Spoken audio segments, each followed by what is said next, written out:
Global Britain in a Competitive Age. The Integrated Review of Security, Defense, Development and Foreign Policy. CP 403. Global Britain in a Competitive Age. The Integrated Review of Security, Defense, Development and Foreign Policy. Presented to Parliament by the Prime Minister. By command of Her Majesty. March 2021. CP 403. Copyright symbol Crown Copyright 2021. This publication is licensed under the terms of the Open Government License version 3.0 except where otherwise stated. To view this license, visit nationalarchives.gov.uk/doc/open. Government license /version/3. Where we have identified any third-party copyright information you will need to obtain permission from the copyright holders concerned. This publication is available at www.gov.uk/official-documents. Any enquiries regarding this publication should be sent to us at publiccorrespondence@cabinetoffice.gov.uk. ISBN 978-1-5286-2453-4. CCS CCS 022103512203/21. Printed on paper containing 75% recycled fiber content minimum. Printed in the UK by the APS Group on behalf of the Controller of Her Majesty's Stationery Office. Cover image, Summer Sun over the UK. Credit, Tim Peake /SR/NASA. 1. Contents. I forward from the Prime Minister 3. The Prime Minister's vision for the UK in 2036. 2. Overview 10. 3. The national security and international environment to 2030 23. 4. Strategic framework 33. 1. Sustaining strategic advantage through science and technology 35. 1.1 Growing the UK's science and technology power 35. 1.2 Responsible, democratic cyber power 40. 2. Shaping the open international order of the future 44. 2.1 A force for good, supporting open societies and defending human rights 47. 2.2 An open, resilient global economy 51. 2.3 Extending an open international order in future frontiers 55. The UK in the world, a European country with global interests 60. The Indo-Pacific tilt, a framework 66. 3. Strengthening security and defense at home and overseas 69. 3.1 Countering state threats, defense, disruption and deterrence 70. The nuclear deterrent 76. 3.2 Conflict and instability 79. 3.3 Homeland security and transnational security challenges 80. 4. Building resilience at home and overseas 87. 4.1 Building the UK's national resilience 88. 4.2 Tackling climate change and biodiversity loss 89. 4.3 Building health resilience 93. V. Implementing the Integrated Review 96. Annex A. Integrated Review Priorities funded in Spending Review 2020 100. Annex B. Evidence and Engagement 106. Annex C. Glossary 110. I forward from the Prime Minister 3. I forward from the Prime Minister. When we began the Integrated Review in early 2020, We could not have anticipated how a coronavirus would trigger perhaps the greatest international crisis since the Second World War, with tragic consequences that will persist for years to come. COVID-19 has reminded us that security threats and tests of national resilience can take many forms. Thanks to the fortitude of the British people and the monumental efforts of our NHS, the UK is emerging from the pandemic with renewed determination and optimism. Our journey to recovery has already begun, and we are resolved to build back better, ensuring that we are stronger, safer and more prosperous than before. Yet if we are to escape the malign effect of the virus, the race to vaccinate and therefore protect people cannot stop at national borders. Hence the UK has joined other countries in the COVAX initiative to extend this campaign across the globe. Having left the European Union, the UK has started a new chapter in our history. We will be open to the world, free to tread our own path, blessed with a global network of friends and partners, and with the opportunity to forge new and deeper relationships. Our trade and cooperation agreement with the EU gives us the freedom to do things differently and better, both economically and politically. In the years ahead, agility and speed of action will enable us to deliver for our citizens, enhancing our prosperity and security. My vision for the UK in 2030 sets high ambitions for what this country can achieve.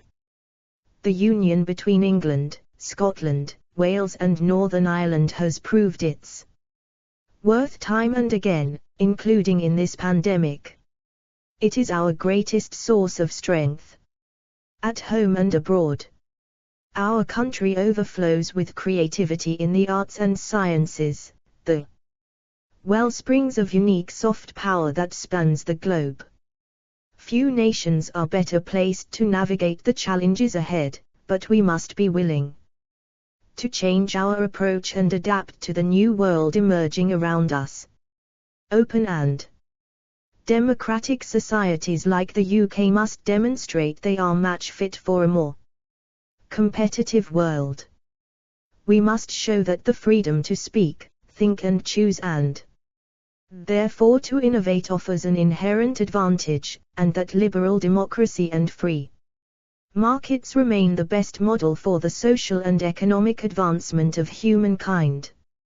History has shown that democratic societies are the strongest supporters of an open and resilient international order, in which global institutions prove their ability to protect human rights, manage tensions between great powers, address conflict, instability and climate change, and share prosperity through trade and investment.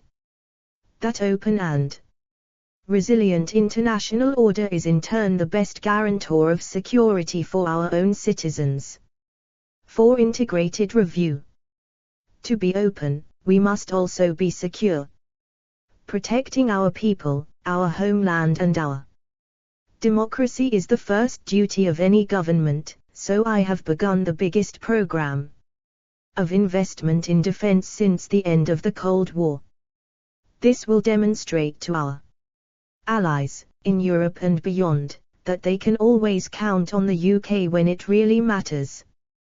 We will exceed our manifesto and NATO spending commitments, with defense spending now standing at 2.2% of GDP, and drive forward a modernization program that embraces the newer domains of cyber and space, equipping our armed forces with cutting-edge technology.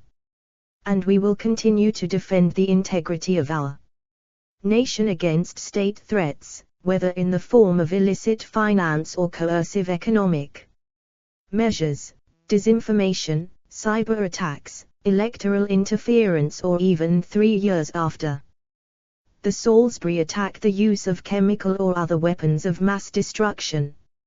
As the attacks in Manchester, London and Reading have sadly demonstrated, the terrorist threat in the UK remains all too real, whether Islamist-inspired, Northern Ireland-related, or driven by other motivations.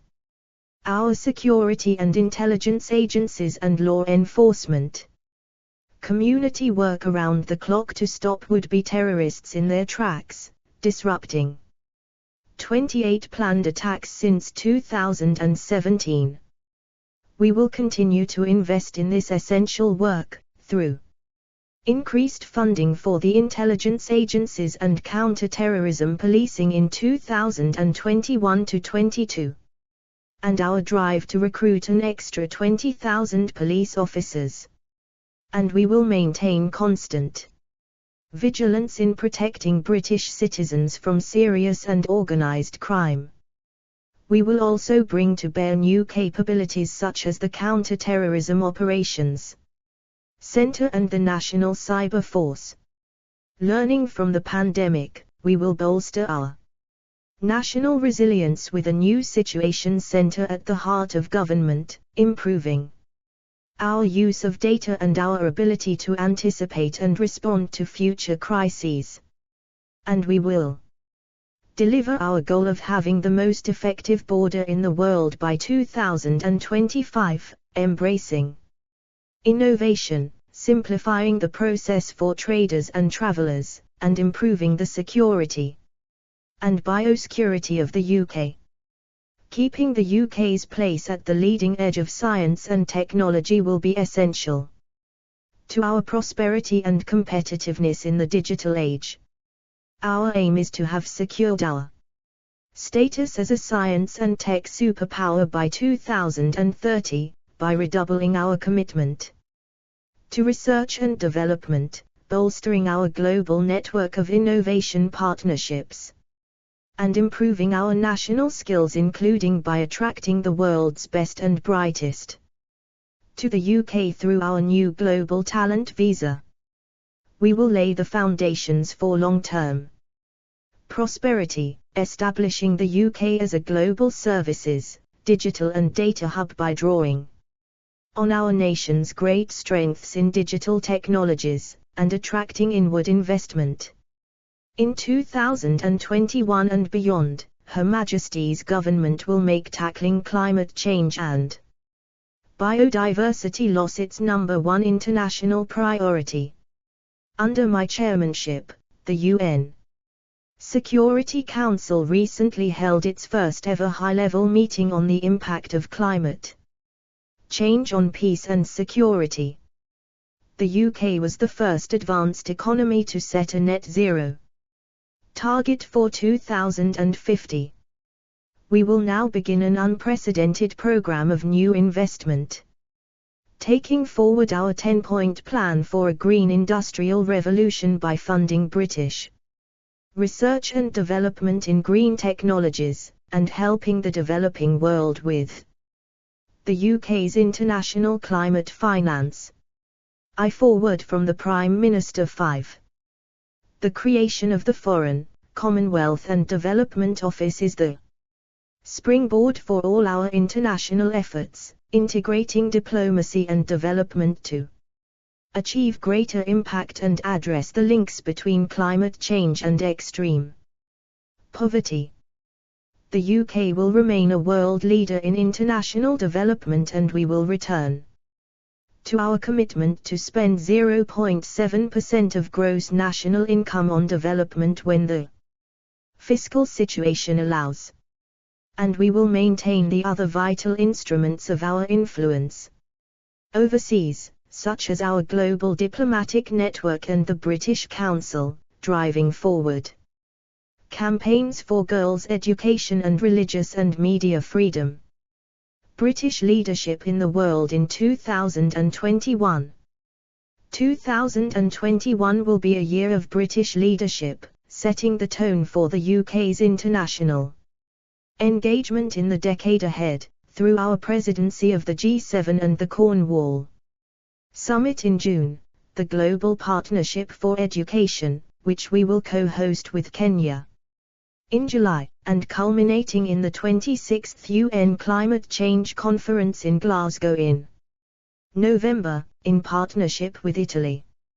In 2021, the aircraft carrier HMS Queen Elizabeth, one of the two largest warships ever built for the Royal Navy, will lead a British and Allied task group on the UK's most ambitious global deployment for 2 decades, visiting the Mediterranean, the Middle East and the Indo-Pacific. She will demonstrate our interoperability with allies and partners, in particular the United States, and our ability to project cutting-edge military power in support of NATO and international maritime security. Her deployment will also help the government to deepen our diplomatic and prosperity links with allies and partners worldwide.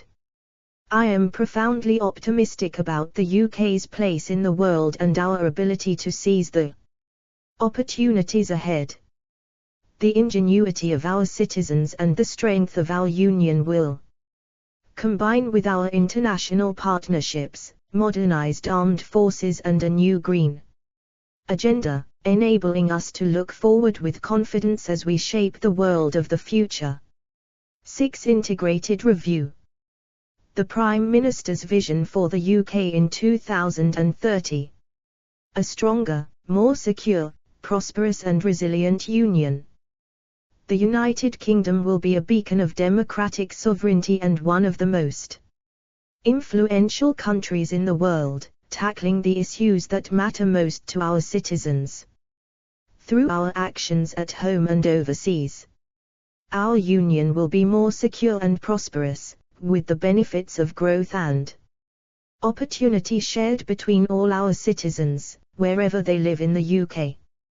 We will have built back better from COVID-19 with a strong economic recovery and greater national resilience to threats and hazards in the physical and digital worlds.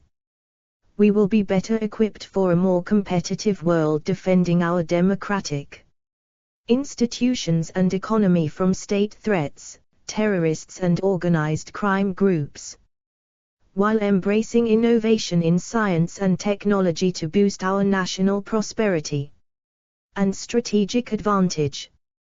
A problem-solving and burden-sharing nation with a global perspective. The UK will meet the responsibilities that come with our position as a permanent member of the UN Security Council. We will play a more active part in sustaining an international order in which open societies and economies continue to flourish and the benefits of prosperity are shared through free trade and global growth. We will sit at the heart of a network of like-minded countries and flexible groupings, committed to protecting human rights and upholding global norms. Our influence will be amplified by stronger alliances and wider partnerships, none more valuable to British citizens than our relationship with the United States. We will continue to be the leading European ally within NATO, bolstering the alliance by tackling threats jointly and committing our resources to collective security in the Euro-Atlantic region. As a European nation, we will enjoy constructive and productive relationships with our neighbours in the European Union, based on mutual respect for sovereignty and the UK's freedom to do things differently, economically and politically, where that suits our interests. By 2030, we will be deeply engaged in the Indo-Pacific as the European partner, with the broadest, most integrated presence in support of mutually beneficial trade, shared security and values. We will be active in Africa, in particular in East Africa and with important partners such as Nigeria. And we will have thriving relationships in the Middle East and the Gulf based on trade, green innovation and science and technology collaboration, in support of a more resilient region that is increasingly self-reliant in providing for its own security. I forward from the Prime Minister 7. Creating new foundations for our prosperity. By 2030, the UK will continue to lead the advanced economies of the world in green technology as part of our wider international leadership in tackling climate change and biodiversity loss. We will be firmly on the path to achieving global net zero carbon emissions, having reduced our own national emissions by at least 68% compared to 1990 levels. We will also have protected at least 30% of our land and sea to support the recovery of nature. We will be recognized as a science and tech superpower, remaining at least third in the world in relevant performance measures for scientific research and innovation, and having established a leading edge in critical areas such as artificial intelligence. We will be at the forefront of global regulation on technology, cyber, digital and data, to protect our own and fellow democracies and to bolster the UK's status as a global services, digital and data hub, maximising the commercial and employment opportunities for the British people. The UK will be a magnet for international innovation and talent, attracting the best and brightest from overseas through our points-based immigration system. Every part of the UK will enjoy the benefits of long-term investment in research and development, education, and our cultural institutions. Adapting to a more competitive world, our integrated approach. The UK will continue to be renowned for our leadership in security, diplomacy and development, conflict resolution and poverty reduction. Our cooperation will be highly prized around the world and we will be a model for an integrated approach to tackling global challenges, integrating our resources for maximum effect.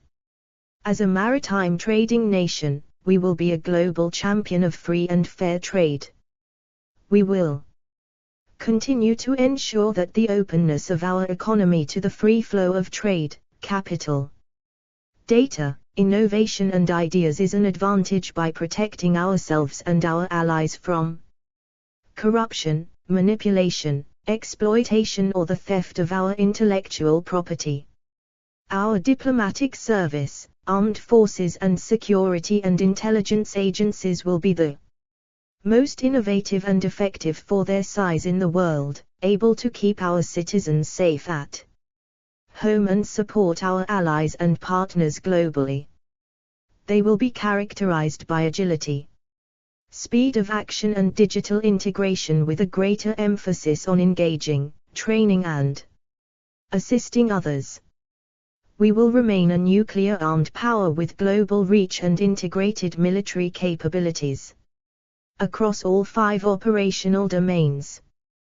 We will have a dynamic space program and will be one of the world's leading democratic cyber powers. Our diplomacy will be underwritten by the credibility of our deterrent and our ability to project power. 8. Integrated review. UK strengths. Our economy, a responsible cyber power. Defense and security. World-leading security and intelligence agencies, supported by over £3 billion of investment each year. 5th largest economy in the world. Ranked 4th in the Global Innovation Index. 3rd most powerful cyber nation in the world. Ranking top in defense, intelligence, norms and offensive capabilities. UK cyber network covers 122 countries across 6 continents. A global leader in diplomacy and development. 2nd highest defense spender in NATO and highest in Europe. a world leader in climate action. From 2021 to 2026, the UK will commit £11.6 billion to international climate finance, including £3 billion for nature financing. UK reduced its emissions by over 40% between 1990 to 2018. Third top destination for private technology investment, ahead of the rest of Europe. A soft power superpower. One of the largest bilateral and multilateral donors to global education. Committed to getting 40 more girls into school by 2025. Third in the world for tech unicorns, with 77 tech companies valued at over $1 billion. 28 terror attacks disrupted in the UK since 2017. 2 tons of drugs, 77 firearms, and £54 million in criminal cash seized and 746 arrested under Operation Venetic. Major sponsor of women in cyber across the globe, including 24 cyber fellowships in the Gulf and 14 across the Commonwealth. The UK space industry generates an income of £14.8 billion annually, with more satellites produced in Scotland than in any European country. 11.5% of all global foreign-listed companies worldwide are listed on the London Stock Exchange. Belfast is a world-leading cyber security hub and a top international investment location for cyber security firms. Third ranked soft power in the world.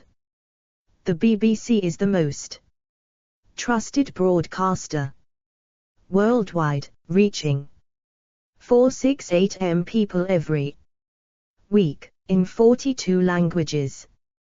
The British Council operates in over 100 countries. A science and technology superpower. UK has won the second highest number of Nobel Prizes, with 99 Nobel laureates.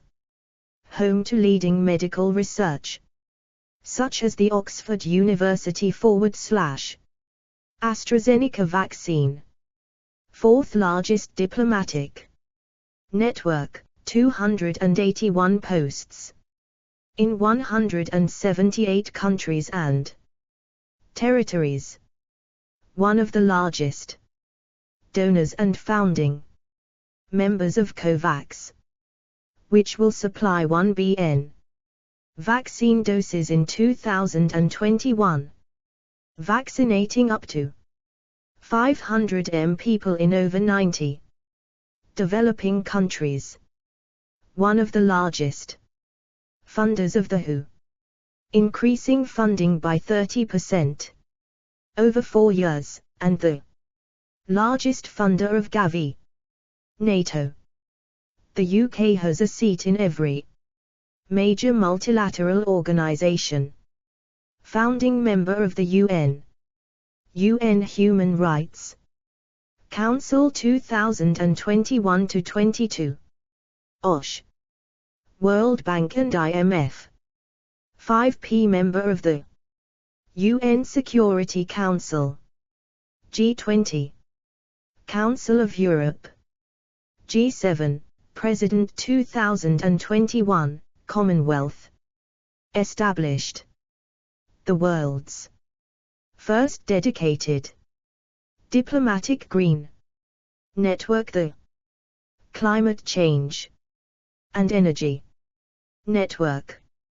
UK's climate finance has leveraged £4.1 billion, public and £2.2 billion, private finance, for climate action across Africa, Asia, and Latin America. Pound. Wales is home to world leading hydrogen research and development facilities, such as Cardiff University's Gas Turbine Research Centre. 1 Integrated Review 1 XUT Aluptate Endisum Dusipsum 2. I forward from the Prime Minister 9. UK strengths. Our economy, a responsible cyber power. Defence and security. World-leading security and intelligence agencies, supported by over £3 billion of investment each year. Fifth largest economy in the world. Ranked fourth in the Global Innovation Index. Third most powerful cyber nation in the world. Ranking top in defense, intelligence, norms and offensive capabilities. UK cyber network covers 122 countries across 6 continents. A global leader in diplomacy and development. Second highest defense spender in NATO and highest in Europe. A world leader in climate action. From 2021 to 2026, the UK will commit £11.6 billion to international climate finance, including £3 billion for nature financing. UK reduced its emissions by over 40% between 1990 to 2018. Third top destination for private technology investment, ahead of the rest of Europe. A soft power superpower. One of the largest bilateral and multilateral donors to global education. Committed to getting 40m more girls into school by 2025. Third in the world for tech unicorns, with 77 tech companies valued at over $1 billion. 28 terror attacks disrupted in the UK since 2017. 2 tons of drugs, 77 firearms, and £54 million in criminal cash seized and 746 arrested under Operation Venetic. Major sponsor of women in cyber across the globe, including 24 cyber fellowships in the Gulf and 14 across the Commonwealth. The UK space industry generates an income of £14.8 billion annually, with more satellites produced in Scotland than in any European country. 11.5% of all global foreign listed companies worldwide are listed on the London Stock Exchange. Belfast is a world-leading cyber security hub and a top international investment location for cyber security firms. Third ranked soft power in the world. The BBC is the most trusted broadcaster worldwide, reaching 468 m people every week, in 42 languages. The British Council operates in over 100 countries. A science and technology superpower. UK has won the second highest number of Nobel Prizes, with 99 Nobel laureates. Home to leading medical research, such as the Oxford University /AstraZeneca vaccine. Fourth largest diplomatic network, 281 posts in 178 countries and territories. One of the largest donors and founding members of COVAX, which will supply 1 billion vaccine doses in 2021, vaccinating up to 500 million people in over 90 developing countries. One of the largest funders of the WHO, increasing funding by 30% over 4 years, and the largest funder of Gavi, NATO. The UK has a seat in every major multilateral organization. Founding member of the UN Human Rights Council 2021-22, OSH, World Bank and IMF. 5p member of the UN Security Council, G20, Council of Europe, G7, President 2021, Commonwealth.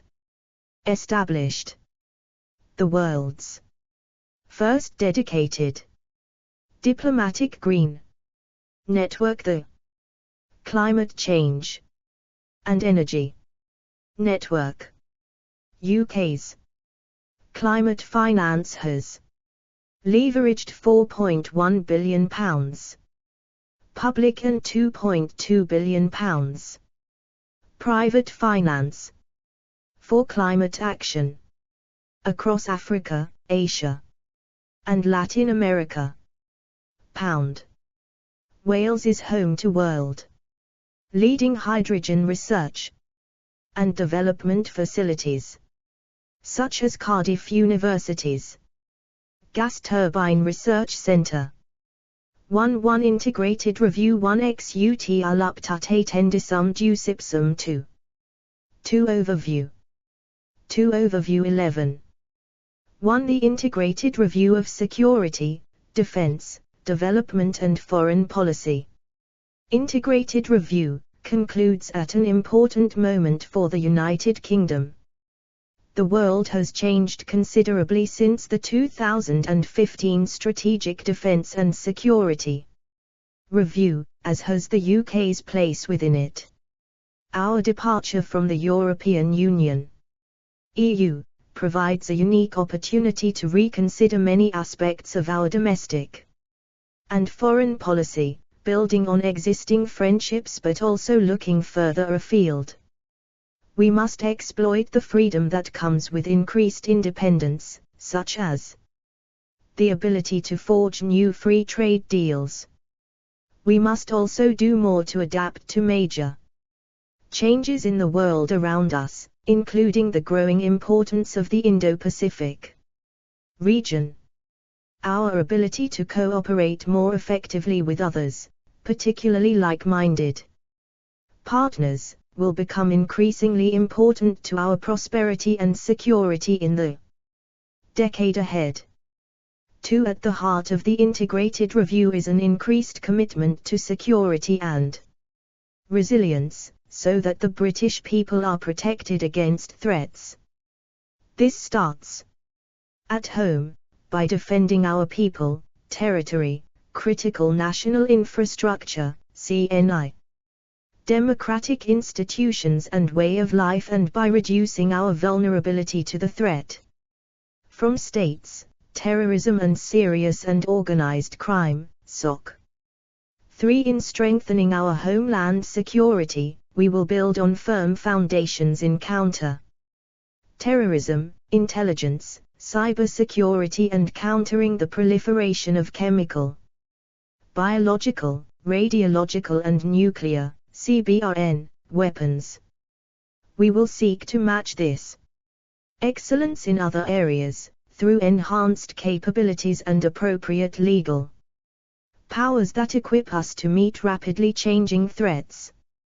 We will also ensure that science and technology, S&T, is elevated to the highest importance as a component of national security, with a particular emphasis on growing our cyber power. For in keeping with our history, the UK will continue to play a leading international role in collective security, multilateral governance, tackling climate change and health risks, conflict resolution and poverty reduction.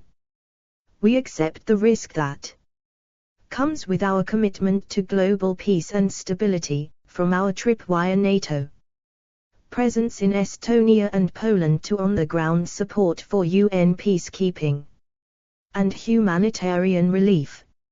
Our commitment to European security is unequivocal.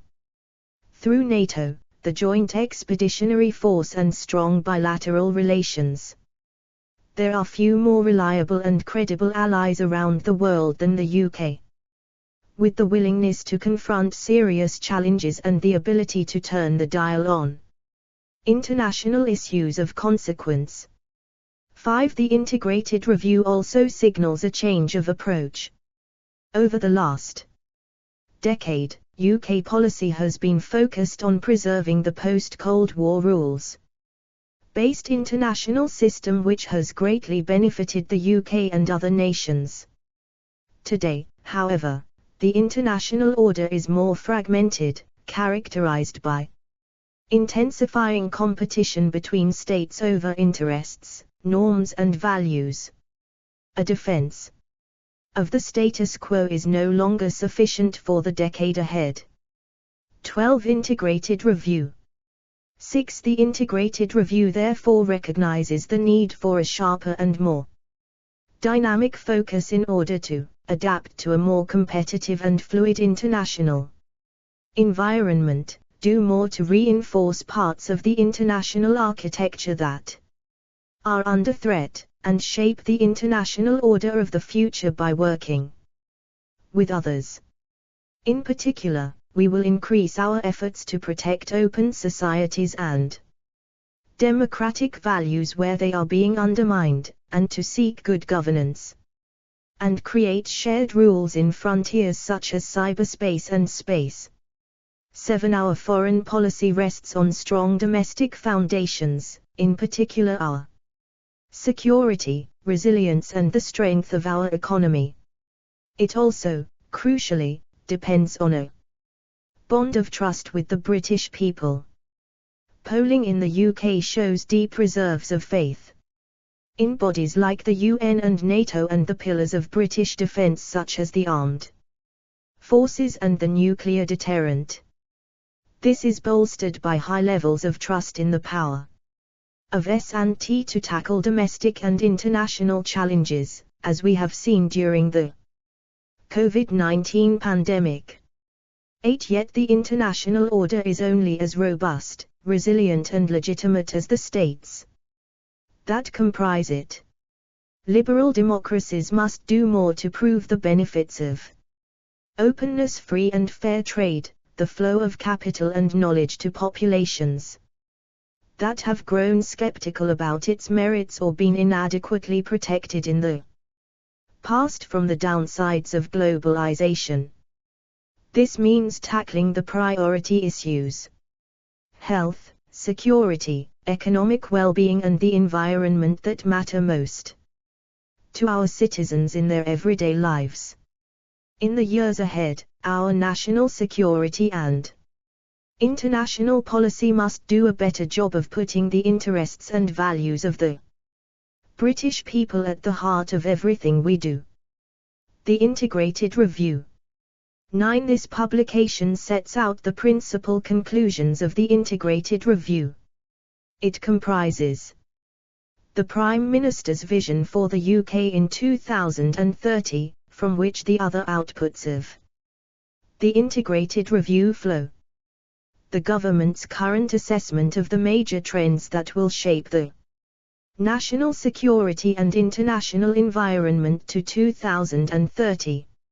A strategic framework that establishes the government's overarching national security and international policy objectives, with priority actions, to 2025. An outline of the approach we will take to implementing the strategic framework. A list of spending review, SR, 2020 decisions that support the integrated review. And a description of our use of evidence and the program of domestic and international engagement which supported our work. 10. The document is intended as a guide for action for those responsible for aspects of national security and international policy across government, including in departments that would not previously have been considered part of the national security community. It will also inform spending decisions to be taken in future SRs. 2. Overview 13. 11. The findings of the integrated review are publicly available so that the British people can understand how the government will seek to protect and promote their interests and values. Given the review's strong emphasis on the need to work with others, we are also aware that it will be of interest to our allies and partners, especially in identifying the UK's long-term objectives following our departure from the EU. Our interests and our values, the glue that binds the Union. 12. The government's first and overriding priority is to protect and promote the interests of the British people through our actions at home and overseas. The most important of these interests are sovereignty, the ability of the British people to elect their political representatives democratically in line with their constitutional traditions, and to do so free from coercion and manipulation. This encompasses the ability of citizens to protect their individual sovereignty within the rule of law, ensuring that their rights and liberties are protected, including online. 2. Security, the protection of our people, territory, CNI, democratic institutions and way of life. Ensuring security in today's world involves a growing range of activities. From tackling threats from states and non-state actors such as terrorists and organized crime groups, to building societal resilience so that we are better able to withstand risks and unexpected shocks, including future environmental and global health emergencies. 3. Prosperity, the ability of the British people to enjoy a high level of economic and social well-being, supporting their families and seizing opportunities to improve their lives. This government believes that true prosperity depends on the levelling up of opportunity and doing more to share the benefits of economic growth across the UK. It also believes that our prosperity and security are mutually reinforcing. 13. These shared interests bind together the citizens of the United Kingdom, along with our overseas territories and Crown dependencies, giving us an advantage in an increasingly competitive global environment and a distinctive and influential voice in the world. It is as the United Kingdom that we boast armed forces with global reach, and have one of the most extensive diplomatic networks in the world, promoting British interests and providing round-the-clock consular assistance to British nationals abroad. It is by combining the resources of our Union and pooling the expertise of our citizens in areas such as science and health that we are able to respond to global challenges and project our influence overseas. It is as the United Kingdom that in 2021 we will host the G7 in Cornwall and 26th UN Climate Change Conference of the Parties, COP26, in Glasgow. 14 The Union is also bound by shared values that are fundamental to our national identity, democracy and way of life. These include a commitment to universal human rights, the rule of law, free speech and fairness and equality. The same essential values will continue to guide all aspects of our national security and international policy in the decade ahead, especially in the face of rising authoritarianism and the persistence of extremist ideologies.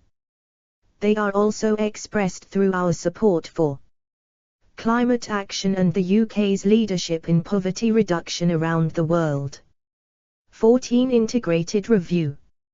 15 In most cases, the UK's interests and values are closely aligned. A world in which democratic societies flourish and fundamental human rights are protected is one that is more conducive to our sovereignty, security and prosperity as a nation.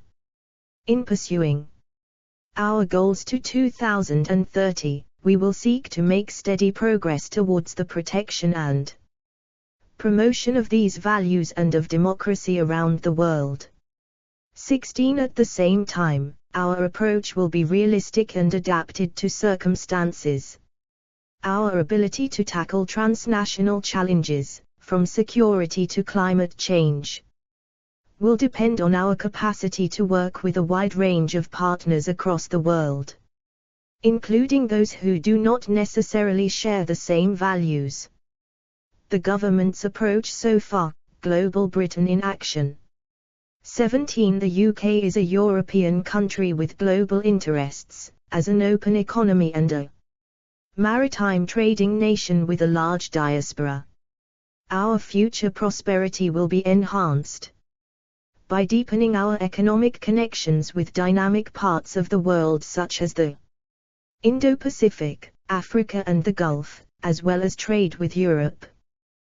The precondition for Global Britain is the safety of our citizens at home and the security of the Euro-Atlantic region, where the bulk of the UK's security focus will remain. As we look further afield, the future success of Global Britain requires us to understand the precise nature and extent of British strengths and the integrated offer we bring in other parts of the world. It is an approach that puts diplomacy first. As we engage more in the Indo-Pacific, for example, we will adapt to the regional balance of power and respect the interests of others and seek to work with existing structures such as the Association of Southeast Asian Nations, ASEAN, and the Comprehensive and Progressive Agreement for Trans-Pacific Partnership, CPTPP. 18 What Global Britain means in practice is best defined by actions rather than words. The fundamentals of this government's approach to national security and international policy are reflected in the actions we have taken since the 2019 general election.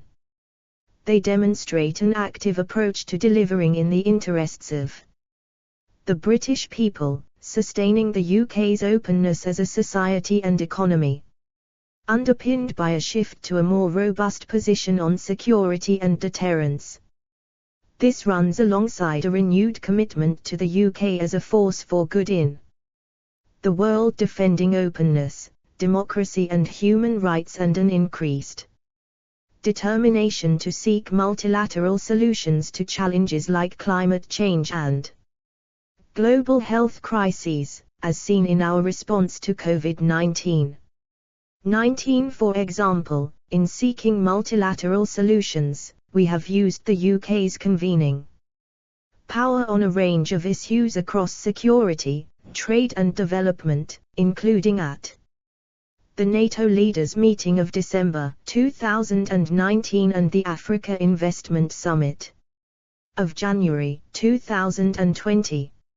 Under our ambitious environmental agenda, we have set a net zero target for 2050 and increased our commitment to international climate finance (ICF) to £11.6 billion.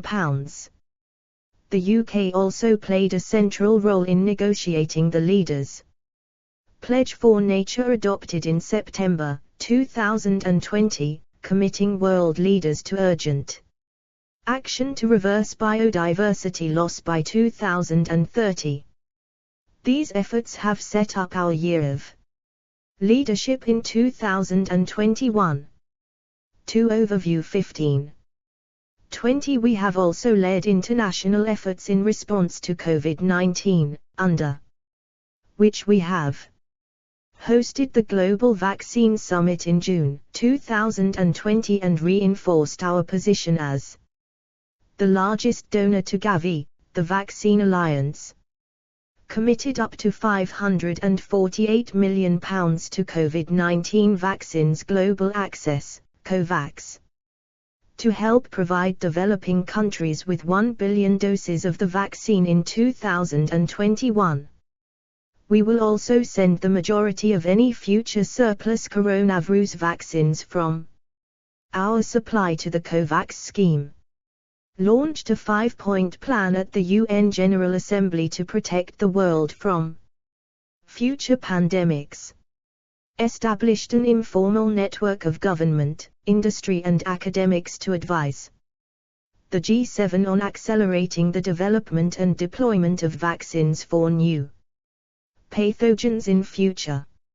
Offered our expertise in genome sequencing to support other countries in tracking new variants, building on the work of British researchers in sequencing 50% of the global database of coronavirus genomes. The findings of the UK's recovery trial, the world's largest clinical trial for COVID-19 treatments, have also prevented over 1 million deaths worldwide. 21 In strengthening our defense and security, and to play our part in burden sharing with allies, we have made the biggest sustained increase in defense spending since the end of the Cold War, exceeding NATO's 2% spending guideline and strengthening our most important alliance. Deployed 300 UK troops to Mali in December 2020 to support the UN's peacekeeping mission, providing highly specialized reconnaissance capability.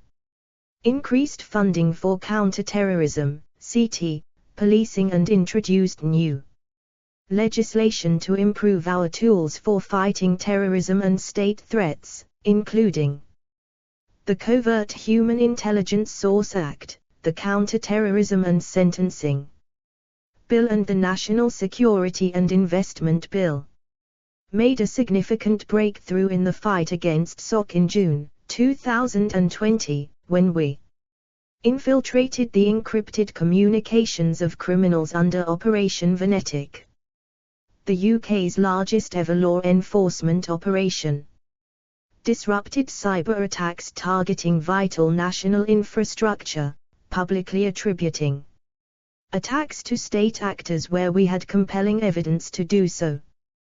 Published a pioneering ethical framework in February 2021 to guide the responsible use of artificial intelligence, AI, by government communications headquarters, GCHQ, across its missions from tackling SOC to disrupting state-based disinformation campaigns.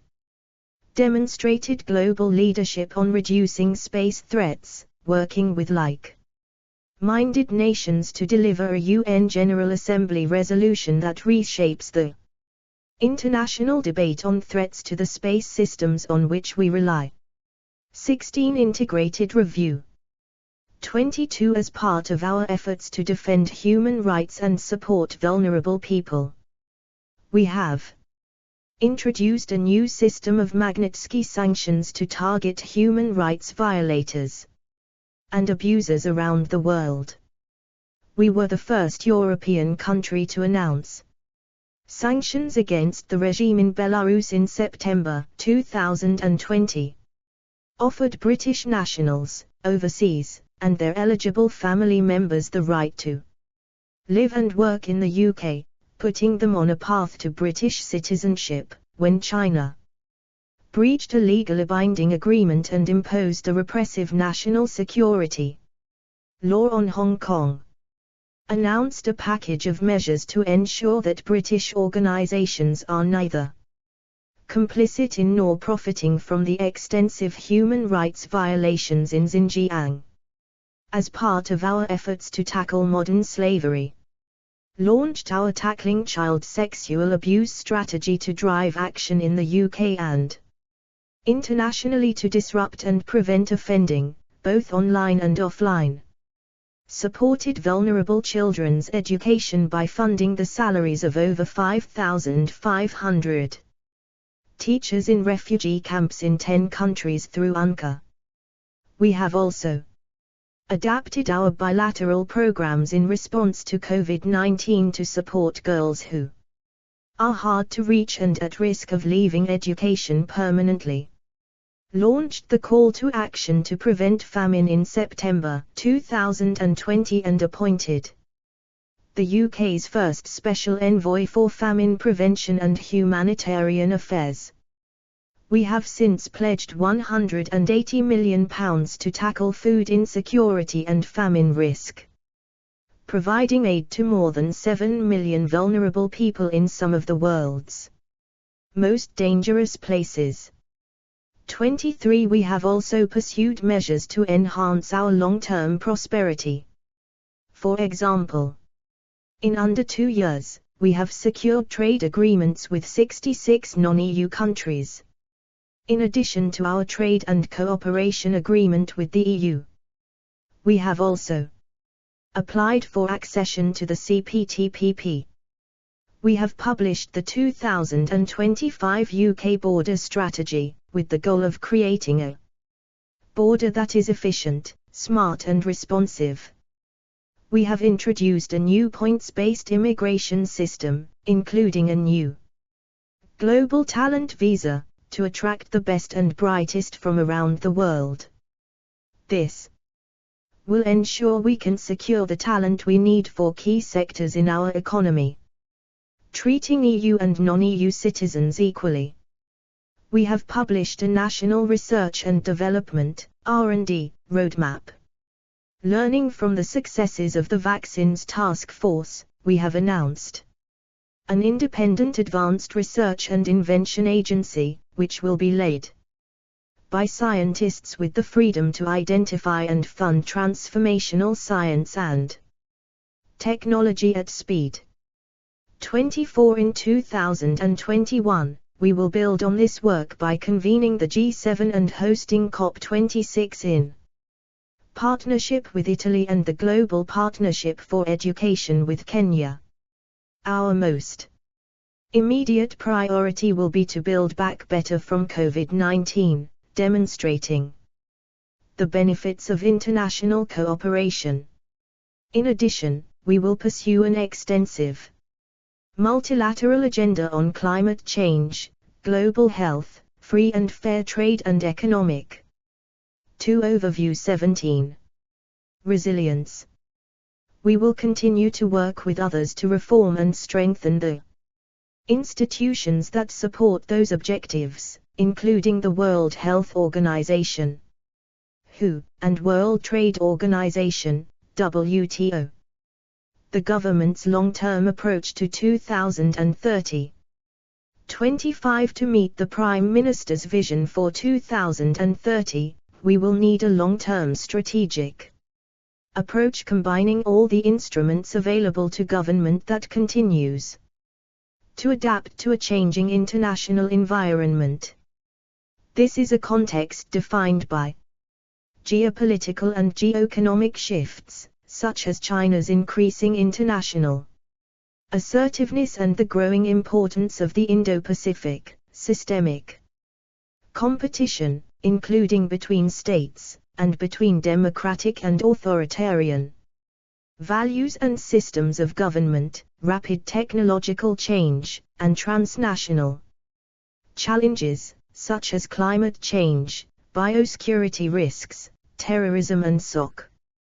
26. Against this uncertain backdrop, the unifying purpose of the UK's national security and international policy is to ensure that the things that define us as a nation, our open society and economy founded on democratic values, remain sources of strength and comparative advantage, driving prosperity and improving the well-being of people across the Union. 27. In the more contested environment of the 2020s, this requires us to be more active in creating a world in which open societies and economies can flourish, shaping the international order of the future, championing free trade and global cooperation, tackling conflict and instability, and standing up for democracy and human rights. We must also strengthen our security and resilience against those who seek to coerce us, and make it harder for terrorists and organized crime groups to achieve their goals.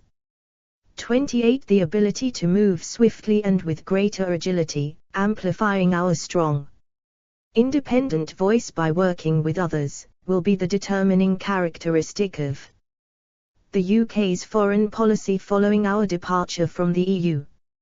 Our effectiveness will also depend on our ability to maintain a consistent level of international influence, maintaining the soft and hard power capabilities required to support this. We must be prepared to compete with others, and to find new ways to cooperate through creative diplomacy and multilateralism. 29. In the years ahead we will need to manage inevitable tensions and trade-offs between our openness and the need to safeguard our people, economy and way of life through measures that increase our security and resilience, between competing and cooperating with other states, sometimes at the same time, and between our short-term commercial interests and our values. Maintaining a long-term perspective will help us navigate the path ahead. Preserving our freedom of action will enable us to adapt to circumstances as they change. 18. Integrated review. Introducing our strategic framework to 2025. 30. As the outcome of the integrated review, we have established a strategic framework, which responds to prevailing trends in the international context and is intended to provide handrails for future policymaking to deliver our long-term approach. The framework sets the government's overarching national security and international policy objectives to 2025. It identifies how we can bring all the instruments available to the government together to achieve these objectives. It does not provide detailed regional and country strategies or an exhaustive description of all the activity we will undertake in the coming years. Instead, it sets a foreign policy baseline and identifies priority actions, reflecting the need for flexibility in our approach and setting out where further policy work and new sub-strategies are required. 31. The strategic framework has been used to guide spending decisions under SR 2020, including departmental settlements and funding for several new initiatives. See Annex A. Future SRs will also be informed by this framework and will provide further opportunities to align resources with ambition. 32. The four overarching and mutually supporting objectives set by the strategic framework are: I. Sustaining strategic advantage through science and technology. We will incorporate S&T as an integral element of our national security and international policy, fortifying the position of the UK as a global S&T and responsible cyber power. This will be essential in gaining economic, political and security advantages in the coming decade and in shaping international norms in collaboration with allies and partners. It will also drive prosperity at home and progress towards the three objectives that follow.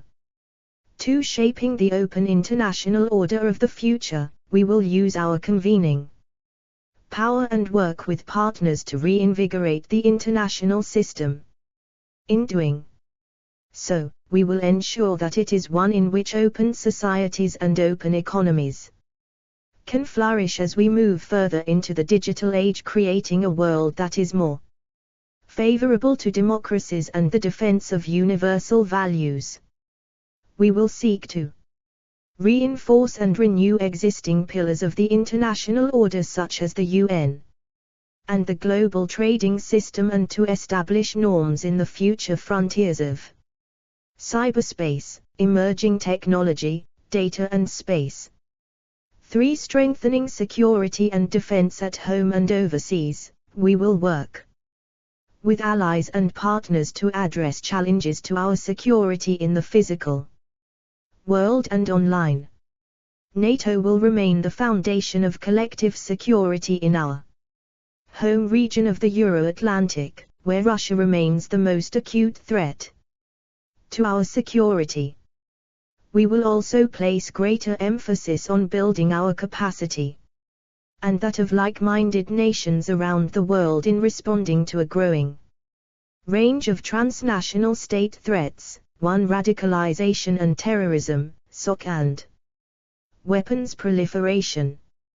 4. Building resilience at home and overseas, we will place greater emphasis on resilience, recognizing that it is not possible to predict or prevent every risk to our 1. The term state threats is now used in place of hostile state activity. 2. Overview 19. Security and prosperity, whether natural hazards such as extreme weather events or threats such as cyber attacks. We will improve our own ability to anticipate, prevent, prepare for, respond to and recover from risks as well as that of our allies and partners, recognizing the closely interconnected nature of our world.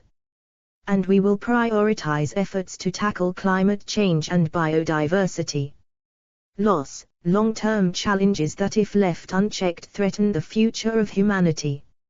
In addition to building global health resilience. 33. The UK will not be able to achieve these objectives working alone. Collective action and co-creation with our allies and partners will be vitally important in the decade ahead, leading by example where we have unique or significant strengths, such as in areas of medical science, green technologies and aspects of data and AI, and identifying where we are better placed to support others in leading the advance towards our shared goals. 34. The government will need to combine a planned strategy which sets long-term objectives, anticipates challenges along the way, and charts a course towards them with an adaptive approach. Essential to this is deeper integration across government, building on the fusion doctrine introduced in the 2018 National Security Capability Review.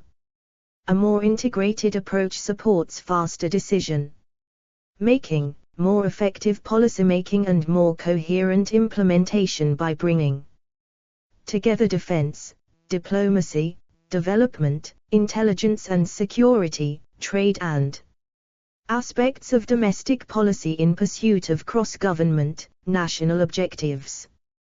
35. The logic of integration is to make more of finite resources within a more competitive world in which speed of adaptation can provide decisive advantage.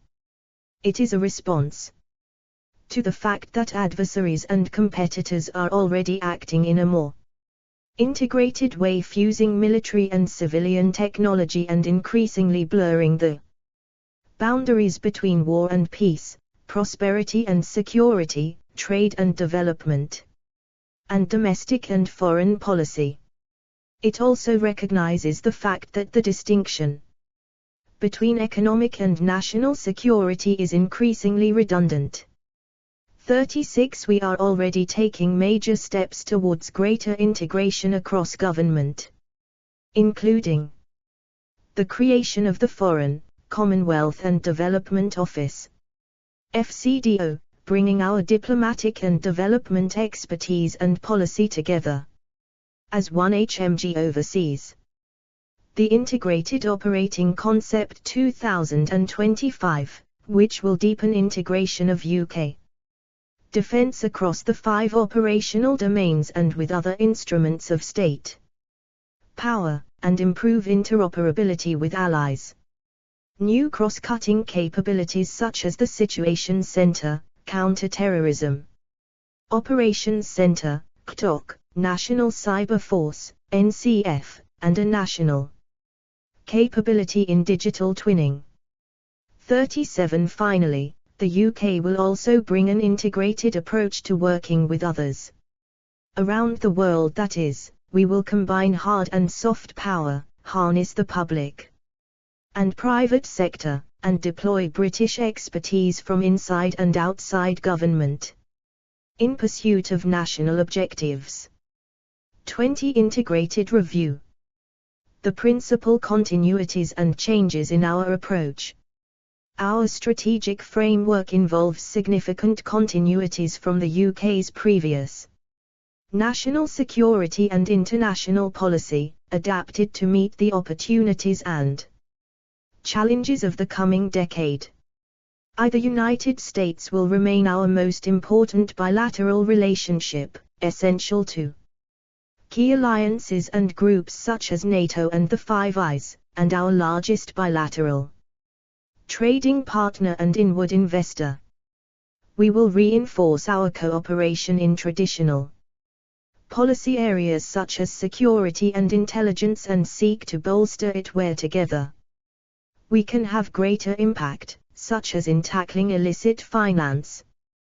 2. Collective security through NATO. The UK will remain the leading European ally in NATO, working with allies to deter nuclear, conventional and hybrid threats to our security, particularly from Russia.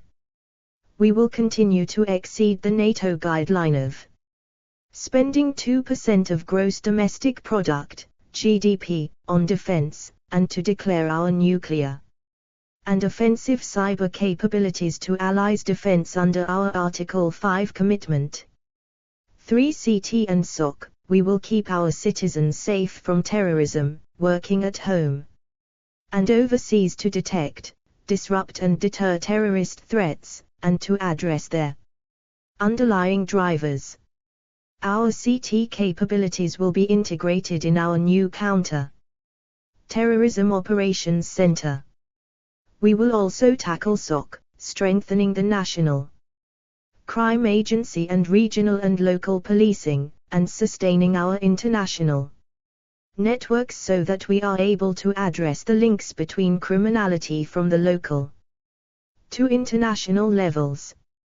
4. Upholding universal human rights. We will act as a force for good in standing up for human rights around the world, providing support to open societies and using our independent, Magnitsky-style, sanctions regime to hold to account those involved in serious human rights violations and abuses. V. Sustainable Development Goals, SDGs. We will remain a world-leading international development donor, committed to the global fight against poverty and to achieving the UN SDGs by 2030. We will support others to become more self-sufficient through trade and economic growth and increase our ability to achieve long-term change through combining our diplomatic and development expertise.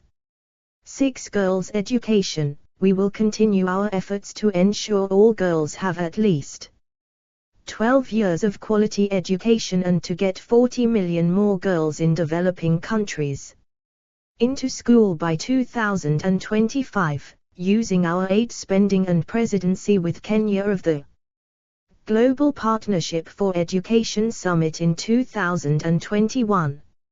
7. An open and innovative digital economy. We will establish the UK as a global services, digital and data hub and remain one of the world's most open economies. Championing free and fair trade, welcoming inward investment under our plan for growth and tackling illicit finance. We will use all our economic tools and our independent trade policy to create economic growth that is distributed more equitably across the UK and to diversify our supply chains in critical goods. Our new investment security unit will safeguard British intellectual property and companies against national security risks, intervening in inward investment where necessary and proportionate. 2. Overview 21. Attaining our objectives under the strategic framework will also involve some significant changes and shifts in policy. Shaping the international order of the future, we will move from defending the status quo within the post-Cold War international system to dynamically shaping the post-COVID order, extending it in the future frontiers of cyberspace and space, and protecting democratic values. This will require active diplomacy, especially in using regulatory diplomacy to influence the rules, norms and standards governing technology and the digital economy. It will also require us to maximize our convening power and to do more to win elections for senior positions within multilateral institutions. 2. Europe. The UK will remain deeply invested in the security and prosperity of Europe. Our exit from the EU means we have the opportunity to follow different economic and political paths where this is in our interests, and to mark a distinctive approach to foreign policy. Equally, we will work with the EU where our interests coincide, for example, in supporting the stability and security of the European continent and in cooperating on climate action and biodiversity. 3. Climate and biodiversity. We will lead sustained international action to accelerate progress towards net zero emissions by 2050 and build global climate resilience. Starting with our presidency of COP26 in 2021 and our international climate finance commitment of £11.6 billion. And we will lead efforts to reset the world's relationship with nature, including by committing £3 billion of our ICF to solutions that protect and restore nature. 4. Science and technology. We will take a more active approach to building and sustaining strategic advantage through S&T, using it in support of our national goals. We will create the enabling environment for a thriving S&T ecosystem in the UK and extend our international collaboration, ensuring that the UK's successful research base translates into influence over the critical and emerging technologies that are central to geopolitical competition and our future prosperity. We will adopt a known collaborate access framework to guide government activity in priority areas of S&T, such as AI, quantum technologies and engineering biology. V. Responsible, democratic cyber power. We will adopt a comprehensive cyber strategy to maintain the UK's competitive edge in this rapidly evolving domain. We will build a resilient and prosperous digital UK, and make much more integrated, creative and routine use of the UK's full spectrum of levers, including the National Cyber Force's offensive cyber tools to detect, disrupt and deter our adversaries.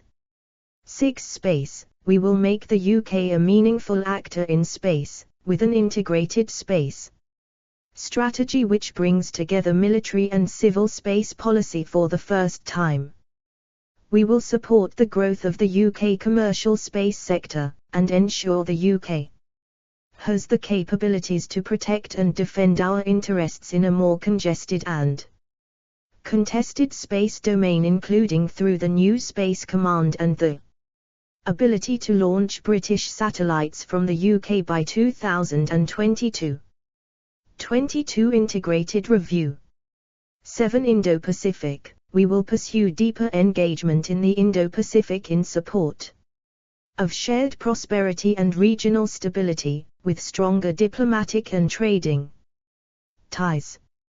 This approach recognizes the importance of powers in the region such as China, India and Japan, and also extends to others including South Korea, Vietnam, Indonesia, Malaysia, Thailand, Singapore and the Philippines. We will seek closer relations through existing institutions such as ASEAN and seek accession to the CPTPP. 8 China. We will do more to adapt to China's growing impact on many aspects of our lives as it becomes more powerful in the world. We will invest in enhanced China facing capabilities, through which we will develop a better understanding of China and its people, while improving our ability to respond to the systemic challenge that it poses to our security, prosperity and values and those of our allies and partners. We will continue to pursue a positive trade and investment relationship with China, while ensuring our national security and values are protected. We will also cooperate with China in tackling transnational challenges such as climate change. 9 Global health. We will work to strengthen global health security, including through the Prime Minister's 5-point plan to bolster international pandemic preparedness. We will seek reform of the WHO, increasing our funding by 30% to £340 million over the next 4 years, and we will prioritize supporting health systems and access to new health technologies using our Official Development Assistance, ODA. Armed forces. We will create armed forces that are both prepared for war fighting and more persistently engaged worldwide through forward deployment, training, capacity building and education.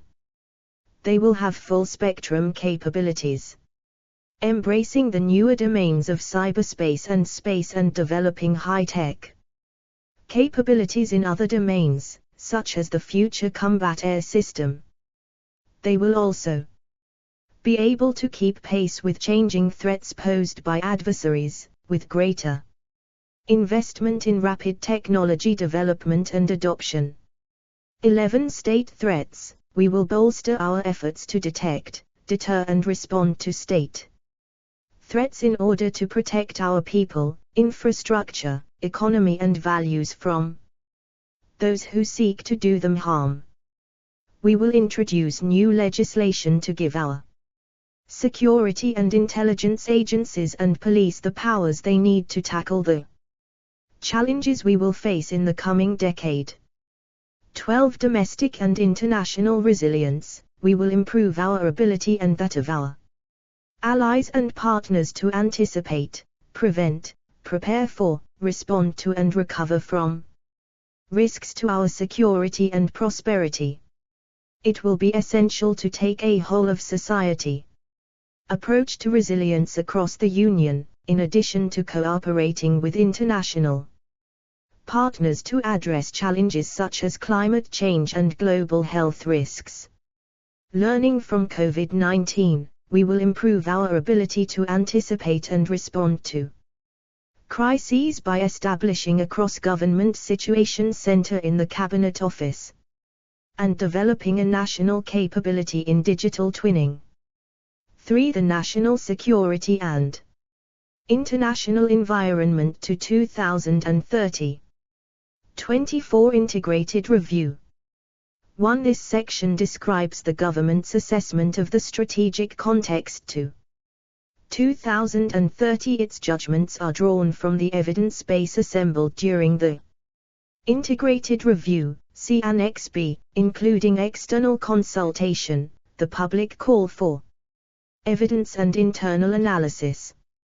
2. The nature and distribution of global power is changing as we move towards a more competitive and multipolar world. Over the coming decade, we judge that 4 overarching trends will be of particular importance to the UK and the changing international order. Geopolitical and geoeconomic shifts, such as China's increasing power and assertiveness internationally, the growing importance of the Indo-Pacific to global prosperity and security, and the emergence of new markets and growth of the global middle class. Systemic competition, the intensification of competition between states and with non-state actors, manifested in a growing contest over international rules and norms, the formation of competing geopolitical and economic blocks of influence and values that cut across our security, economy and the institutions that underpin our way of life, the deliberate targeting of the vulnerabilities within democratic systems by authoritarian states and malign actors, and the testing of the boundary between war and peace, as states use a growing range of instruments to undermine and coerce others. Rapid technological change, technological developments and digitization will reshape our societies, economies and change relationships both between states, and between the citizen, the private sector and the state. S&T will bring enormous benefits but will also be an arena of intensifying systemic competition. Transnational challenges, such as climate change, global health risks, illicit finance, SOC and terrorism.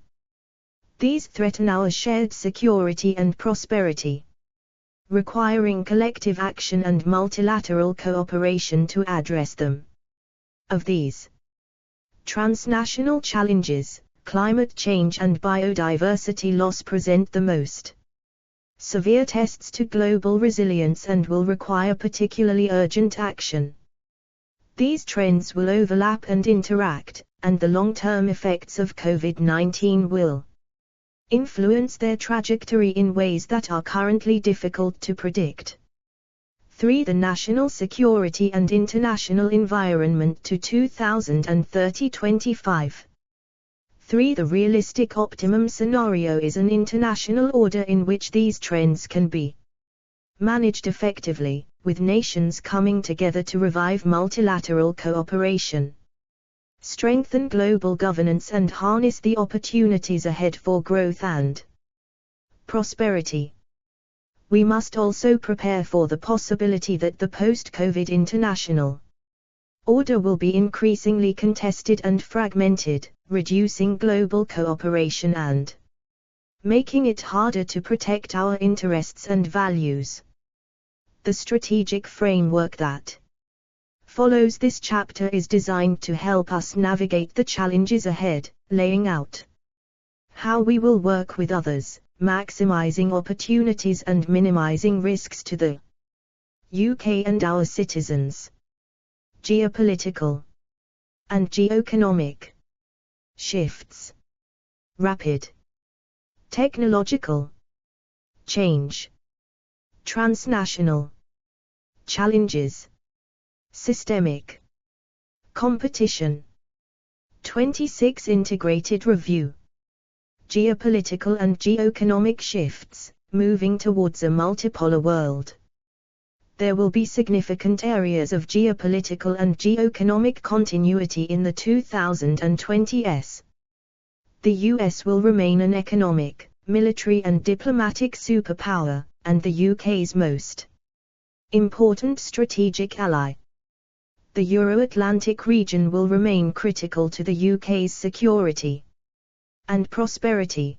Partnerships beyond the immediate European neighbourhood will also remain important.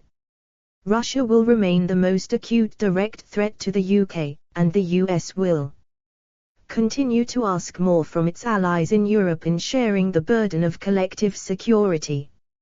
Overall, however, the distribution of global political and economic power both within and between states, and between regions will continue to change, with direct and indirect implications for UK interests. By 2030, it is likely that the world will have moved further towards multipolarity, with the geopolitical and economic center of gravity moving eastward towards the Indo-Pacific. China as a systemic competitor. China's increasing power and international assertiveness is likely to be the most significant geopolitical factor of the 2020s. The scale and reach of China's economy, size of its population, technological advancement and increasing ambition to project its influence on the global stage, for example through the Belt and Road Initiative, will have profound implications worldwide. Open, trading economies like the UK will need to engage with China and remain open to Chinese trade and investment, but they must also protect themselves against practices that have an adverse effect on prosperity and security. Cooperation with China will also be vital in tackling transnational challenges, particularly climate change and biodiversity loss. Shifts in the global balance of economic power. Drivers of growth in the global economy are likely to continue moving to the south and east, in particular towards the Indo-Pacific region. The rapid growth of emerging markets is also expected to increase the size of the global middle class, from 3.8 billion people in 2018 to 5.3 billion in 2030, increasing opportunities for trade in higher value-added goods and services. This will offer considerable opportunities for countries like the UK, with its strengths in these areas.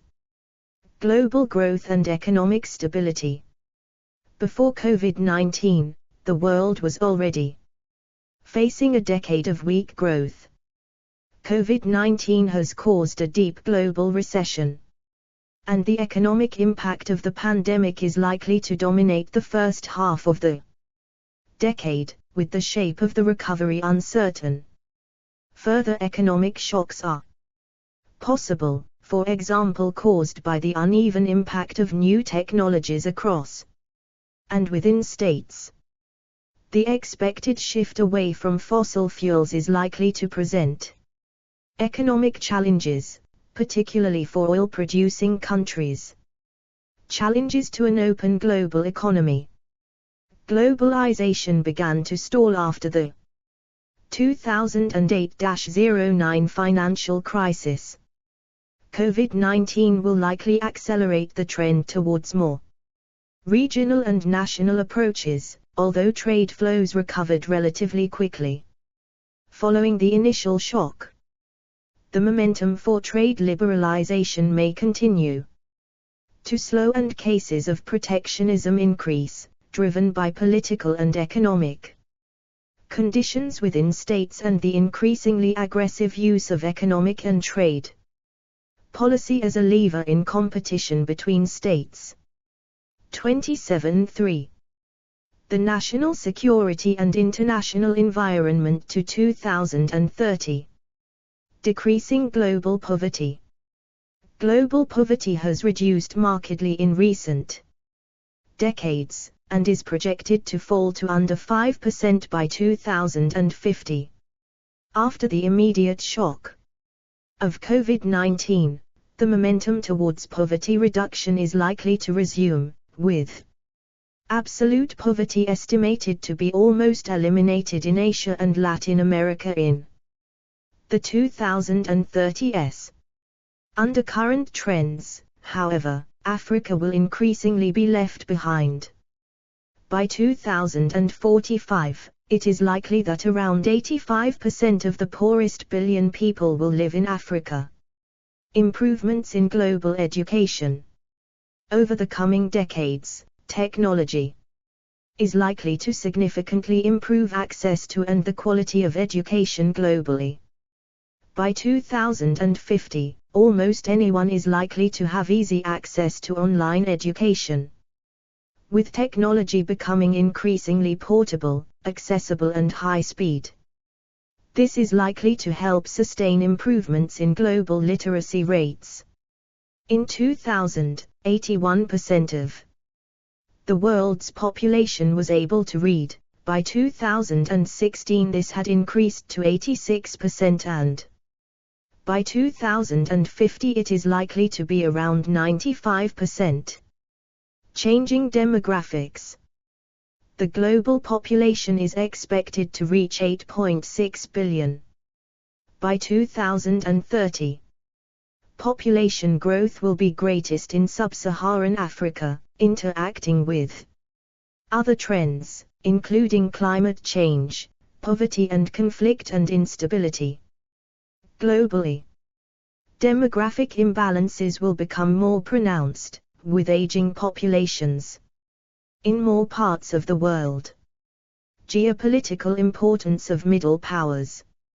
Increasing great power competition is unlikely to mean a return to Cold War-style blocs. Instead, the influence of middle powers is likely to grow in the 2020s, particularly when they act together. In this context, the Indo-Pacific will be of increasing geopolitical and economic importance, with multiple regional powers with significant weight and influence, both alone and together. Competition will play out there in regional militarization, maritime tensions, and a contest over the rules and norms linked to trade and technology. Challenges to democratic governance. The geopolitical role of non-state actors, in particular large tech companies, is likely to continue to grow. In some democracies, inequality made more visible by digital technology may increase social and political dissatisfaction. Governments may struggle to satisfy popular demands for security and prosperity, with trust further undermined through disinformation from malign actors. Authoritarian states will face and confront similar challenges with a different toolkit, including the use of technologies for surveillance and political control. 28 Integrated Review. Systemic competition, a more contested international environment. In a multipolar world, there will be a growing contest between states and groups of states to shape the international environment. Non-state actors ranging from large tech companies to organized crime groups will participate in this competition, increasing its complexity. Systemic competition will determine the shape of the future international order, the extent to which it is open, upholding the free exchange of ideas and trade, and facilitating cooperation on transnational challenges, or fragmented and broadly divided into geopolitical neighborhoods and technological ecosystems, eroding cooperation between nations and enabling the spread of authoritarianism. Competition is likely to be systemic in a number of ways. Competition between political systems. Ideological competition between different types of political system will increase. On current trends, the 15-year decline in democracy and pluralism will continue to 2030, accelerated by COVID-19. Tensions between democratic and authoritarian states are highly likely to become more pronounced, as authoritarian states seek to export their domestic models, undermine open societies and economies, and shape global governance. in line with their values. Competition to shape the international order. Competition will increase the strains on the existing multilateral architecture, weakening established rules and norms that govern international conduct. In some areas, such as emerging technology or space, there will be a growing contest in which non-state actors will play an important role to shape new rules, norms and standards, and to control access to shared resources such as space. Those parts of the international architecture where multilateral cooperation adds value, such as the international financial institutions, are more likely to thrive. Conversely, where multilateral approaches are blocked, nations will likely caucus in smaller, regional or like-minded groups. Competition across multiple spheres. Competition will continue within the conventional military domains of land, sea and air, and will grow in other spheres, including technology, cyberspace and space, further shaping the wider geopolitical environment. Systemic competition will further test the line between peace and war, as malign actors use a wider range of tools such as economic statecraft, cyber attacks, disinformation and proxies to achieve their objectives without open confrontation or conflict. The UK is likely to remain a priority target for such threats. Our ability to deter aggression will be challenged by new techniques and technologies. 29.3. The National Security and International Environment to 2030. A deteriorating security environment. Proliferation of CBRN weapons. Advanced conventional weapons and novel military technologies will increase the risk and intensity of conflict and pose significant challenges to strategic stability. The advantages offered by high-tech capabilities may be eroded by affordable, easily available, low-tech threats such as drones and improvised explosive devices. Opportunistic states will increasingly seek strategic advantage through exploiting and undermining democratic systems and open economies.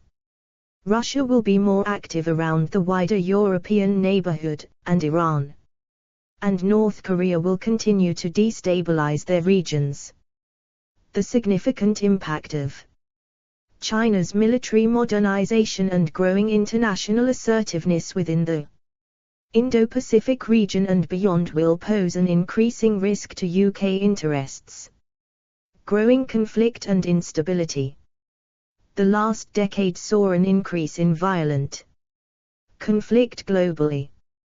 2016 and 2019 witnessed the highest number of active armed conflicts internationally since 1946, the majority being civil wars involving external actors.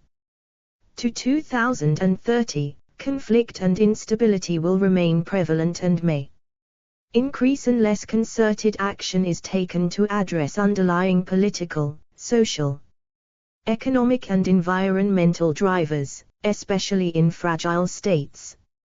Driven by systemic competition, external powers will likely remain involved in national and regional conflicts, influencing their course in pursuit of their own advantage. This will increase risks of conflicts escalating. Economic statecraft. More states will adopt economic statecraft as a lever in systemic competition, as well as greater protectionism and economic nationalism. This will sometimes include the deliberate use of economic tools, from conventional economic policy to illicit finance, to target and undermine the economic and security interests of rivals. There will be increased competition for scarce natural resources such as critical minerals, including rare earth elements, and control of supply may be used as leverage on other issues. Cyberspace. Cyberspace will be an increasingly contested domain, used by state and non-state actors. Proliferation of cyber capability to countries and organized crime groups, along with the growing everyday reliance on digital infrastructure, will increase the risks of direct and collateral damage to the UK. Consequently, cyber power will become increasingly important. There will be a struggle to shape the global digital environment between digital freedom and digital authoritarianism, which will have significant implications for real-world governance. Space. Space will be a domain of increasing opportunity, as the application of new technologies in space enables new possibilities from commercial opportunities to international development and climate action. But increasing commercial and military use of space will make it an important sphere of competition. There will be considerable risks to strategic stability if this is not managed and regulated effectively. 30. Integrated review. Rapid technological change, science and technology as a metric of power.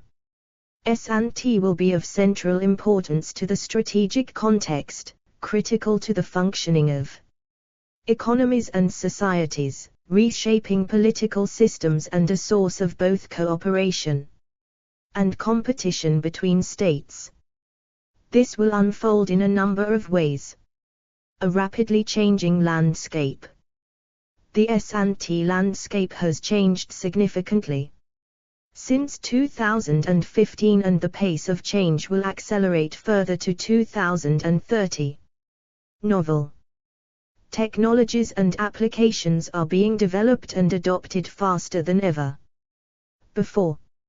AI is accelerating scientific discovery. Quantum technologies are expected to bring advances in medical imaging and in measuring electric, magnetic and gravitational fields, and advances in clean technologies will equip us with new and cheaper tools to tackle climate change. New analytical techniques are producing greater insight from increasing volumes of data, enabling innovation. S&T as an arena of systemic competition. Over the coming decade, the ability to advance and exploit S&T will be an increasingly important metric of global power, conferring economic, political and military advantages. The tech superpowers are investing to maintain their lead. At the same time, many more countries are now able to compete in S&T, while large technology companies are able to grow more powerful by absorbing innovations produced by small companies. Competition is therefore intensifying, shaped in particular by multinational firms with the backing of states, some of which take a whole of economy approach to ensure dominance in critical areas. Maintaining a competitive edge will rely on preeminence in and access to technology, as well as access to the human and natural resources needed to harness it, and the ability to protect intellectual property. As the volume of data grows exponentially, the ability to generate and use it to drive innovation will be a crucial enabler of strategic advantage through S&T. New challenges to security, society and individual rights.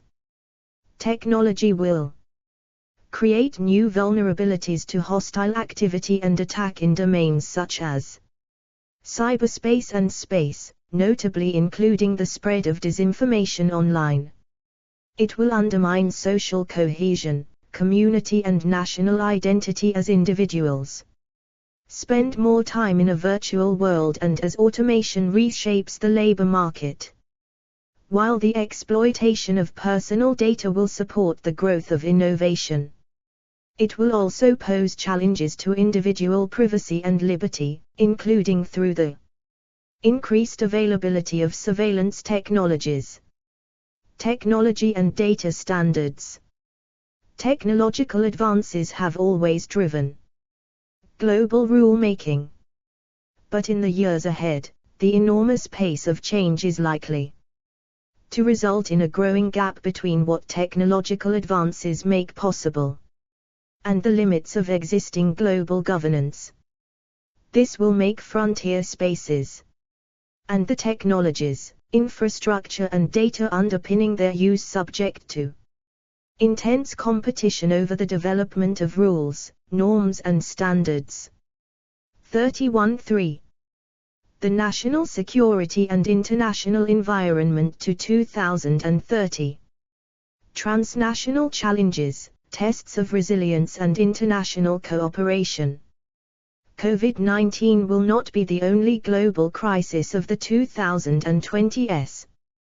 The world faces transnational challenges which overlap, reinforce each other and require a global response.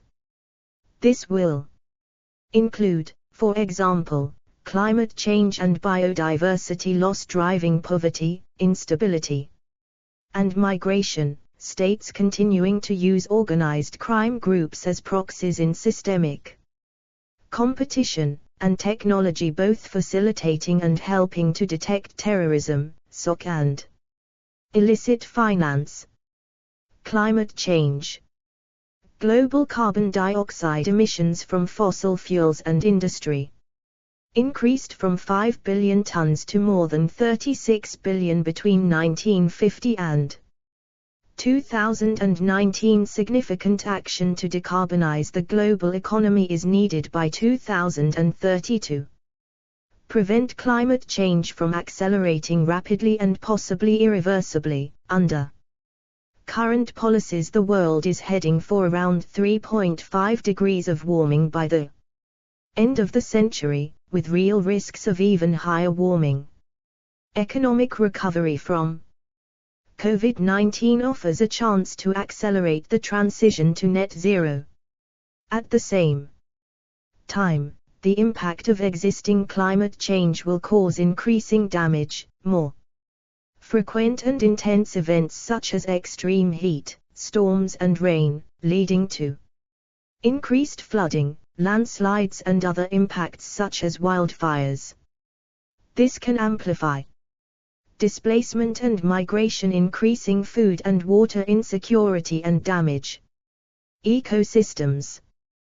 The effects will be felt most acutely in sub-Saharan Africa, South and East Asia and the Middle East, with a disproportionate impact on areas that are already fragile and on the people who live in them. Biodiversity loss. Global biodiversity is already in unprecedented decline. 75% of the world's land surface and 66% of the ocean has been significantly altered and degraded by human activity, and an estimated 1 million species are threatened with extinction. To 2030, unsustainable patterns of production and consumption, population growth and technological developments will cause further biodiversity loss, as a result of land and sea use change, overexploitation, climate change, pollution and invasive alien species. This will have particularly severe consequences for the world's poor and vulnerable. Global health. Infectious disease outbreaks are likely to be more frequent to 2030. Many will be zoonosis, diseases caused by viruses, bacteria or parasites that spread from animals to humans as population growth drives the intensification of agriculture and as the loss of habitats increases interaction between humans and animals. Another novel pandemic remains a realistic possibility. On current trends, global deaths related to antimicrobial resistance will rise from 700,000 to 10 million. per year by 2050. Migratory flows. Migration will remain a permanent feature of the global landscape. Demographic change, climate change, biodiversity loss, conflict, and instability and poverty exacerbated by the effects of COVID-19 will drive increased population movements, with Europe the destination for mass migration from the Middle East and Africa in particular. But interstate and intrastate migration is likely to have more stressful effects in other parts of the world. 32 Integrated Review. Radicalization and terrorism. Terrorism will remain a major threat over the coming decade, with a more diverse range of material and political causes, new sources of radicalization and evolving tactics. In the UK, the main sources of terrorist threat are from Islamist and Northern Ireland-related terrorism, and far-right, far-left, anarchist and single-issue terrorism. In Northern Ireland, there remains a risk that some groups could seek to encourage and exploit political instability. Overseas, poor governance and disorder, particularly in Africa and the Middle East, is likely to increase space for terrorist and extremist groups to operate. There is a realistic possibility that state sponsorship of terrorism and the use of proxies will increase. It is likely that a terrorist group will launch a successful CBRN attack by 2030. Serious and organized crime and illicit finance. SOC will continue to have a significant impact on UK citizens. The scale and complexity of SOC will likely increase, aided by new technologies, and will adapt to events faster than governments. Most SOC will continue to be transnational. Criminals will source illicit goods, exploit the vulnerable, and defraud UK citizens and businesses from overseas. SOC will also enable threats such as state threats and terrorism, and will undermine regional stability, especially in post-conflict zones. It will continue to be facilitated by cross-border flows of illicit finance, with tens of billions of pounds likely to be laundered through the UK every year. 4. Strategic framework. 34 Integrated Review. DeepMind's AlphaFold, UK-based AI research which cracked protein folding, a complex computational problem that will fundamentally advance engineering biology. This computer-generated images of T1037, part of a protein from a virus that infects bacteria. Copyright symbol DeepMind. 4. Strategic Framework. 35. 1. Sustaining strategic advantage through science and technology. 1. The rapid pace of change in science and technology, S&T, is transforming many aspects of our lives, fundamentally reshaping our economy and our society, and unlocking previously inconceivable improvements in global health, well-being, and prosperity. As competition grows between states, S&T will also increase in importance as an arena of systemic competition. In the years ahead, countries which establish a leading role in critical and emerging technologies will be at the forefront of global leadership. 2. The UK has a strong record of innovation in S&T, discovering graphene, decoding the structure of DNA, and contributing life-saving treatments and a vaccine to the global effort against COVID-19. In the fast-evolving and more contested environment ahead, the UK must take an active approach to building and sustaining a durable competitive edge in S&T, anticipating, assessing and taking action on our S&T priorities to deliver strategic advantage for the UK. This will become increasingly important to our domestic prosperity and our international relationships in the coming decade.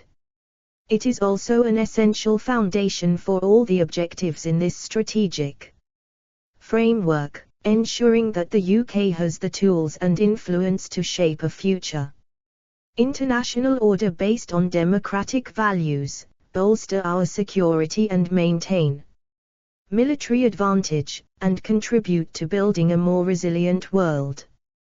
3. Our first goal is to grow the UK's science and technology power in pursuit of strategic advantage. Achieving this objective requires a whole of UK effort, in which the government's primary role is to create the enabling environment for a thriving S&T ecosystem of scientists, researchers, inventors and innovators, across academia, the private sector, regulators and standards bodies, working alongside the manufacturing base to take innovations through to markets. It also requires strategic choices and decisions by the government, both on S&T priorities and on how we use our national S&T capability in support of wider policy goals from net zero through to economic growth. 4. Our second goal is to cement the UK's position as a responsible and democratic cyber power, able to protect and promote our interests in and through cyberspace. The cyber domain is unique in that it is man-made, subject to rapid technological change, and at an early stage in the evolution of its rules and norms, all of which combine to create enormous opportunity and risk. Over the past decade we have established the UK as a cyber power, building cutting-edge defensive and offensive cyber capabilities, and a leading cyber security sector. In the digital age, sustaining this competitive edge in cyber will be a fundamental component of strategic advantage through S&T. 1.1 Growing the UK's science and technology power. 5. The UK is already an S&T power, as well as our deep and broad research base. We are ranked 4th in the Global Innovation Index, 2020, attract significant venture capital at a level that exceeds that of Germany, France and Sweden combined, and are a world leader in applied innovation and transformative tech. 36 Integrated Review. 6. The UK nevertheless needs to maximize its innovation potential, ensuring that ideas translate into practical applications which enhance everyday life and contribute to productivity, economic growth and international influence. A common problem in the UK innovation landscape is that although support is available for early-stage R&D, it often falls away before ideas are fully commercialized and brought to market. As a result, innovation and intellectual property sometimes move out of the UK before companies are able to mature into commercial successes. 7. Building a durable competitive edge in S&T depends on ensuring that the success of our research base translates into influence over the design and use of critical and emerging technologies. This requires the creation of a favorable environment, ranging from a talented workforce and strong science infrastructure, to speed of commercialization, our ability to attract trusted international partners, and ethical and legal frameworks that foster public trust and early adoption. To achieve this, our priority actions will be to build on the UK's successful S&T base. The government has committed to increasing economy-wide investment in R&D to 2.4% of GDP by 2027, including through inward investment, through the R&D roadmap, we will ensure that public R&D spending continues to support discovery research, and increase investment in applied research, development and implementation. We will also take greater account of place-based outcomes, ensuring that public spending on R&D unlocks growth and societal benefit across the UK. We will accept more risk in our public investments, supporting the most creative, innovative and radical ideas for future development. We will invest at least £800 million to set up an independent body for high-risk, high-reward research, the Advanced Research and Invention Agency, ARIA, which will back breakthrough technologies and basic research through experimentation. To unlock the full potential of the UK's S&T and data ecosystem, by improving and accelerating the pull through from research to commercialization, the government will use all the levers at its disposal to develop the infrastructure, business and regulatory environment to support innovation and adoption across the UK economy. We will do this in partnership with all of the British S&T community, within government and across the devolved administrations, academia, the private sector, the financial sector, regulators and standards bodies. The government's plan for growth and the digital and national data strategies will be core planks of this effort, supported by the pro-growth, pro-innovation regulatory reforms set out in the White Paper on Regulation for the Fourth Industrial Revolution. We will improve access to finance, including from specialist investors able to provide longer-term capital to promising companies across all stages of growth. We will make the UK the best place in the world to be a researcher, inventor or innovator, strengthening our talent offer through the newly established Office for Talent and the introduction of the Global Talent Visa, to better protect our intellectual property and sensitive research. We will support the research and innovation sector through the Trusted Research Programme and Act to protect our organizations, capabilities and skills where there is a national security case, including by ensuring companies can access investment safely. See 2.2. 4 Strategic Framework 37. Attracting global talent to the UK. The UK's ambition is to become the top destination for international talent, offering the professional opportunities, skills environment and high quality of life to attract the best scientists, researchers and innovators worldwide to come to the UK and make it their home. The newly established Office for Talent will ensure the UK's talent offer is stronger than ever for students, those building their careers, and those who are already world leaders in their fields. It will make it easier for those with the most talent, potential, energy and creativity to come to the UK from around the world, reaching out to those with the skills the UK needs and helping them to understand the opportunities on offer. This ambition will be supported by the UK's new points-based immigration system, which will ensure that the immigration process is simple, easy and quick, supporting aims to create a high-wage, high-skill, high-productivity economy. The Global Talent Visa provides a new route for talented and promising individuals to come and work in the UK. We are also introducing a new graduate route to make it easier for some of the best young international graduates to secure skilled jobs in the UK and continue making a valuable contribution to our economy and society. To improve our ability to identify, build and use the UK's strategic S&T capabilities, we will establish new S&T horizon scanning, assessment and policy.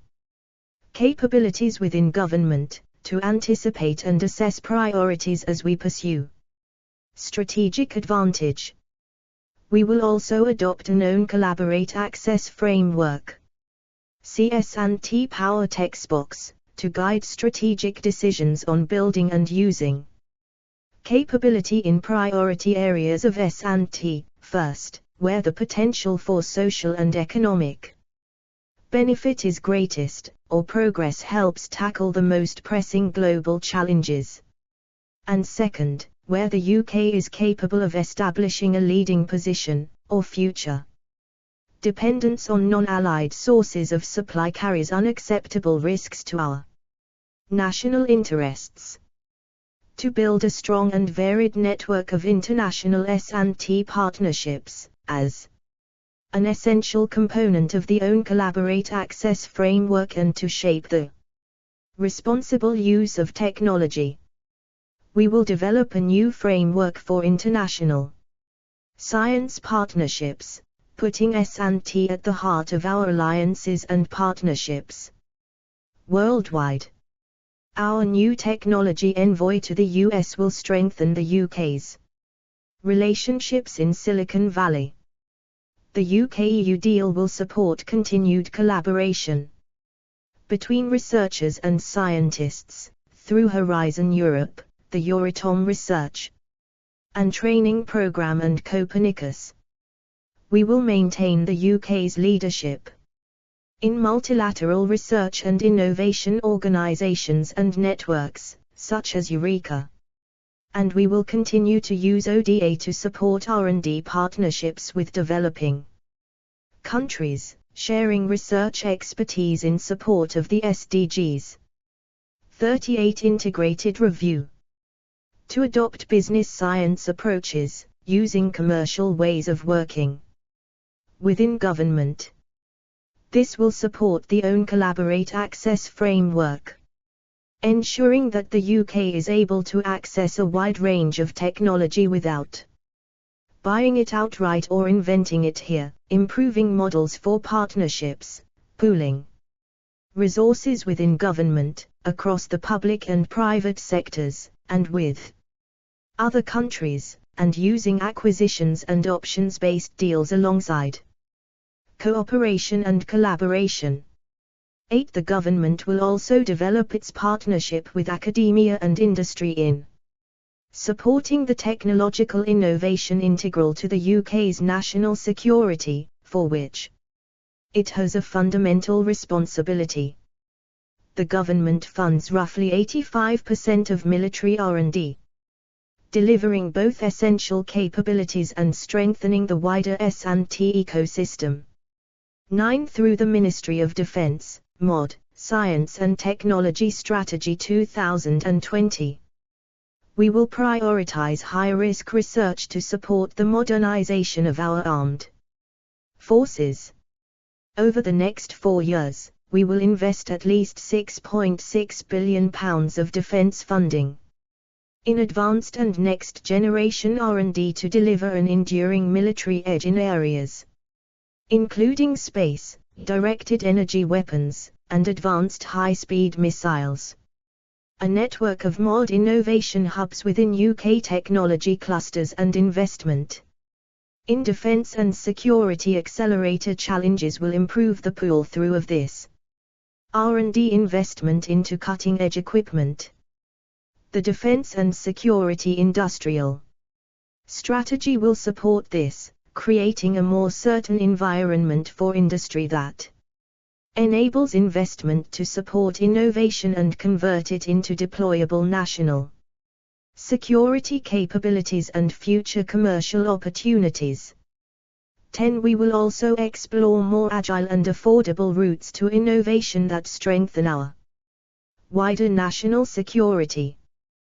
The National Security Strategic Investment Fund, NSIF, is the government's corporate venturing arm for dual-use advanced technologies, supporting long-term equity investment to accelerate the adoption of new capabilities in areas such as audio and visual processing, computational behavioral analysis, and identity technologies, and through the National Security Technology and Innovation Exchange, NST9, we are taking a coordinated and systematic approach to technology development, including by establishing a cross-government network of co-creation spaces to bring together expertise and specialist facilities from across government partners, the private sector and leading academic S&T communities. This will support the development of effective, user-driven technology at pace and at scale in areas that are critical to national security, including data science, AI and protective security. A framework for S&T power, own collaborate access. Growing the UK's S&T power requires a long-term approach to building and using capability in the most important future fields. The UK will seek to establish a leading role in critical and emerging technologies where there is a realistic prospect of delivering strategic advantage. A new own collaborate access framework will guide our approach. Own, where the UK has leadership and ownership of new developments. From discovery to large-scale manufacture and commercialization. This will always involve elements of collaboration and access. For Strategic Framework 39. Collaborate, where the UK can provide unique contributions that allow us to collaborate with others to achieve our goals. Access, where the UK will seek to acquire critical S&T from elsewhere through options, deals and relationships. The government's role in delivering the framework is as an enabler of the private sector and wider S&T community, including as a user and acquirer of technology.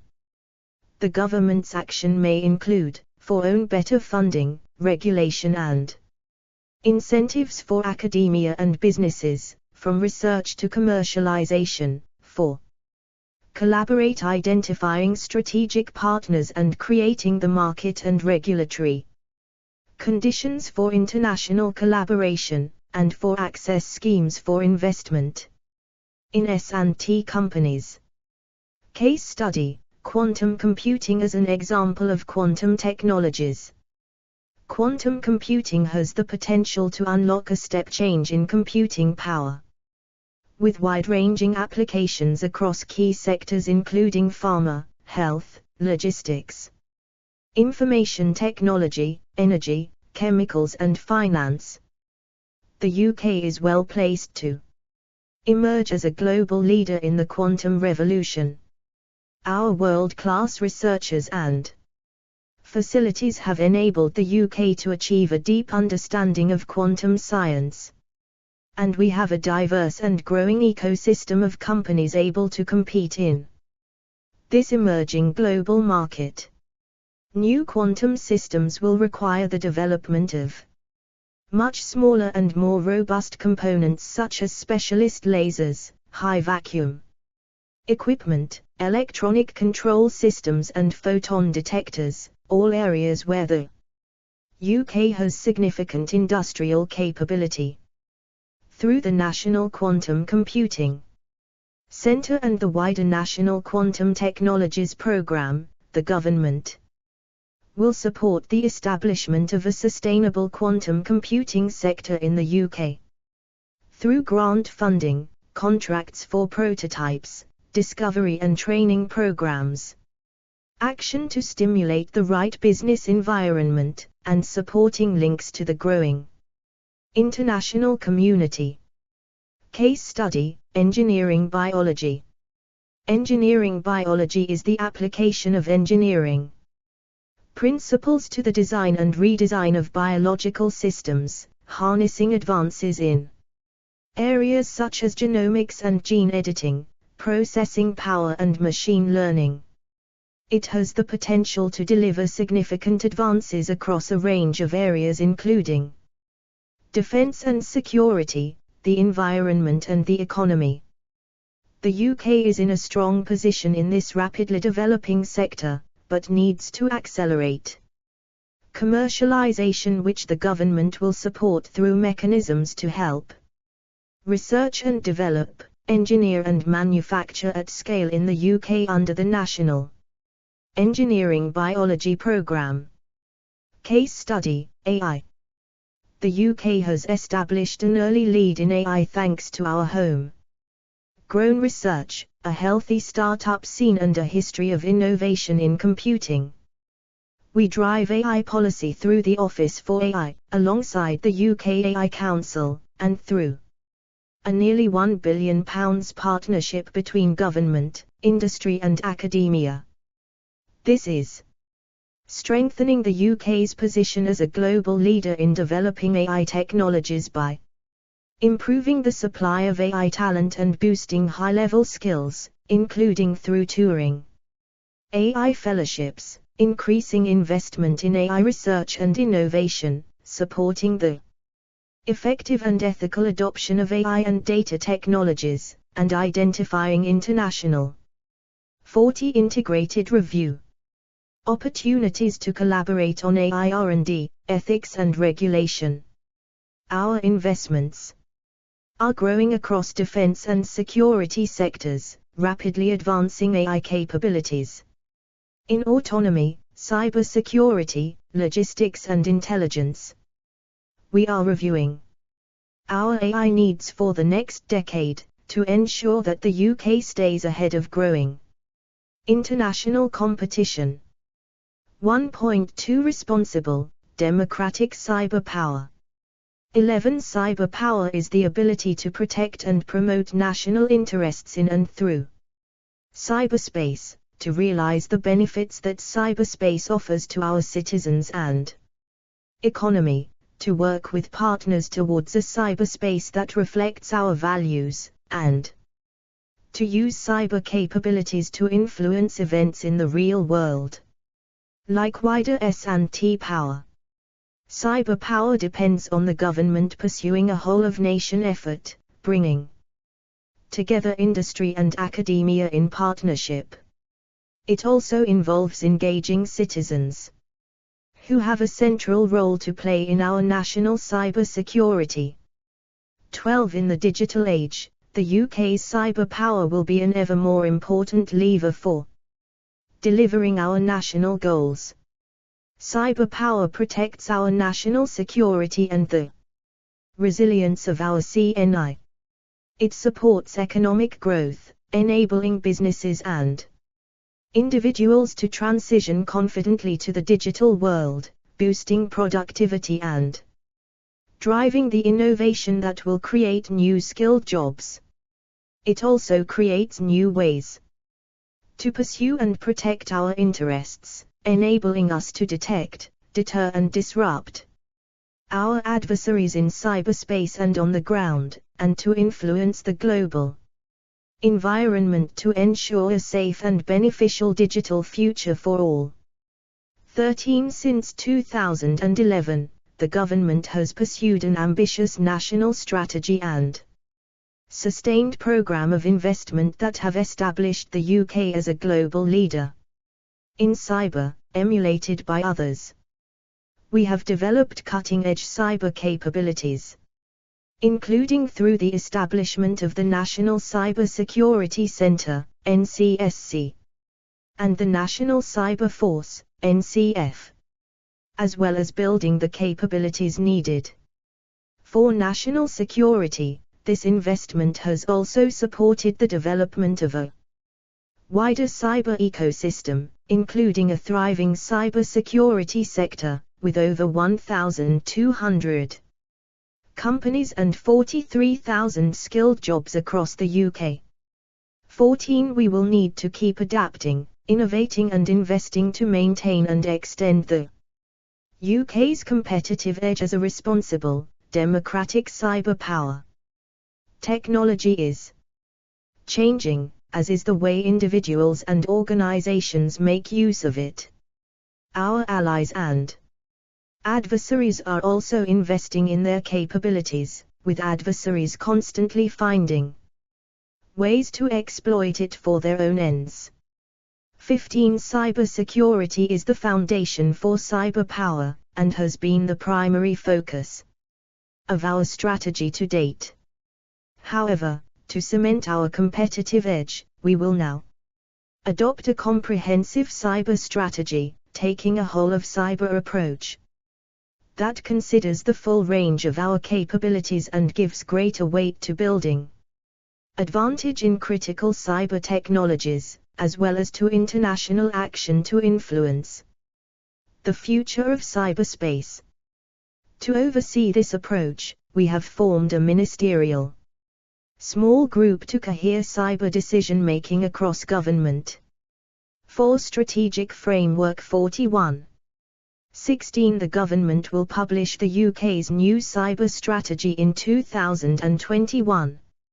Under this strategy, our priority actions will be to strengthen the UK's cyber ecosystem, enabling a whole-of-nation approach to cyber and deepening the partnership between government, academia and industry.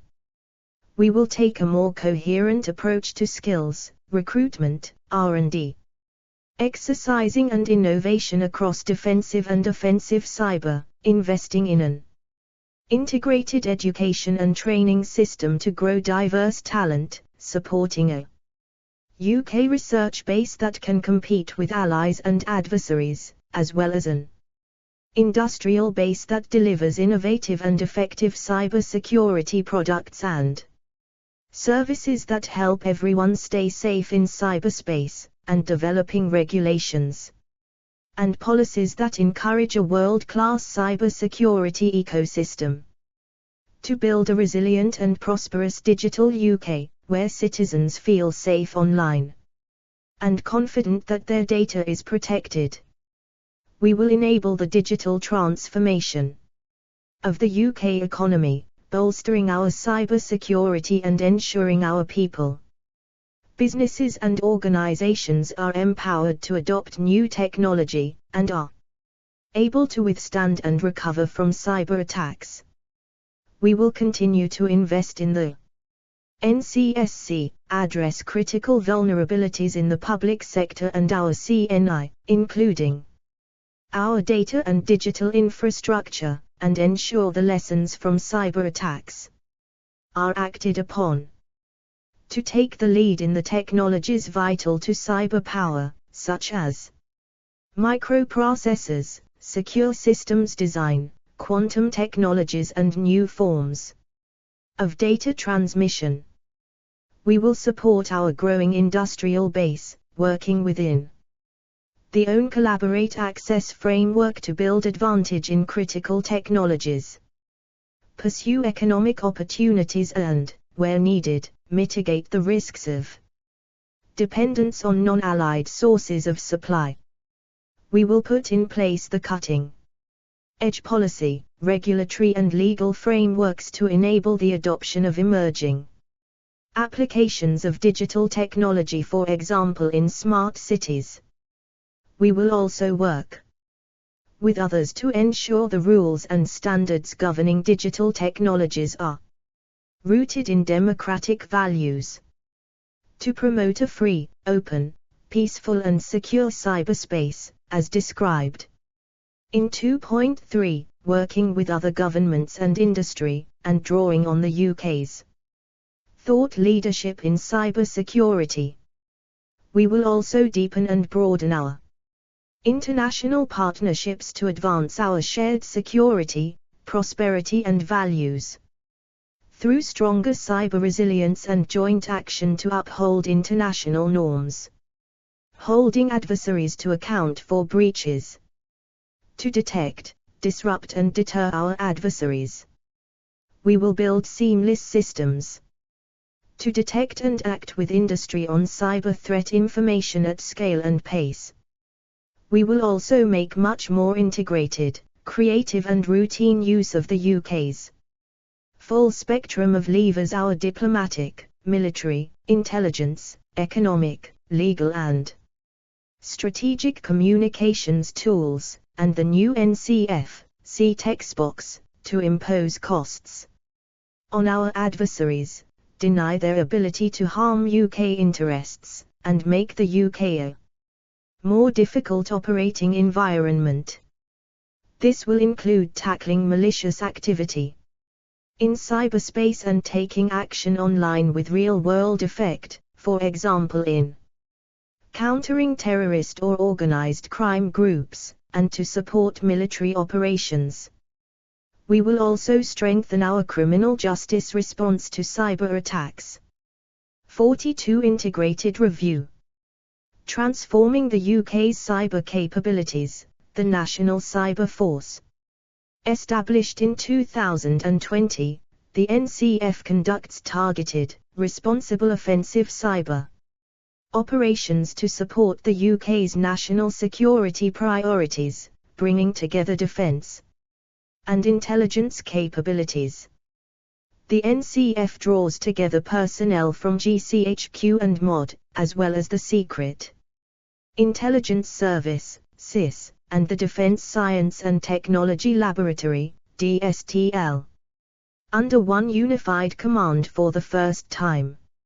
Alongside the MOD's operational expertise, DSTL's scientific and technical capabilities and GCHQ's global intelligence, SIS provides its expertise in recruiting and running agents alongside its unique ability to deliver clandestine operational technology, used in combination with diplomatic, economic, political and military capabilities. Examples of cyber operations could include interfering with a mobile phone to prevent a terrorist from being able to communicate with their contacts, helping to prevent cyberspace from being used as a global platform for serious crimes, including fraud and sexual abuse of children, keeping UK military aircraft safe from targeting by weapons systems. The UK is committed to using its cyber capabilities in a responsible way, in line with UK and international law. Past and future cyber operations have and will continue to operate under existing laws, including the Intelligence Services Act, 1994, and the Investigatory Powers Act, 2016. This ensures UK cyber operations are responsible, targeted and proportionate, in contrast to the operations of some of our adversaries. UN Headquarters, New York. Copyright symbol Crown Copyright 2021. 44 Integrated Review. 2. Shaping the Open International Order of the Future. 1. The UK's openness to the flow of trade, capital, data, ideas and talent is essential to our long-term prosperity. This international exchange will be critical in driving healthy competition, innovation and productivity growth as we build back better from COVID-19 and seek to level up across the nation. The ability of open societies and economies, such as the UK, to flourish in this way depends on the effective functioning of the international order, the laws, rules and norms that are used to manage international cooperation and competition, and the institutions that enable countries to come together to tackle shared problems.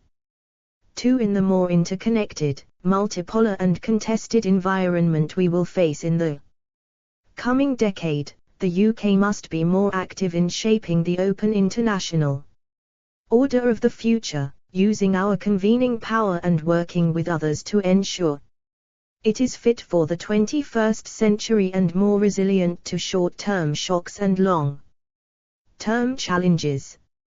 We must also work to restore a spirit of greater international cooperation, based on dialogue and compromise, while standing up for our values. 3. There are multiple systems of international institutions, laws, rules and norms that comprise the international order. We must tailor our approach to the opportunities and challenges we face in each of them, in the increasingly digital global economy, and newer domains of cyberspace and space, which are addressed in this chapter, and in the security and ecological systems, which are addressed in chapters 3 and 4. 4. The UK remains deeply committed to multilateralism. We prize our membership of many global bodies, of which the UN is the most important. We must strengthen those institutions that are vital to the future functioning of the international order, such as the WTO and WHO, and deepen our engagement in those that are growing in importance, including those governing technology standards. Where we become more involved in other parts of the world, we will work with existing bodies, such as ASEAN in the Indo-Pacific, and we will be active in seeking election to senior positions within international institutions where our interests and values are most directly at stake. In doing so, we will field strong candidates that represent the true diversity of our communities across England, Scotland, Wales and Northern Ireland. 5. Our first goal is to support open societies and defend human rights, as a force for good in the world. The international order is only as robust, resilient and legitimate as the states that comprise it. We will therefore support open societies, characterized by effective governance and resilience at home, and which cooperate with other countries on the basis of transparency, good governance and open markets. 6. Our second goal is to shape an open, resilient global economy, restoring trust in free and fair trade as we build back better from COVID-19. To do so, we must address the drivers of fragmentation and build the global economy of the future, one that is digital and sustainable. The UK economy must be more competitive within this landscape, as a global services, digital and data hub that delivers for all our citizens. 4. Strategic Framework 45. 7. Our third goal is to shape the international order as it develops in future frontiers in the domains of cyberspace and space, where the possibilities for economic, social and military activity are expanding rapidly, and existing rules and norms are struggling to keep pace. We will need to be active in ensuring effective accountability and oversight that protects democratic values, while opposing the overreach of state control. Our Force for Good agenda, the combined power of diplomacy and development. Diplomatic leadership in a changing world. Effective diplomacy is a critical tool in the UK's ability to deliver for British citizens in the world. It is through our efforts to build relationships and mutual understanding with allies, partners and countries beyond that we are best able to navigate the changing balance and diffusion of power. To shape the open international order of the future, we must reinforce and renew our diplomacy, adapting our statecraft for a new era. In doing so, we must hold firm to our existing strengths. Our diplomatic network of 281 posts in 178 countries and territories will continue to build the relationships and expertise to support our national goals, representing the whole of the United Kingdom and providing support to British people abroad through our consular services. Our diplomats and legal experts will maintain their significant contribution at the heart of multilateral institutions, and the UK will play an important convening role on issues of consequence to our shared security and prosperity. We will also innovate, ensuring that our diplomacy is equipped for the challenges ahead. We have already made a significant change in combining our development Expertise with the global reach of our diplomatic network greatly enhancing our ability to achieve long-term change around the world through our Force for Good agenda. We will build on this through greater emphasis on regulatory diplomacy, bringing together governments, standards bodies and industry to influence rules, norms and standards particularly in rapidly evolving areas such as space, cyberspace, emerging technologies and data. We will work with a wide range of partners including technology companies, independent standards bodies, civil society and academia across an increasing number of specialized international institutions. S&T diplomacy, strengthening our relationships worldwide and supporting the UK's strategic advantage through S&T, building on our science and innovation network in more than 40 countries and our research and innovation hubs in Africa, the Middle East and India. Cyber diplomacy, as a critical element of our cyber power, with our network of officers stretching across 6 continents.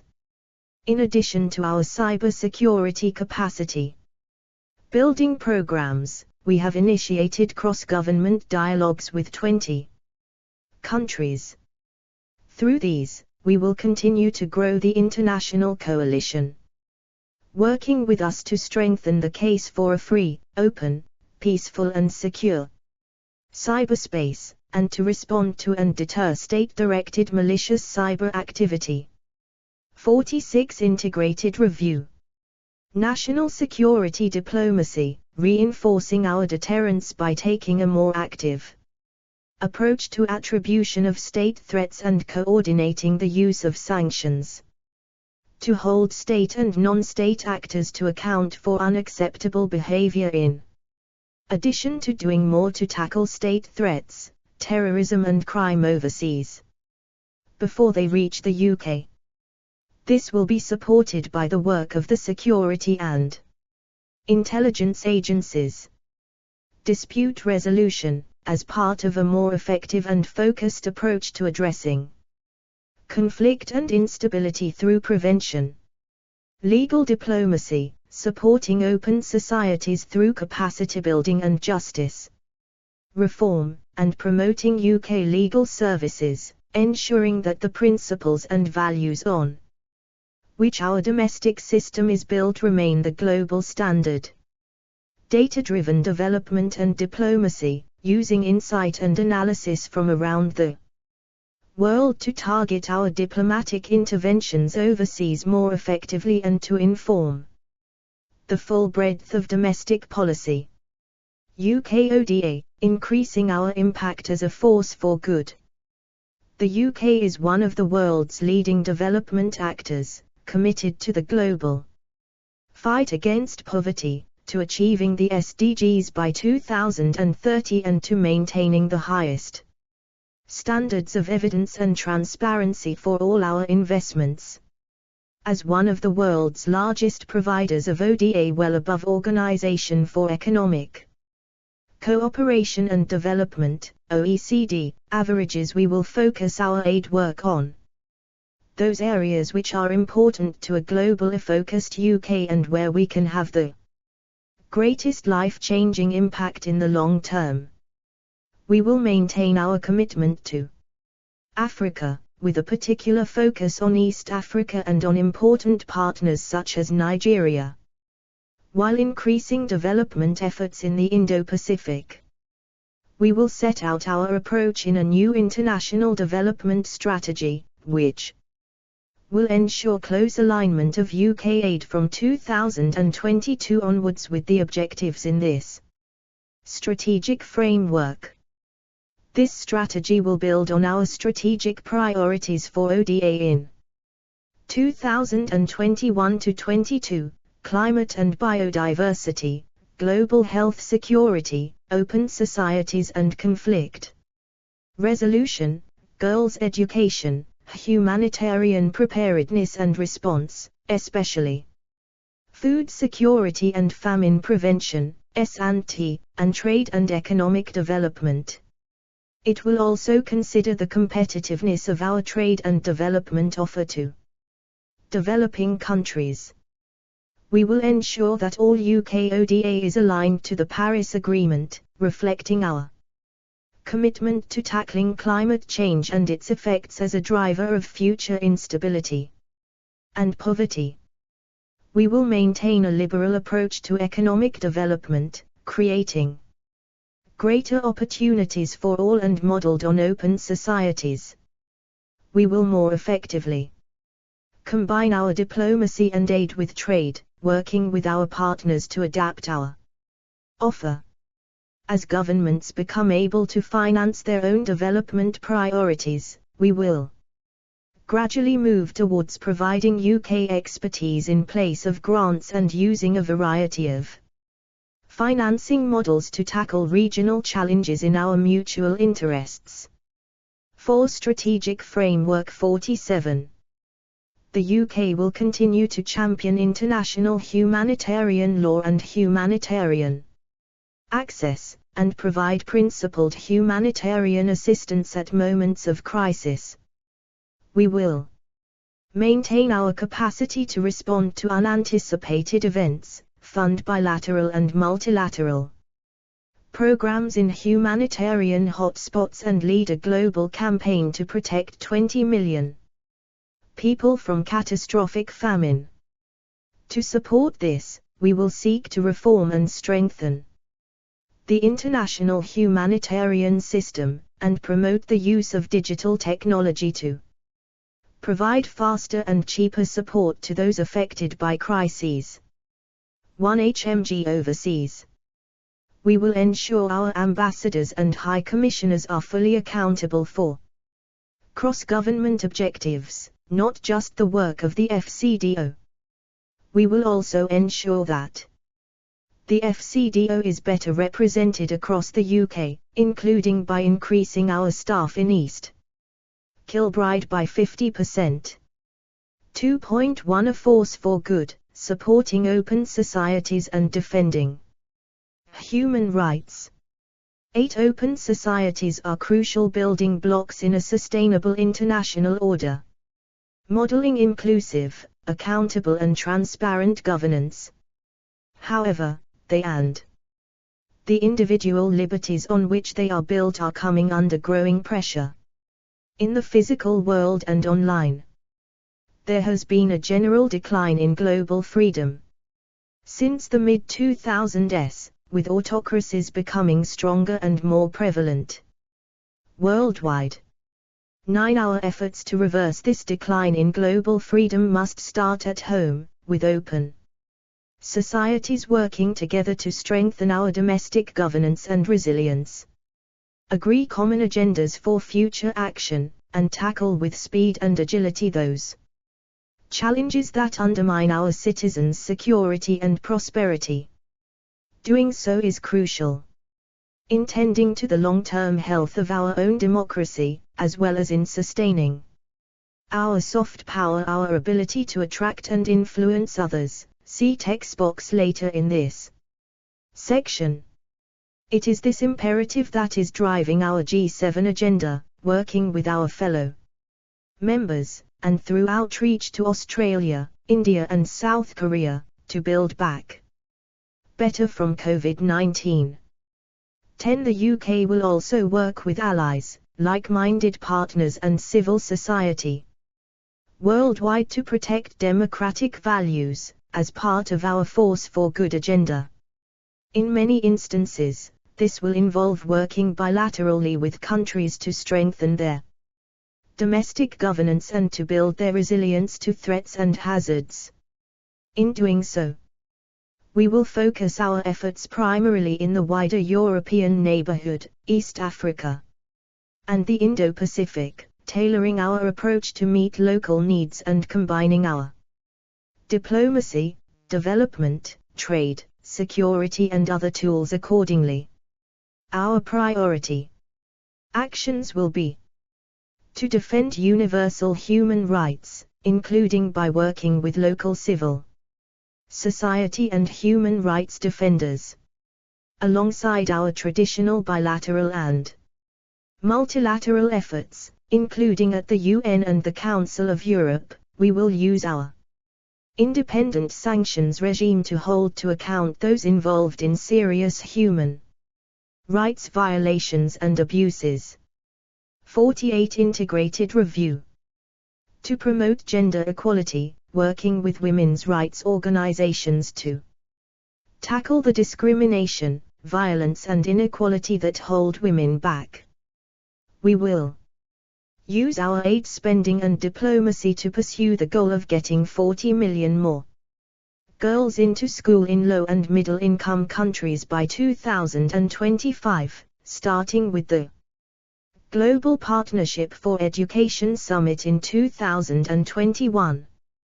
We will also promote women's economic empowerment at the WTO, G7, OECD, the UN and World Bank, and in free trade agreements, FTAs. To promote effective and transparent governance, robust democratic institutions and the rule of law. The UK will support strong, transparent and accountable political processes and institutions overseas, including parliaments and political parties, through the Westminster Foundation for Democracy and other institutions. This work will be bolstered by a new UK capability to support election observation and activity to strengthen existing multilateral efforts. We will also establish a new global sanctions regime on corruption, see text box, and reinvigorate our efforts to tackle illicit finance. The UK's independent sanctions policy. In July 2020, the UK established our first autonomous sanctions regime, the Global Human Rights, Magnitsky-style, sanctions regime. It gives the UK a powerful new tool to hold to account those involved in serious human rights violations or abuses. By imposing targeted asset freezes and travel bans, we will use our sanctions regimes as part of an integrated approach to promote our values and interests and to combat state threats, terrorism, cyber attacks, and the use and proliferation of chemical weapons. Our departure from the EU means we can move more quickly than through multilateral channels where it is in our interests to do so, while continuing to coordinate closely with a range of like-minded partners. We have already demonstrated the agility of our autonomous sanctions. In September 2020, we were the first European country to announce sanctions against the leader of Belarus and several officials over election fraud and violence against protesters. In 2021, the UK will launch a second global sanctions regime on corruption, giving us powers to prevent those involved in corruption from freely entering the UK or channeling money through our financial system. This will complement existing anti-corruption tools, including law enforcement powers, and enable us to work with allies who have similar regimes, such as the US and Canada, to promote freedom of religion or belief, for RB, overseas, taking forward the recommendations of the Bishop of Treoro's 2019 independent review and raising awareness of cases of particular concern, including through collaboration with the International Religious Freedom or Belief Alliance. In 2022, we will host an international ministerial conference to agree steps to advance for RB for all, to defend press and media freedom, including through our commitments to the Global Media Defense Fund, which we co-founded with Canada. Alongside our efforts to challenge censorship of the Internet and digital media, we will also promote appropriate protections against online harms. We will tackle online violence, particularly where it is directed against women and girls, and help independent media in developing countries to establish new, resilient business. 4. Strategic Framework 49. Models for the Digital Age. The independent work of the BBC World Service will also support media freedom. To end the practice of arbitrary arrest, detention or sentencing of foreign nationals to exercise leverage over other governments. We will support Canada's initiative to end the arbitrary detention of foreign nationals, including those with dual nationality, without due process and the legal protections of a fair trial.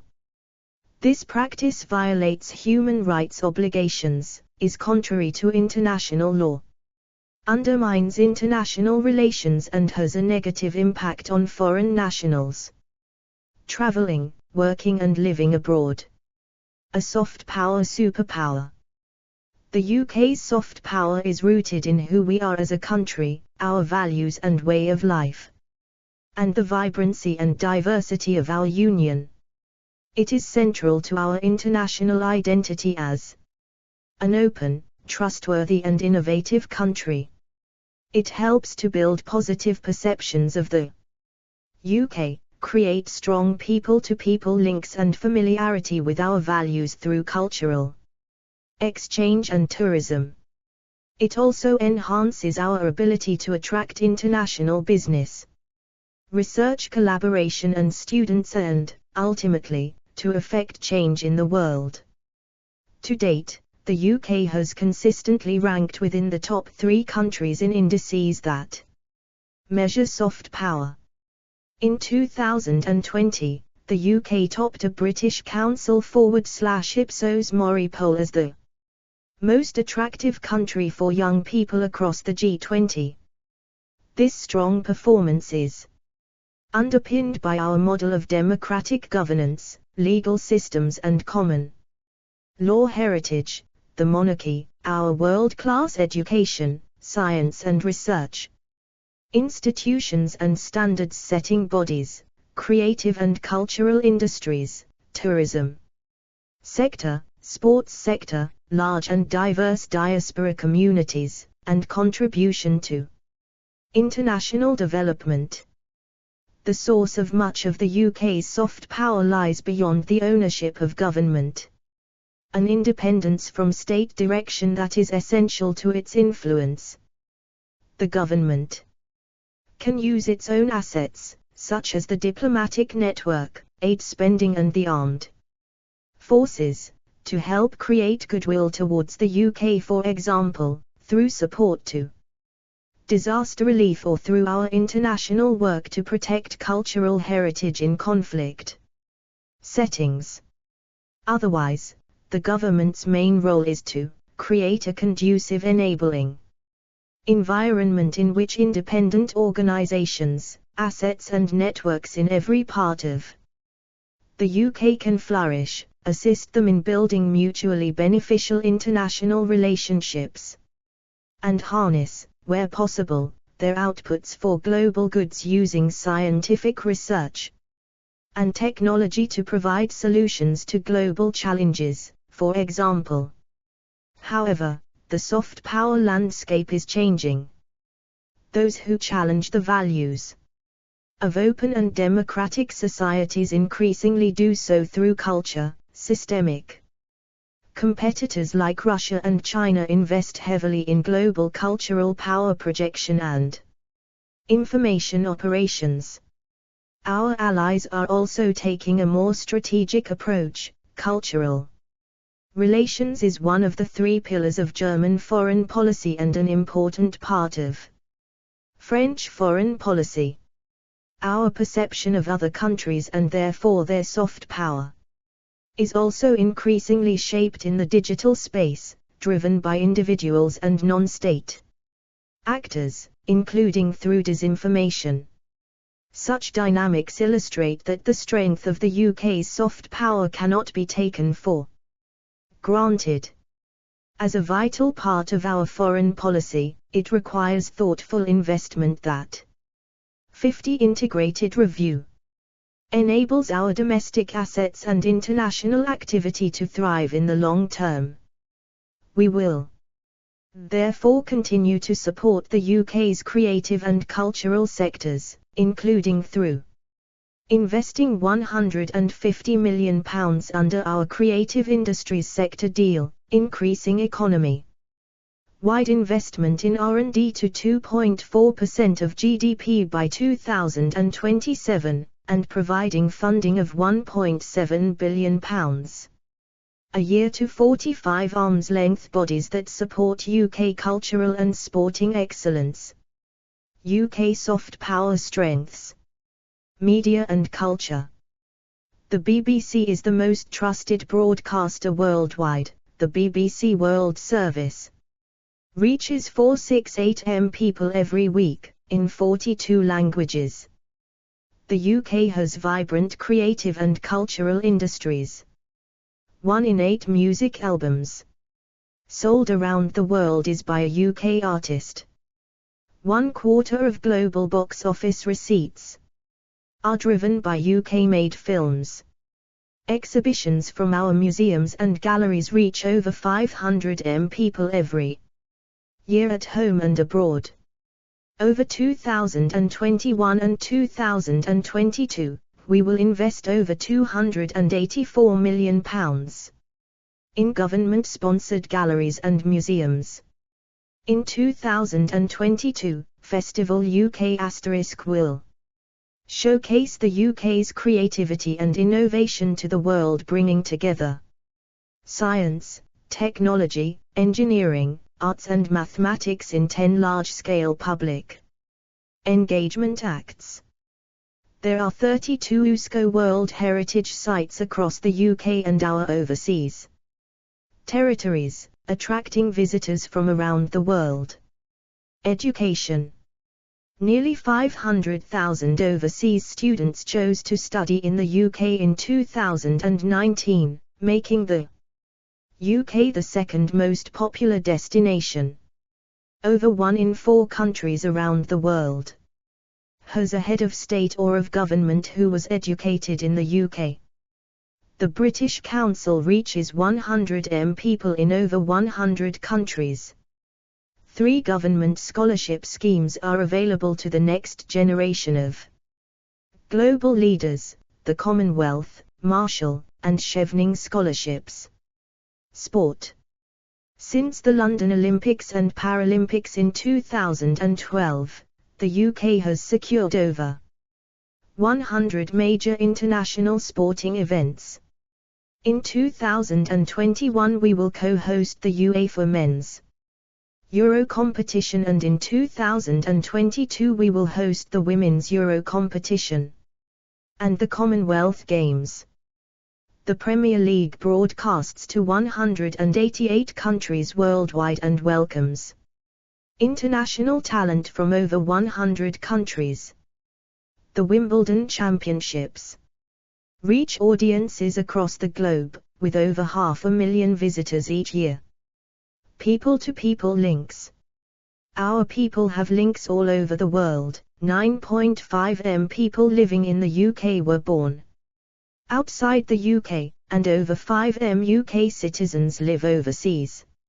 Over 40 million overseas visitors came to the UK in 2019, contributing £28.4 billion to the UK economy and promoting familiarity with our values. Our #Love is Great campaign celebrates equality and diversity, raising awareness of the UK as a welcoming destination for international LGBTQ+ visitors. 4 Strategic Framework 51.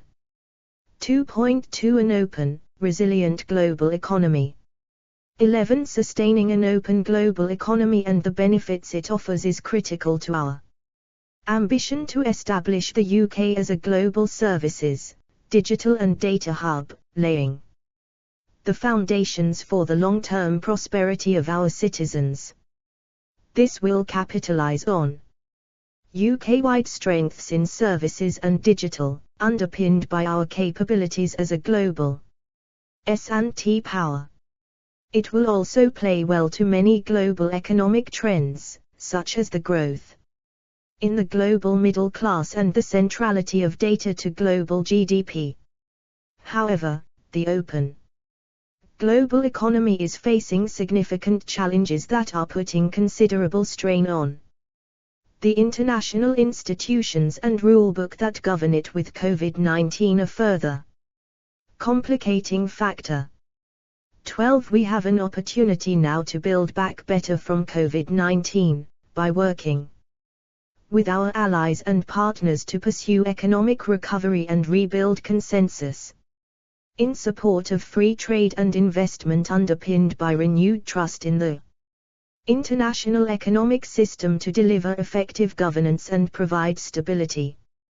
13. Our approach will build on our long-standing successes in delivering benefits for UK economic competitiveness and consumers. Our integration into the global economic and financial system provides access to essential items such as medical supplies, offers UK firms access to innovations and fast-growing markets for British goods and services around the world, and enables us to attract inward investment to support jobs and growth at home. Nevertheless, our recovery from this economic crisis must deliver more equitably for people across the UK. The UK economy. Total trade accounted for 62% of UK GDP in 2019. UK FDI to GDP ratio is 72%, ahead of France, 32%, and Germany, 27%. The UK is a global leader in financial services, which in 2018 contributed £132 billion to the UK economy, 6.9% of GDP. The digital sector contributed nearly £150 billion to the UK economy in 2018, an increase of 30% since 2010. There are 1.6 million jobs and around 232,000 businesses in the UK digital sector, most of which are small and medium-sized enterprises. 5th in the world for exports of goods and services. Economy-wide investment in R&D will increase to 2.4% of GDP by 2027.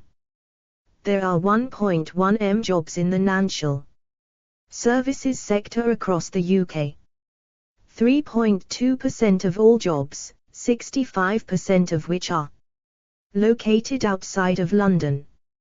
In 2019, UK digital tech investment reached a record high of £10.1 billion, up £3.1 billion from 2018, accounting for 33% of all European tech investment. There were 485,000 international students in the UK in 2018-19, accounting for 20.7% of the total student population. 52. Integrated review. 14. We must also work with others to increase the resilience of the global economy to short-term shocks and long-term distortions, and to prepare for the structural challenges of the future. This will involve creating rules that are fit for the 21st century, rooted in high standards and democratic values, better enabling open societies such as the UK to harness the future frontiers of economic growth. It will also support the integration of developing countries into the global economy. 15. In addition to accelerating the transition to a zero-carbon global economy, our priority actions will be to nurture a strong UK economy that delivers for all citizens and is more competitive internationally. We will use all our domestic levers and our international trade agenda, see text box, to foster productivity growth and innovation, so that all our people benefit as we build back better from COVID-19. Through our plan for growth and the digital strategy, we will invest in national infrastructure, innovation and skills, signaling our regional and sectoral priorities to guide private sector investment. We will also anticipate and respond to the needs of those disadvantaged by the changing shape of our economy, for example, through jobs lost to automation or the effects of a greener economy on fuel poverty, to promote inward investment while minimizing the potential risk to our national security. We will maximize the contribution of foreign direct investment, FDI, to economic growth across the UK through an updated investment strategy, our trade policy and the work of the new Office for Investment. Where necessary and proportionate, we will intervene in FDI transactions to protect national security, under the provisions of the National Security and Investment Bill and led by the new Investment Security Unit. The UK is committed to a transparent and predictable regulatory environment in response to a more complex set of threats, to revitalize free, fair and transparent trade by strengthening the global trading system and modernizing the international rulebook, especially on the environment, services and the digital sector. Countries around the world, large or small, developed or developing, need to be able to compete. The UK will therefore work with allies and partners to reinvigorate the WTO so that its rules and agreements are better able to address current and future trade issues. As part of this, we will seek to re-establish a fully functioning dispute settlement mechanism. We will also do more to challenge those who consistently pursue unfair, trade-distorting practices such as forced technology transfer and subsidies, including through state-owned enterprises, and those who abuse self-designation rights in claiming developing country status. To establish global leadership in digital trade and support dynamic and competitive digital markets that deliver for all in UK society. Our goal is to maximize economic growth while managing the potential disruption caused by rapid innovation in areas from digital currencies to e-commerce and new business models that Montis data. The UK will use our leadership in digital trade to advance WTO negotiations on e-commerce and incorporate modern digital and data trade provisions in our FTAs.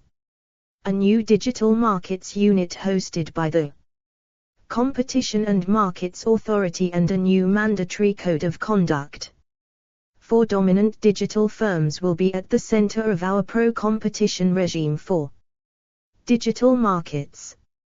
Through our G7 presidency, we will support the OECD's work to ensure digital companies pay the right amount of tax in each country in which, for Strategic Framework 53, they operate. We will also drive efforts to ensure that digital technical standards developed by international standards bodies deliver for all.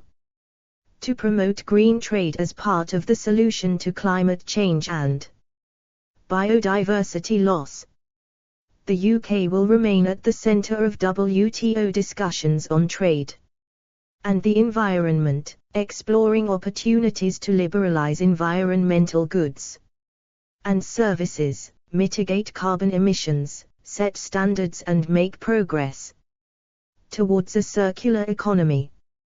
To tackle economic crime and illicit finance, which fund organized crime groups, terrorists and other malicious actors, undermine good governance and faith in our economy, and tarnish our global reputation by allowing corrupt assets to be held. In the UK, under the 2019 Economic Crime Plan, we will increase the number of trained financial investigators within our police forces, overhaul our suspicious activity reports regime to ensure critical intelligence informs their investigations, and bolster the National Economic Crime Centre, NEC. As soon as parliamentary time allows, we will introduce legislation that tackles economic crime, including the use of UK corporate structures in facilitating high-end money laundering.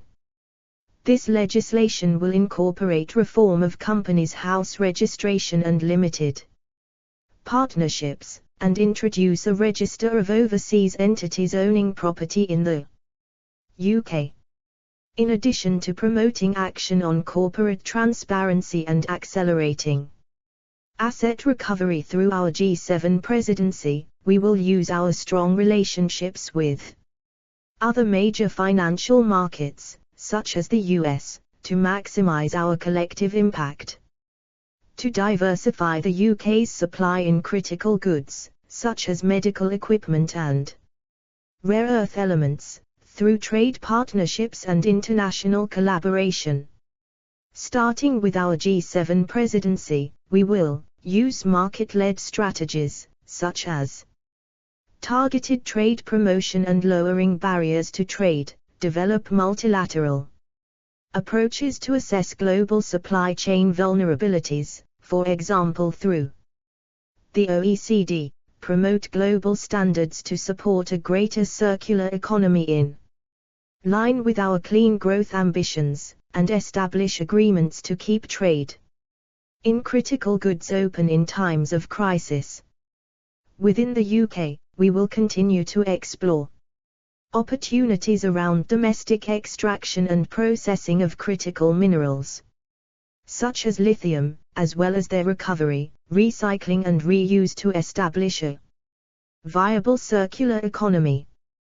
The government is already supporting a number of pilot projects across Cornwall, for example, through its Getting Building Fund, Local Enterprise Partnership and Smart Grants. 16. We will use the full range of domestic and international tools available to the government in pursuing these actions, putting our independent trade policy at the center of our international and national security policy, and using regulatory diplomacy to shape the standards and values that will underpin the global economy in the future, so that we are better able to compete. International cooperation will be essential, working multilaterally with the WTO and OECD, and with the G7, G20 and other groupings, to establish common approaches and demonstrate the benefits of cooperation in influencing multilateral debates. 54. Integrated review. Putting trade at the heart of global Britain. As an independent trading nation, our aim is to increase prosperity in all parts of the UK with a values-driven trade policy to open up markets and update international trading rules. Our policy is based on the core principles of democracy, human rights, free enterprise and high standards in areas like the environment, food, animal welfare and data.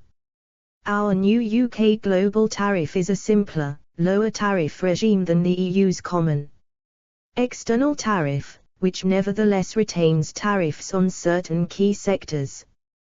This reflects our commitment to supporting global growth through trade and our determination to maintain an open and competitive UK market in the interests of UK consumers.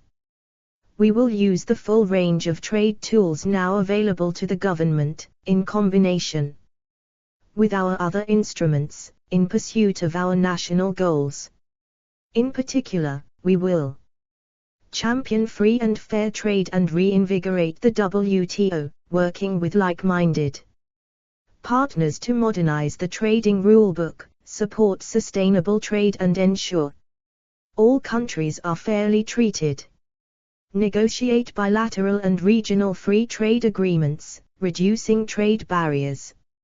Opening up opportunities for UK exporters, maintaining high standards and reinvigorating relationships with trading partners, old and new. The government's manifesto commitment is to establish trade agreements with countries covering 80% of UK trade by the end of 2022. In addition to the trade and cooperation agreement we have signed with the EU, our closest trading partner, we have secured FTAs with 66 non-EU countries and have applied for accession to the CPTPP, linking the UK to one of the most dynamic trading areas in the world. Secure market access and influence the rules, regulations and standards of our trading partners. We will do so through international organizations and using government-to-government dialogues such as economic and financial dialogues, joint trade reviews, joint economic and trade committees, JETCOs, mutual recognition agreements and bilateral investment treaties.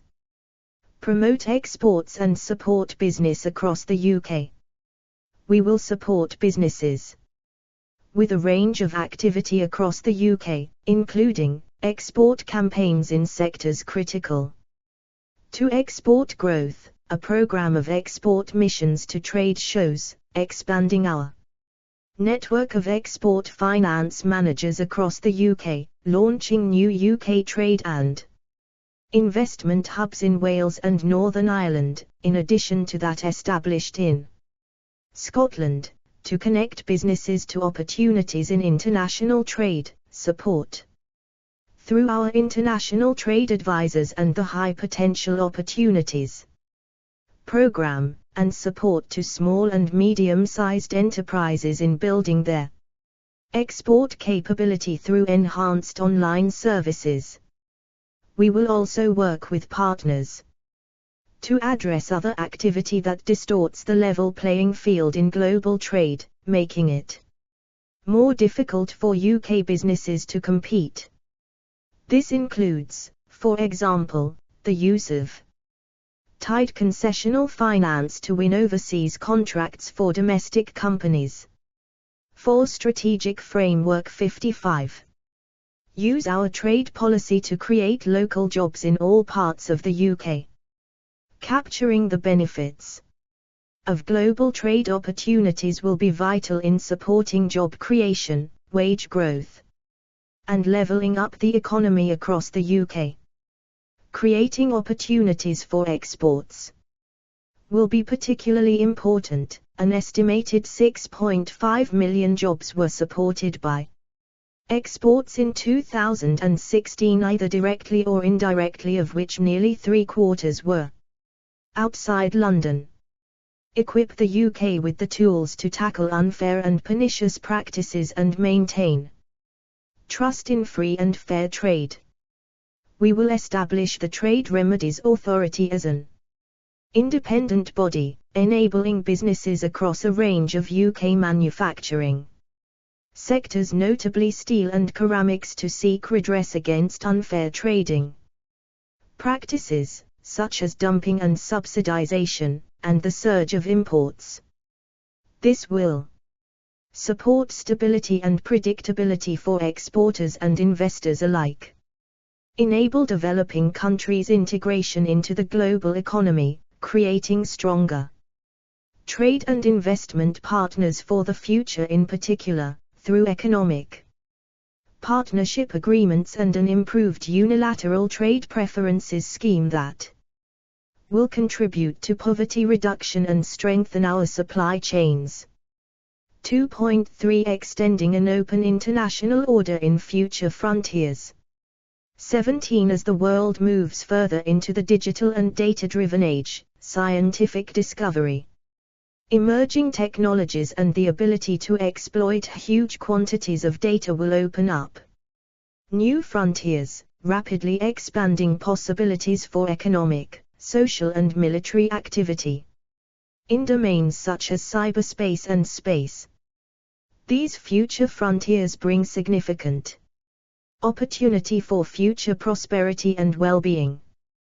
But they will be subject to intense competition, raising important questions about the interaction between economic opportunity, security and ethics, and the balance between the role of the state, businesses and individuals. 18. To make the most of the opportunities ahead, we must ensure that these future frontiers evolve in a way that reflects democratic values and interests, with open and trusted markets, strong safeguards for human rights, norms of behavior that reduce the risk of conflict and limit malign activity, and international cooperation to benefit our citizens and economies.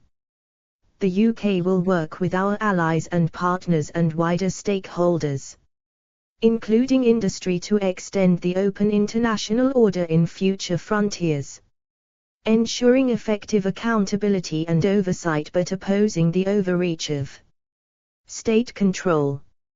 19. Doing so will depend on our success in building a competitive edge in the technologies driving the development of the future frontiers, whether through our cyber and space capabilities, or growing our influence in areas such as AI. Building strategic advantage through S&T is therefore the foundation for our approach. 20. Our effort will involve three main strands of activity: engaging in industry-led technical standards development, developing regulatory frameworks governing infrastructure technologies, data and commercial activity, and establishing the rules for responsible behavior by states and non-state actors, which must be negotiated between states. Our priority actions to support this will be 56. Integrated review. To promote a free, open, peaceful and secure cyberspace, we will work with other governments and in partnership with industry to ensure that cyberspace is governed by rules and norms that enhance collective security, promote democratic values and support global economic growth, and counter the spread of digital authoritarianism. The UK will uphold the rule of law in cyberspace, embodying responsible state behavior and shaping international best practice, and incentivizing compliance, deterring attacks and holding others to account for irresponsible state behavior. Where needed, we will shape new rules so that offensive cyber tools are developed and used responsibly and in accordance with international law. To protect an accessible and interoperable global Internet for future generations, protecting the right for all to share information and communicate freely and safely over the Internet. The UK will oppose efforts to bring management of the Internet under restrictive intergovernmental control, redoubling our support for the multi-stakeholder model. We will also advocate for greater diversity in standards bodies. Online harms. The UK is establishing a new approach to governing digital technologies which drives inclusive and dynamic growth across our whole society. Priorities include promoting dynamic competitive digital markets, building trust through ensuring safety and security online, unlocking the value of data, and protecting and promoting freedom of expression online. But the Internet also enables and facilitates a range of harmful and criminal activity, many aspects of which we will address through a new online harms regulatory regime, introduced into law by the Online Safety Bill. The government recognizes the complexity, diversity and dynamism of the digital economy. We have designed the new Regime to be proportionate and based on risk of harm, and flexible enough to account for emerging harms and technical solutions. The regime will protect users from harm and safeguard freedom of expression and pluralism online, establishing a new system of accountability and oversight for tech companies that moves far beyond self-regulation. It will require all online service providers to have systems and processes which tackle illegal content and activity on their platforms, and protect children from harmful content and activity. Companies will be expected to take particularly robust measures to tackle child sexual exploitation and terrorism. The largest companies will be required to set out standards for what legal material is and is not acceptable on their services, and enforce their terms and conditions consistently and transparently. The regulatory framework will be complemented by government support for media literacy and growth and innovation across the UK's safety tech sector. 4. Strategic Framework 57. To ensure human rights are protected online as they are offline, promoting freedom of expression online, including through the Freedom Online Coalition, and protecting citizens from online harms, building on the UK's pioneering approach to online safety, see text box. As part of this, we will seek to ensure that lawful access to data is maintained as digital technologies and services develop, so that law enforcement and intelligence services have the capabilities to investigate the most serious crimes, while protecting individuals' right to privacy. To ensure that transparency and accountability are embedded from the outset in the design and deployment of new technologies. The UK will work with industry, the British Standards Institution and other countries to influence new technical standards and develop new public policy approaches to technology which encourage innovation and interoperability, while protecting rights and freedoms. Through our G7 presidency, we will host the Future Tech Forum, bringing together governments, industry, academia and civil society in dialogue on a core set of principles to guide the evolution of the international technology ecosystem. To champion the international flow of data, enabling secure, trusted and interoperable exchange across borders, while maintaining data protection standards.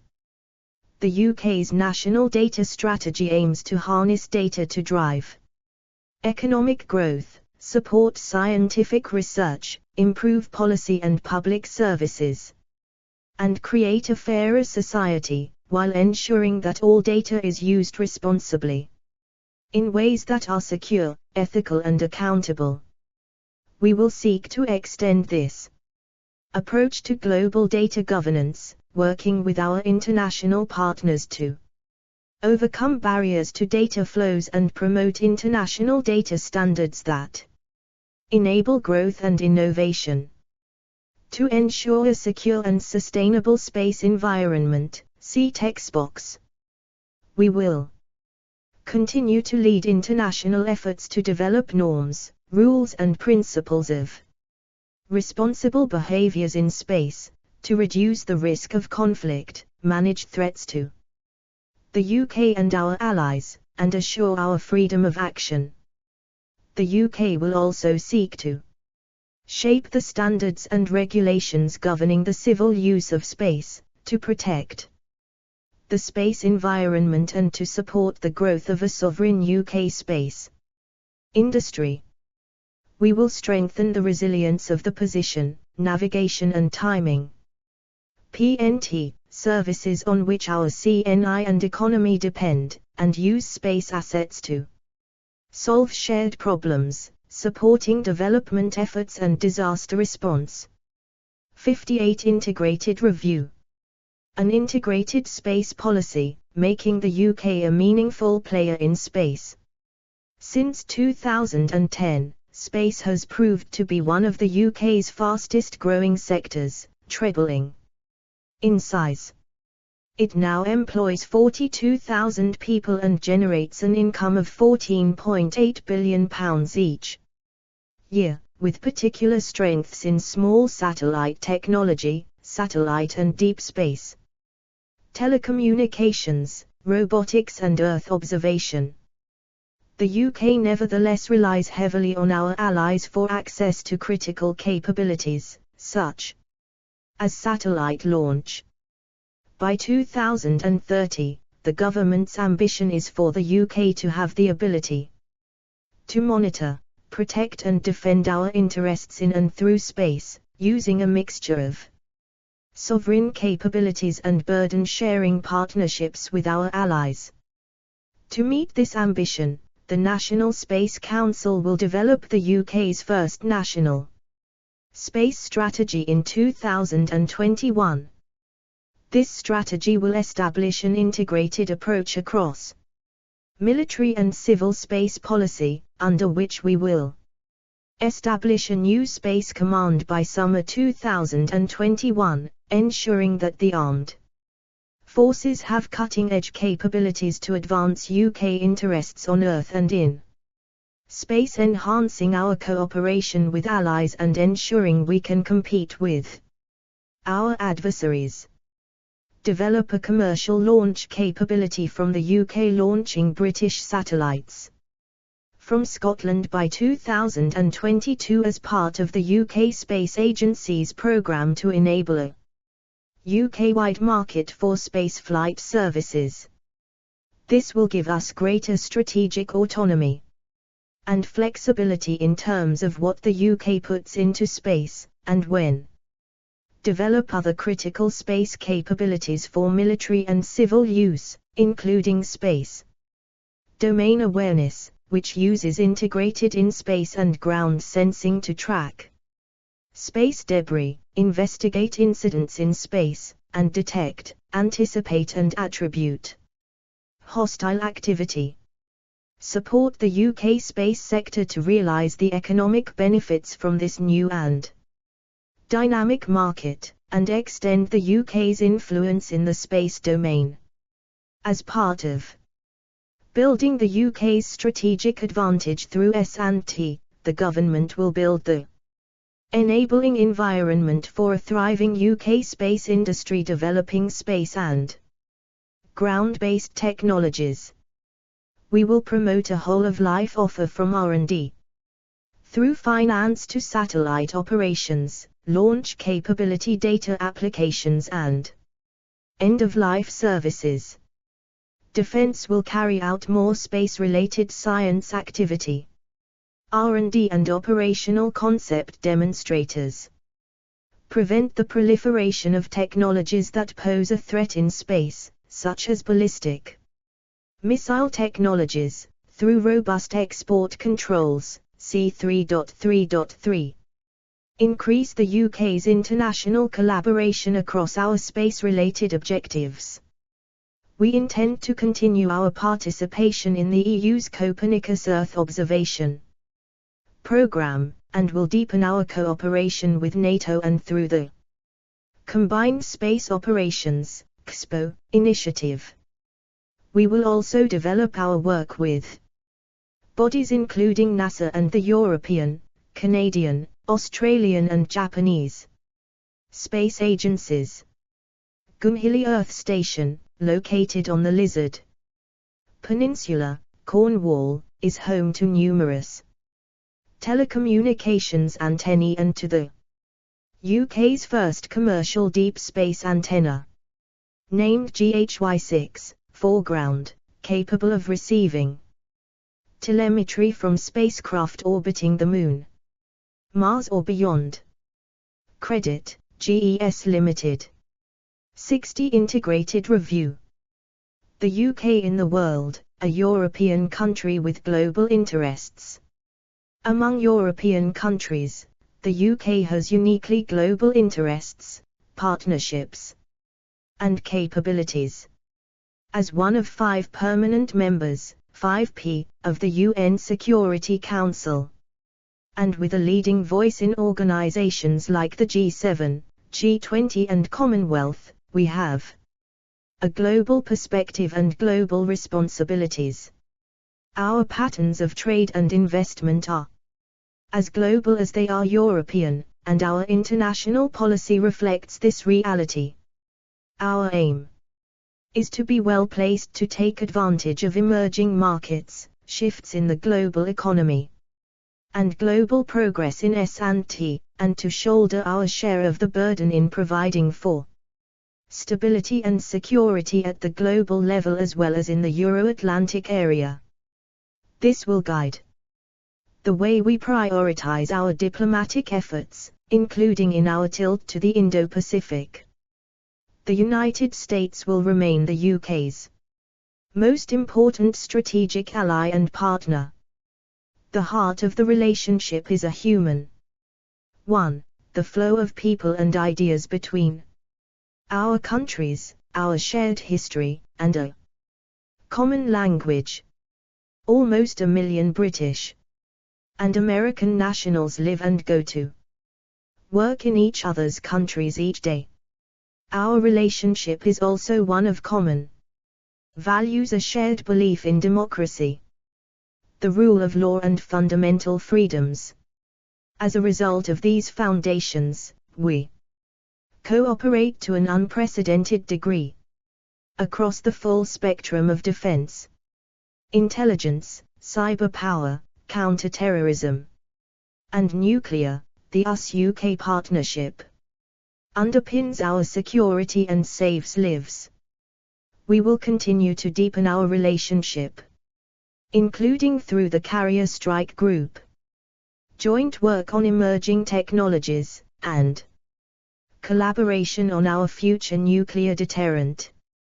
The US is the UK's biggest single bilateral trading partner, accounting for over £230 billion in trade, almost 20% of UK exports, and the largest single source of FDI in 2019. We will seek to grow this further through an FTA, which will help both our economic recoveries from COVID-19 and aid our shared ambition to level up, setting a new bar for trade deals of the future in digital trade, in the protection of intellectual property and in accelerating efforts on the low-carbon economy.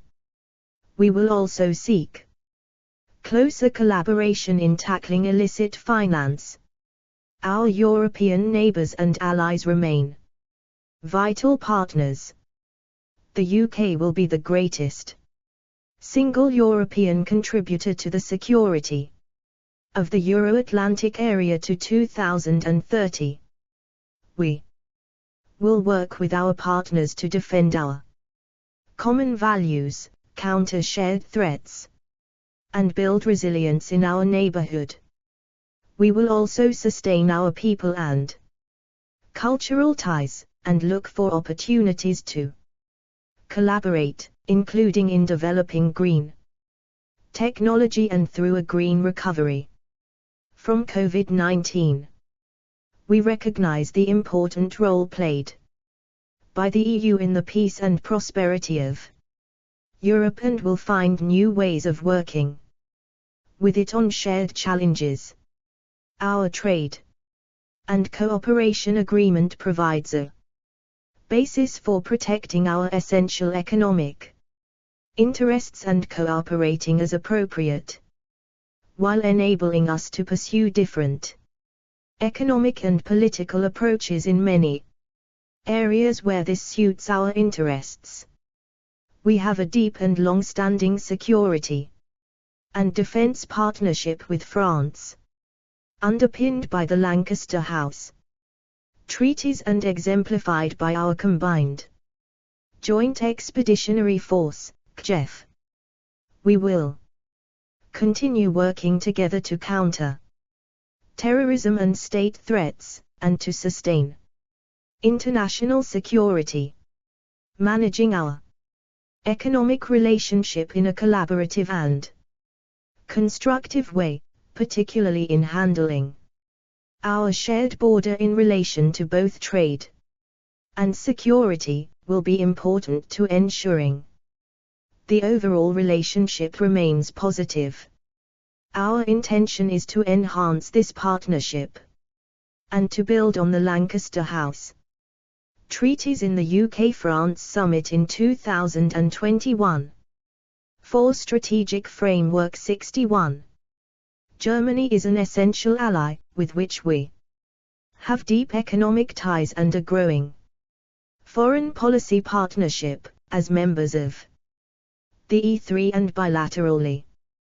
We will continue to work together to defend our neighborhood and our values, including through the joint declaration on foreign policy we hope to sign in 2021.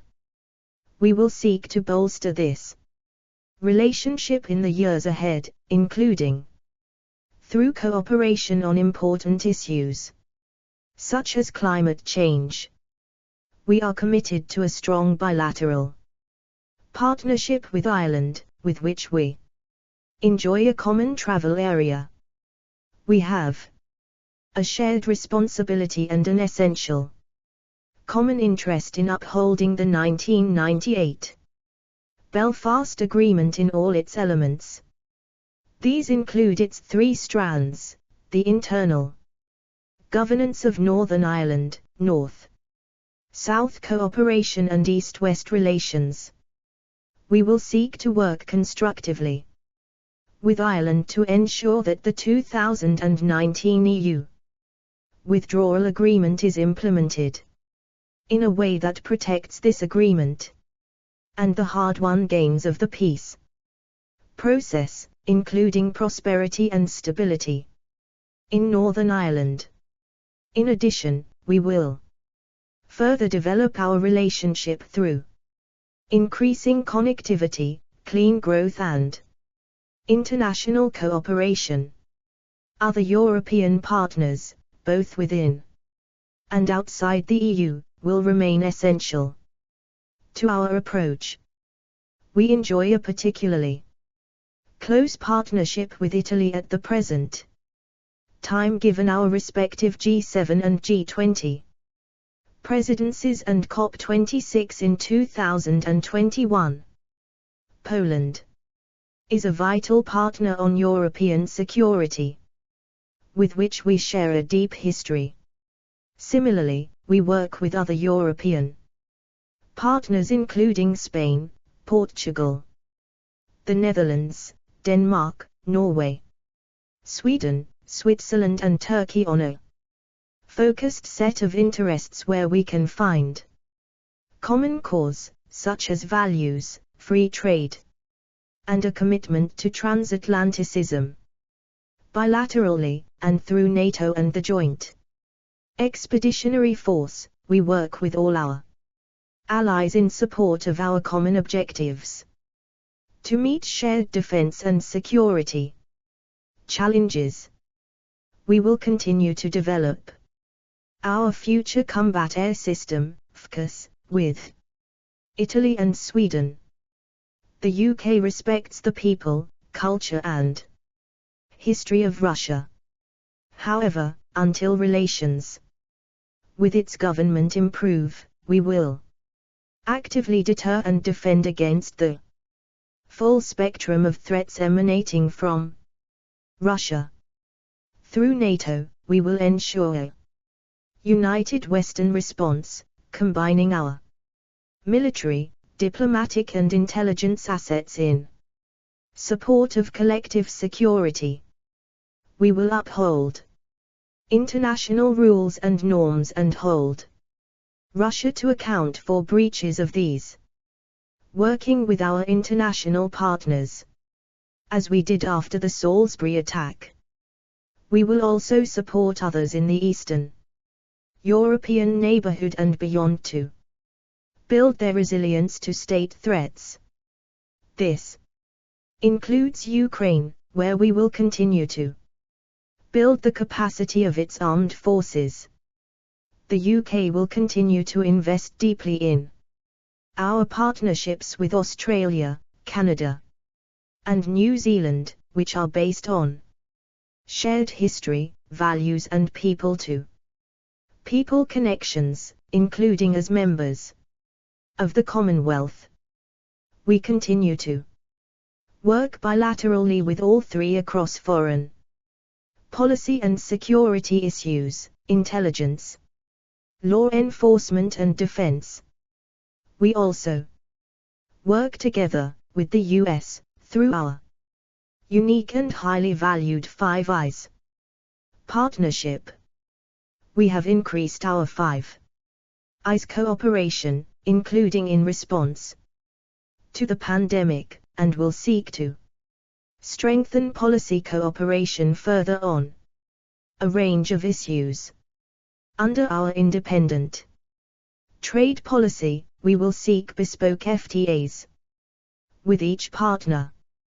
The UK is one of the 54 members of the Commonwealth, a voluntary international association that values democratic sovereignty and encompasses 2.4 billion people, 60% of whom are under the age of 30.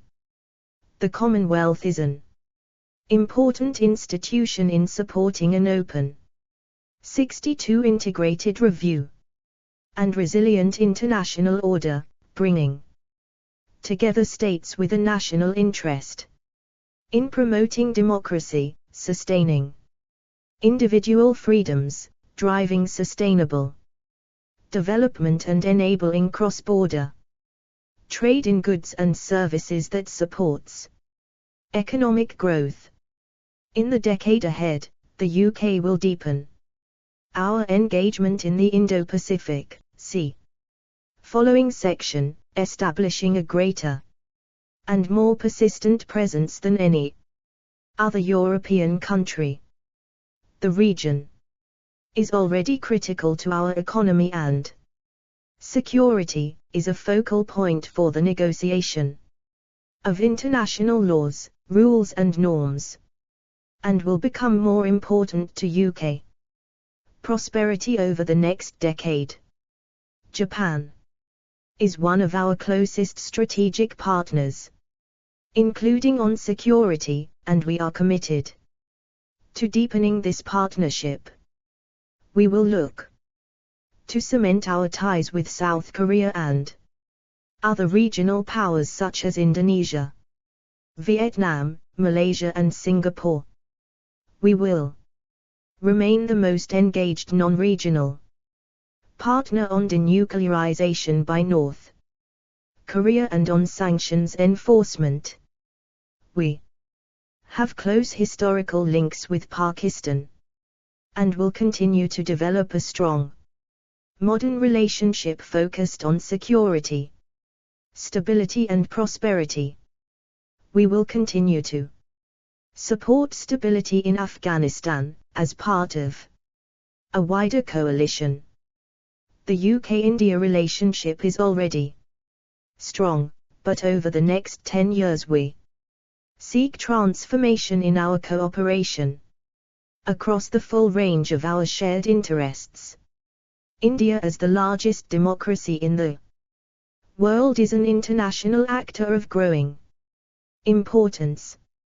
As Commonwealth nations, we have strong cultural links. 1.5 million British nationals are of Indian origin, and we enjoy broad collaboration across the education sector.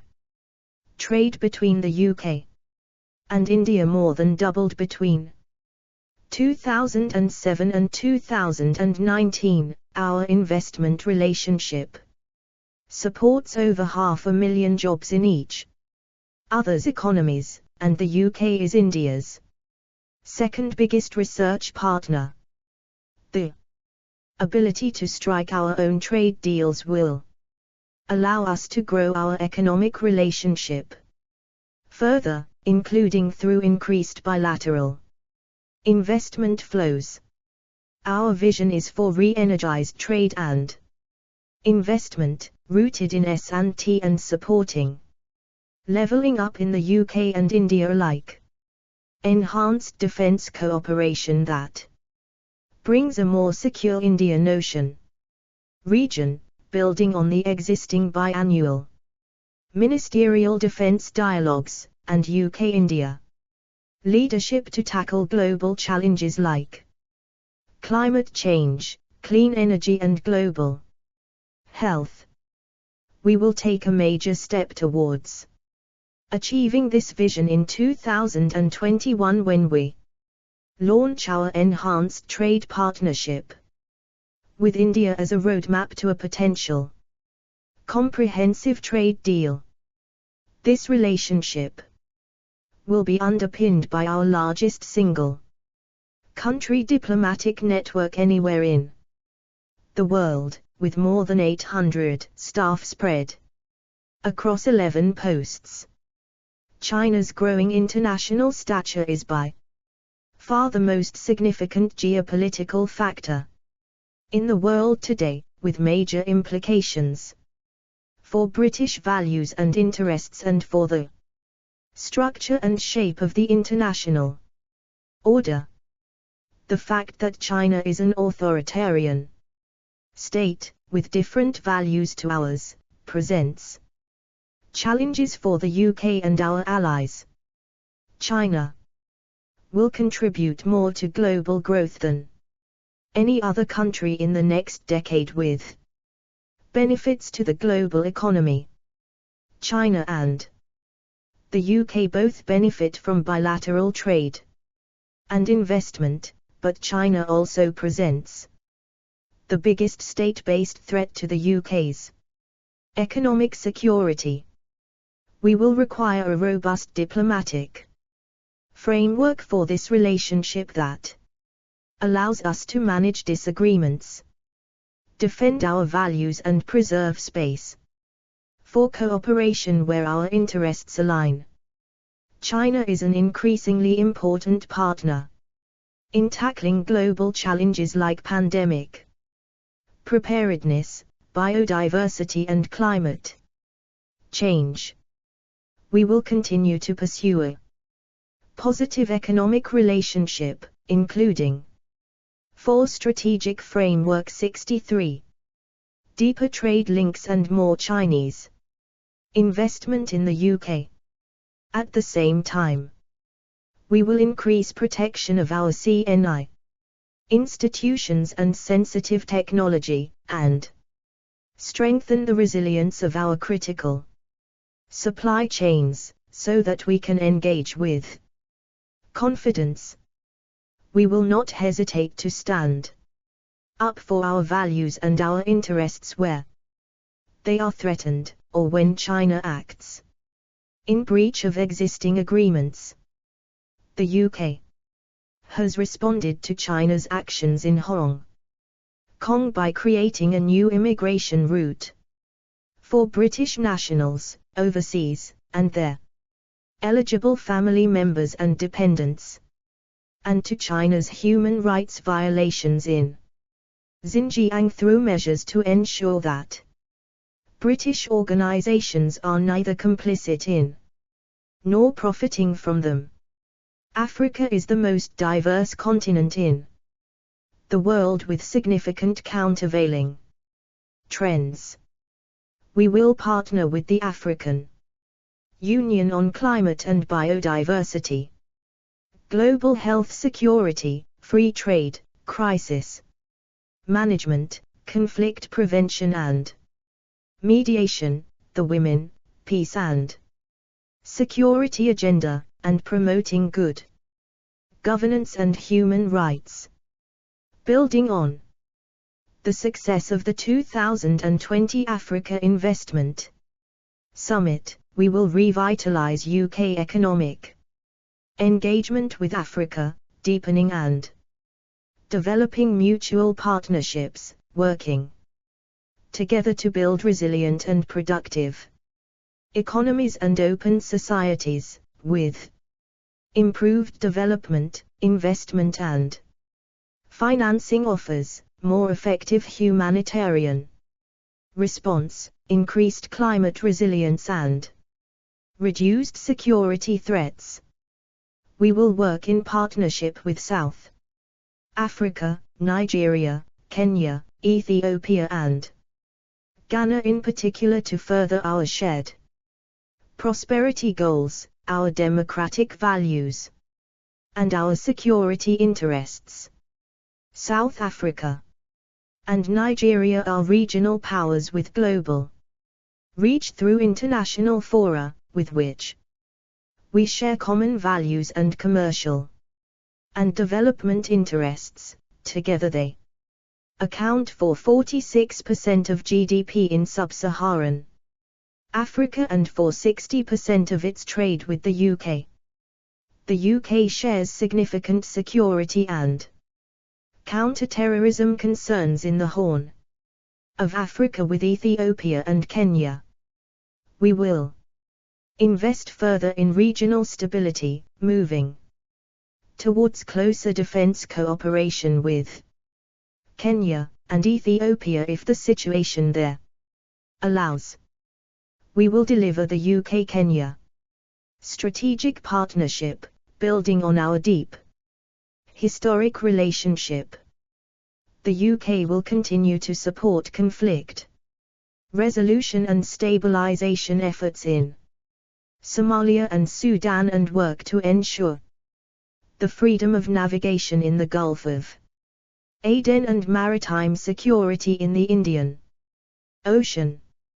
We will continue to support UN and African peacekeeping operations, including through increased commitment to the successor mission to the African Union mission in Somalia, AMISOM, to address shared security concerns and protect the most vulnerable. We have deployed UK troops to the UN multidimensional integrated stabilization mission in Mali, MINUSMA, and provide training for African troop contributors to UN missions. The UK has strong, historic bilateral ties in the Middle East and North Africa regions such as with Jordan and Oman, which are vital to UK prosperity and security.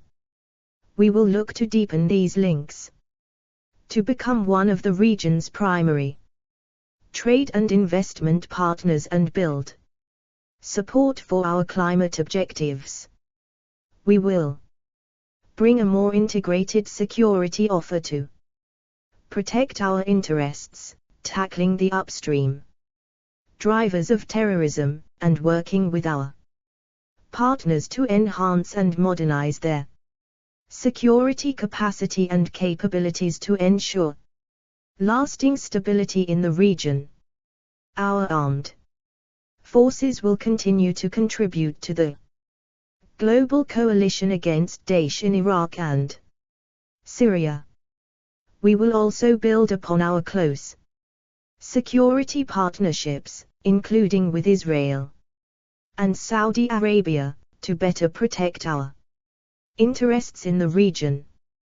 We will enhance our work promoting greater economic, societal and 64 integrated review environmental resilience, including in key countries such as Egypt.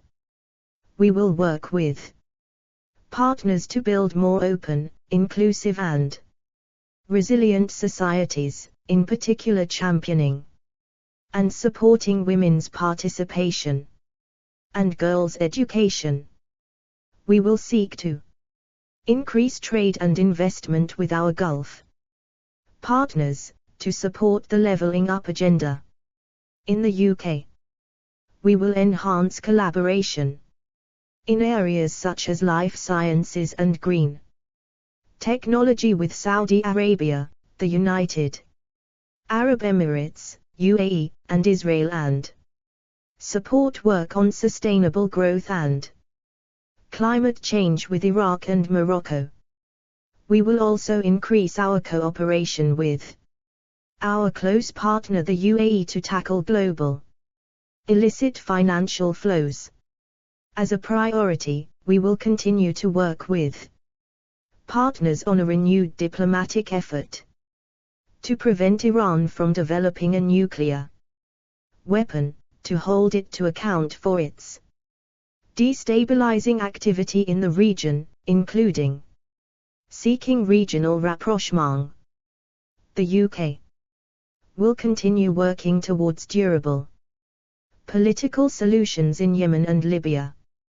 We will likewise address the humanitarian, economic and regional consequences of the Syria conflict and work for a durable political solution, including through our support to Jordan and Lebanon.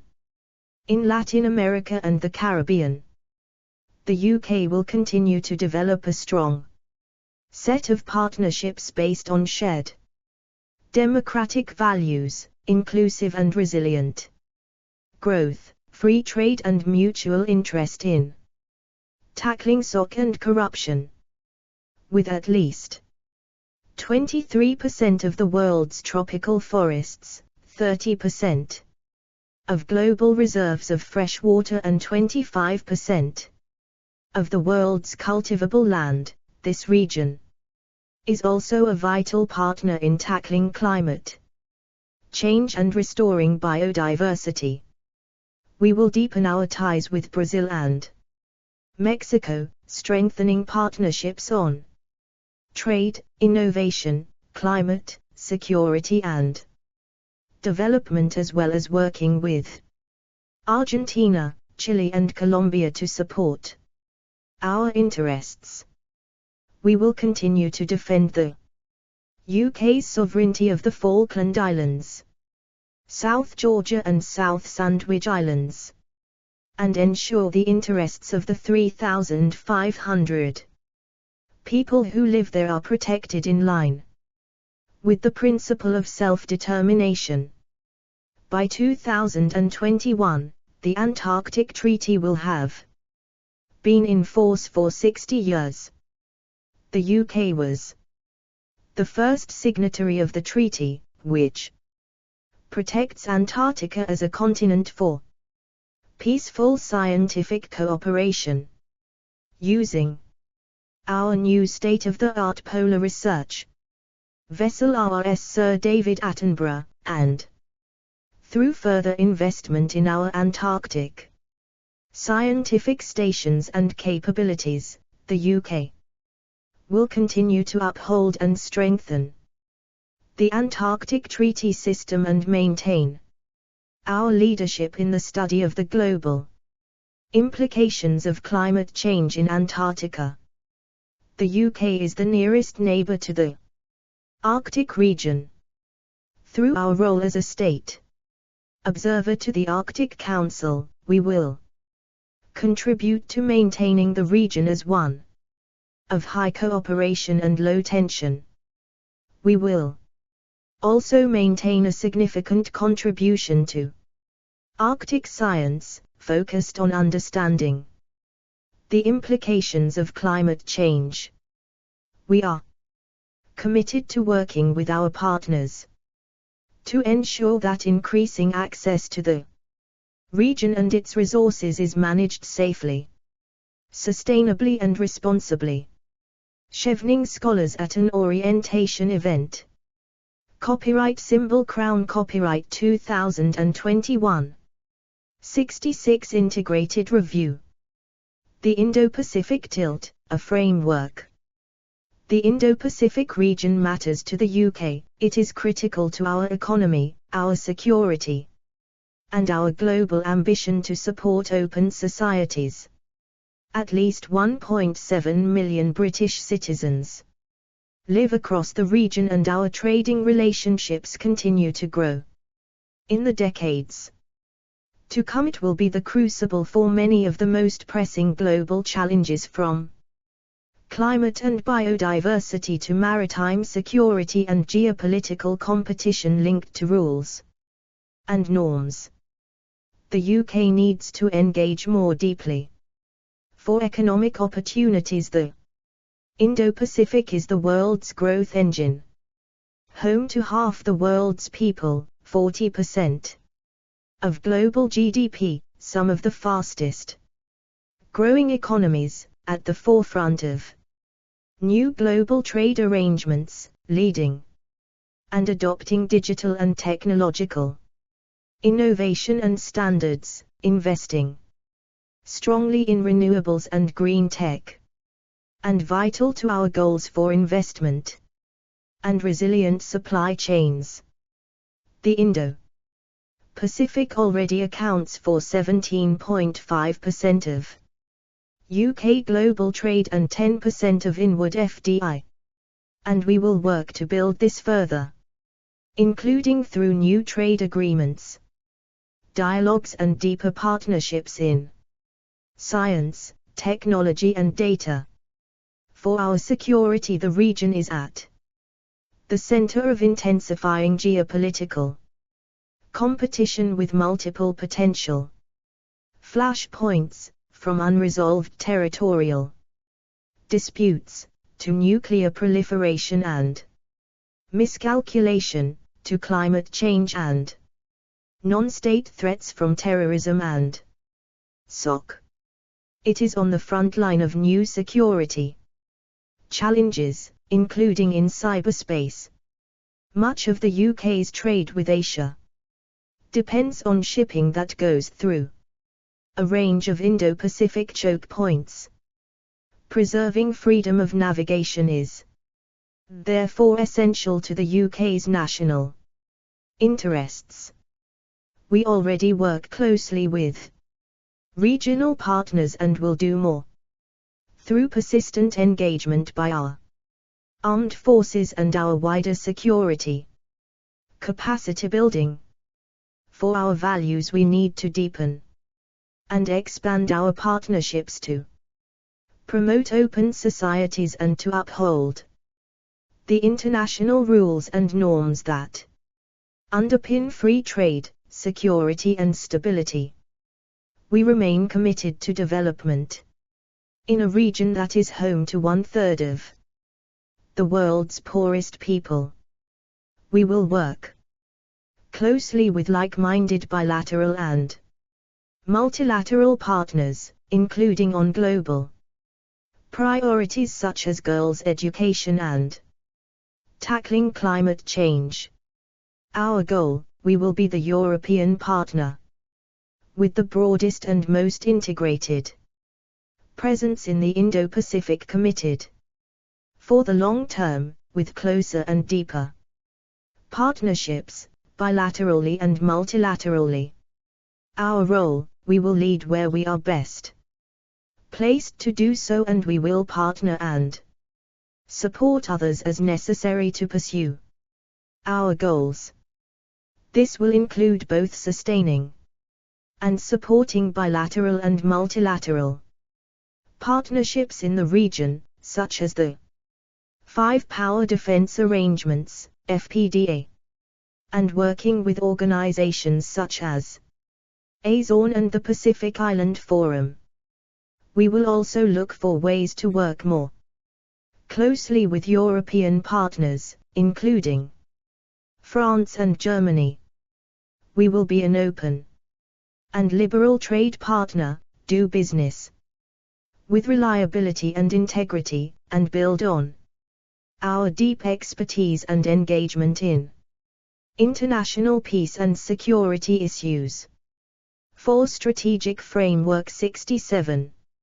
Our actions: this ambition will be delivered through prioritized cross-government engagement, focused on 9 areas: concluding and implementing new bilateral trade agreements with Australia and New Zealand, and agreeing an enhanced trade partnership with India as a stepping stone towards a comprehensive trade deal, in addition to new trade dialogues and reviews with partners across the region. Acceding to the Comprehensive and Progressive Agreement for Trans-Pacific Partnership to secure increased trade and investment opportunities, and to diversify our trading links and supply chains, embedding open trade and integration, strengthening supply chain resilience of critical goods and raw materials, including medical supplies, becoming an ASEAN dialogue partner to work together on global challenges, support ASEAN's central role in regional stability and prosperity, and enable sustainable development in Southeast Asia, strengthening defense and security cooperation, including in maritime security, building on our overseas military bases and existing contribution in the Indo-Pacific, enhancing our engagement and exercising with our FPDA partners, and increasing our engagement with regional security groupings, cooperating and building capacity on cybersecurity, tackling climate change, using both adaptation and mitigation activity to support a transition to clean, resilient, and sustainable growth in the Indo-Pacific through influence with major and growing emitters and the most vulnerable countries, linked directly to our wider COP26 strategy, our Force for Good agenda, promoting open societies and protecting public goods through conflict prevention, strong rule of law, respect for human rights and media freedoms, girls' education and humanitarian response. We will also continue to deepen our people-to-people links, including through bilateral cultural seasons with Japan, Australia and India, using our ODA more strategically in support of many of these objectives. We will continue to support partner countries in the region to combat extreme poverty. Where countries can finance their development, we will move gradually from offering grants to providing UK expertise and returnable capital to address regional challenges in our mutual interest. This will include support to high-quality infrastructure, deepening cooperation in S&T with partners across the region will be central to our overall partnership with the Indo-Pacific, underpinning our future success across all these areas. Our presence, the UK has already invested significantly in this region with a network of 52 posts, 4 of which have been opened since 2018. A new FCDO Director General responsible for the Indo-Pacific was appointed in 2020, as was a dedicated ambassador to ASEAN in 2019. Since 2018, we have had regional trade commissioners based in Singapore, Mumbai and Shanghai. During 2020, we agreed new trade deals with Japan, Singapore and Vietnam. We have a long-standing naval presence in the Gulf and Indian Ocean through Operation Kipion, naval visits and defense diplomacy across the wider Indo-Pacific grew in 2019. HMS Queen Elizabeth, RFA Tide Force and HMS Northumberland taking part in Westland 19. UK Mod Copyright Symbol Crown Copyright 2021. 4 Strategic Framework 69. 3 Strengthening security and defence at home and overseas. 1 The UK can only maximise the benefits of our openness if we are strong and secure at home, ensuring that our citizens are safe from harm, while protecting our democracy, the economy and the critical national infrastructure on which daily life depends. Security is also essential to an international order in which open societies and economies like the UK can flourish and collaborate in pursuit of shared goals, free from coercion and interference. 2. We will take a more robust approach in response to the deteriorating global security environment, adapting to systemic competition and a wider range of state and non-state threats enabled by technology.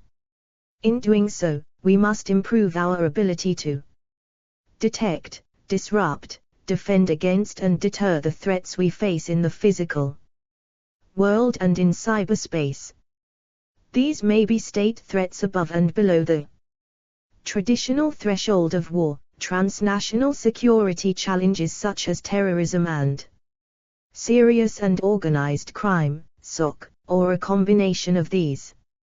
We will demonstrate that we are able and willing to respond when our citizens and interests are targeted, including with force if necessary.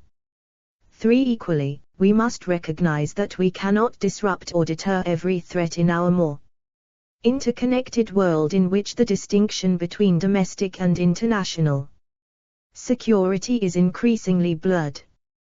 We must therefore make it more difficult and costly for malign actors, both state and non-state, to achieve the effects they desire.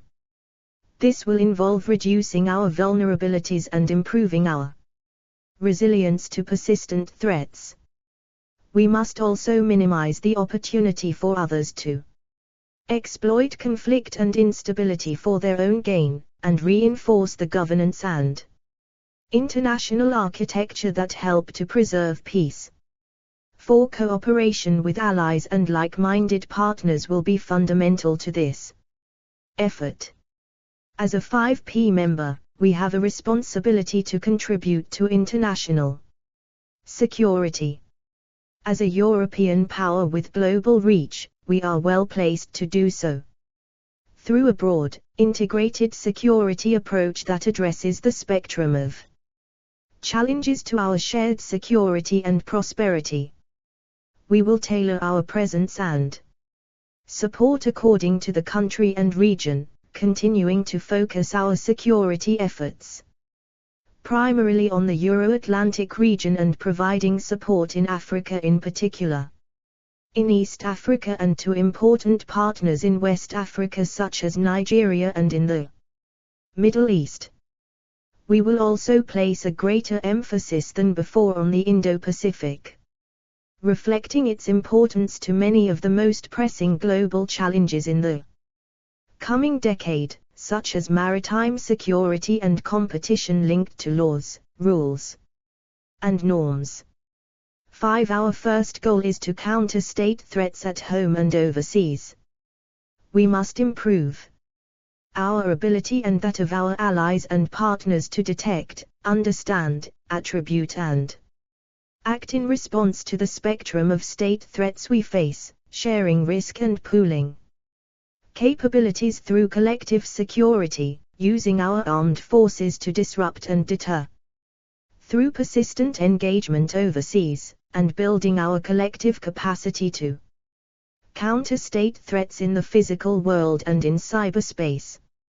70. Integrated review. 6. Our second goal is to tackle conflict and instability. We will seek to address their long-term drivers, reduce the incidence and intensity of conflict, and minimize the opportunities for states and non-state actors to renegotiate power balances and to undermine international security. 7. Our third goal is to enhance UK homeland security by tackling transnational security challenges, addressing a range of increasingly overlapping threats to our security at home and overseas. These include radicalization and terrorism, SOC, and the proliferation of CBRN capabilities and advanced military technology. 3.1 Countering state threats, defense. disruption and deterrence. 8 state threats to the UK, and to our allies, are growing and diversifying as systemic competition intensifies. States are becoming increasingly assertive in how they advance their own objectives and in their willingness to undermine ours. While their actions often fall short of open conflict, they can nevertheless threaten and interfere with our security, open economy, democracy and social cohesion, risking escalation into war. State threats are persistent and take many forms, including espionage, political interference, sabotage, assassination and poisonings, electoral interference, disinformation, propaganda, cyber operations and intellectual property theft.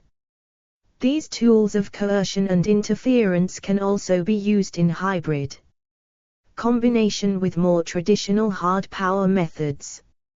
9. Great power competition and the opportunism of states such as Russia, Iran and North Korea are key factors in the deterioration of the security environment and the weakening of the international order. But the dynamics of systemic competition are more complex and the UK faces threats from a wider range of states. Non-state actors also participate in this competition. They often use the same methods, such as cyber attacks and disinformation, to target our citizens and exploit our openness for their own gain. And states increasingly work with non-state actors to achieve their goals, including as proxies in conflict. This affords them deniability and blurs the line between state threats and other types of security threats, such as terrorism and SOC. 10. The UK must improve its ability to detect, understand, attribute and act in response to aggression across the range of state threats, whether in the physical domain or in cyberspace, and whether military or non-military in nature. We must work with our allies and like-minded partners to do the same, so that together we are more resilient and our collective response is greater than the sum of its parts. This will enable us to manage escalation, by responding in the domain and at a time of our choosing. It will also strengthen open societies and economies, international security, and the international order. 11. This means that responding to state threats can no longer be viewed as a narrow national security or defense agenda. We must bring together the elements of our work across this strategic framework at home and overseas, and all the instruments available to government, in an integrated response. 4. Strategic Framework 71. 3.1.1 Defending the UK and our people, at home and overseas. 12. The first responsibility of the government is to defend the UK and its citizens. This includes our responsibility to ensure the security of the 14 overseas territories, OTs, and the Crown dependencies of the Bailiwick of Jersey, the Bailiwick of Guernsey and the Isle of Man. We also have responsibilities to the 5 million British people that live outside the UK, and to British nationals on visits overseas. In fulfilling these responsibilities, our priority actions will be to secure British territory against physical incursions. The Royal Navy will remain active in the UK's territorial sea and exclusive economic zone, including by investing in new capabilities to protect undersea CNI. The Royal Air Force, RAF, will continue to provide a 24-hour quick reaction alert force to defend UK airspace. And our new Poseidon maritime patrol aircraft will patrol the North Atlantic from their base at RAF Lossiemouth in Scotland, to support the OTs and Crown dependencies in deterring and defending against state and non-state threats.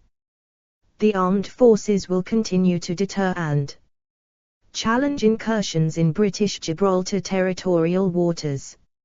Significant investment in the sovereign base areas in Cyprus will assure our ability to contribute to security with allies in the Eastern Mediterranean.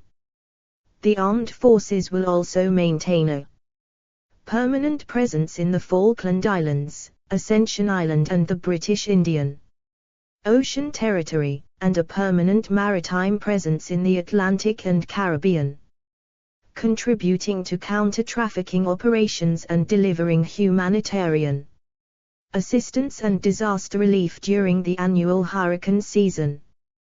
We will promote the right of self-determination for the peoples of the OTs and continue to defend and represent internationally the three Crown dependencies. We will uphold the UK's Antarctic Treaty obligations, including around the British Antarctic Territory, to enhance the support and assistance available to UK nationals overseas, offering a wider choice of digital services for consular assistance. The armed forces will maintain readiness to evacuate British nationals caught up in events overseas when needed. 3.1.2 Defence and deterrence through collective security. 13 The UK's network of military alliances and partnerships is at the heart of our ability to deter and defend against state adversaries.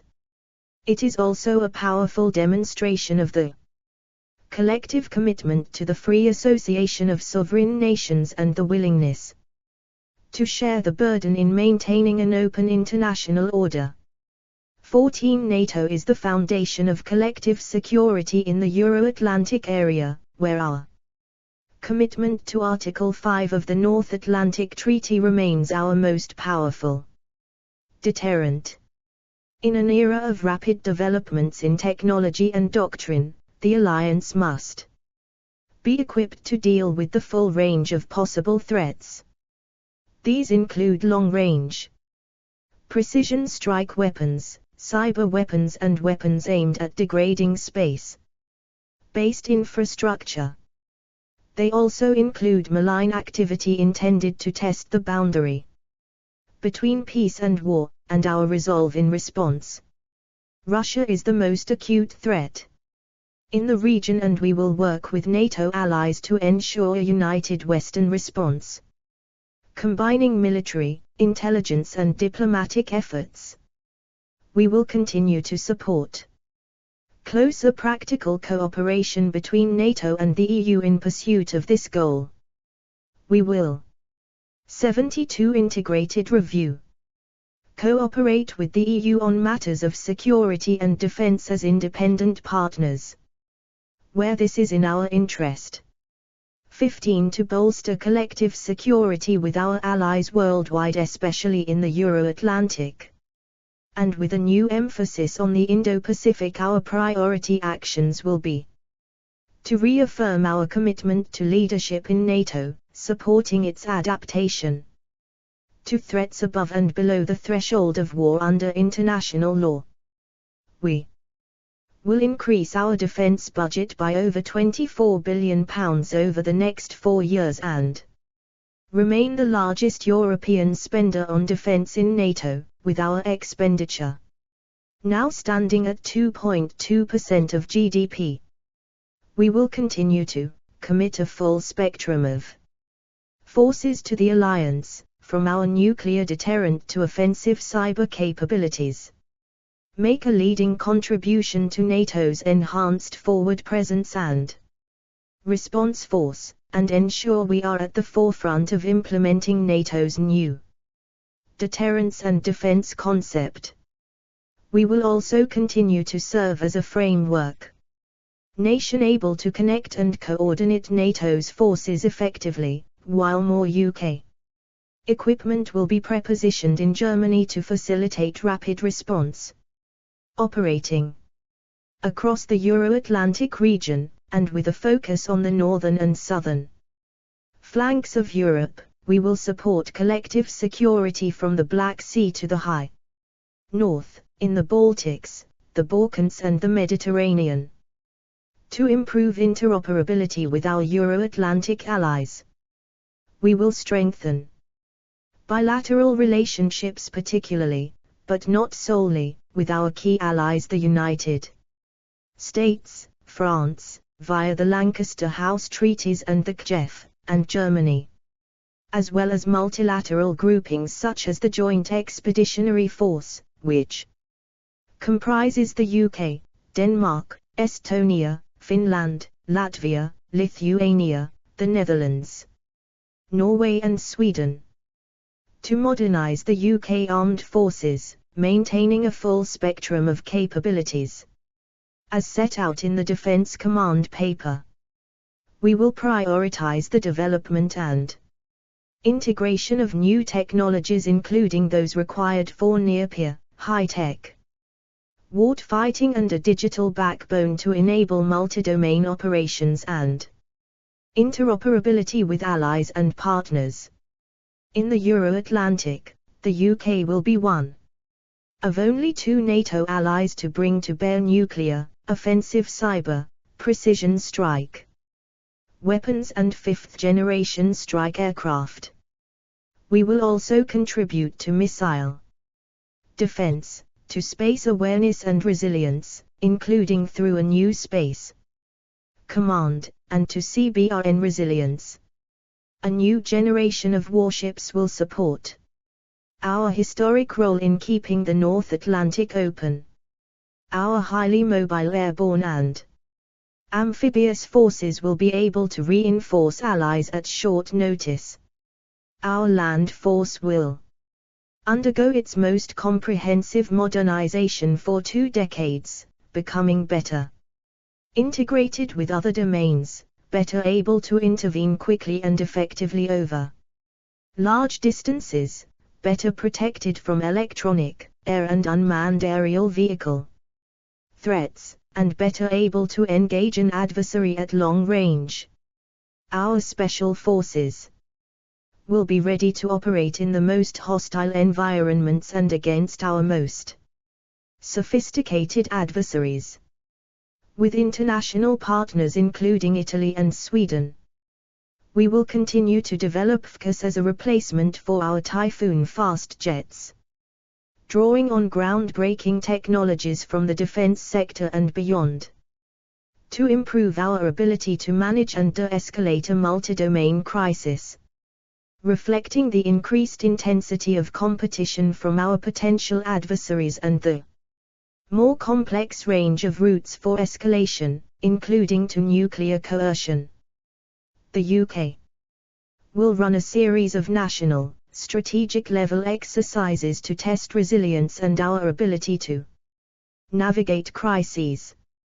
We will actively support similar NATO and EU-NATO exercises. For Strategic Framework 73. To sustain our commitment to collective security beyond the Euro-Atlantic. Strengthening our ties and understanding. In particular, given the growing importance of the Indo-Pacific, we will reinforce our commitment to the FPDA and increase our regional maritime presence to support norms and laws in the region. In 2021, HMS Queen Elizabeth will lead a multinational task group on a global deployment, visiting the Mediterranean, the Middle East and the Indo-Pacific. Modernizing defense for a competitive age. We must update our deterrence posture to respond to the growth in state competition below the threshold of war under international law. As set out in the 2020 Integrated Operating Concept, this means being able to move seamlessly between operating and warfighting. This will require a force structure that principally deters through persistent engagement below the threshold of war, while remaining prepared for warfighting when necessary. All activity, including that which has previously been seen as routine, has the potential to constrain or deter adversaries. In practice, persistent engagement will mean deploying more of our forces overseas, more often and for longer periods of time, both with NATO and alongside our wider network of allies and partners.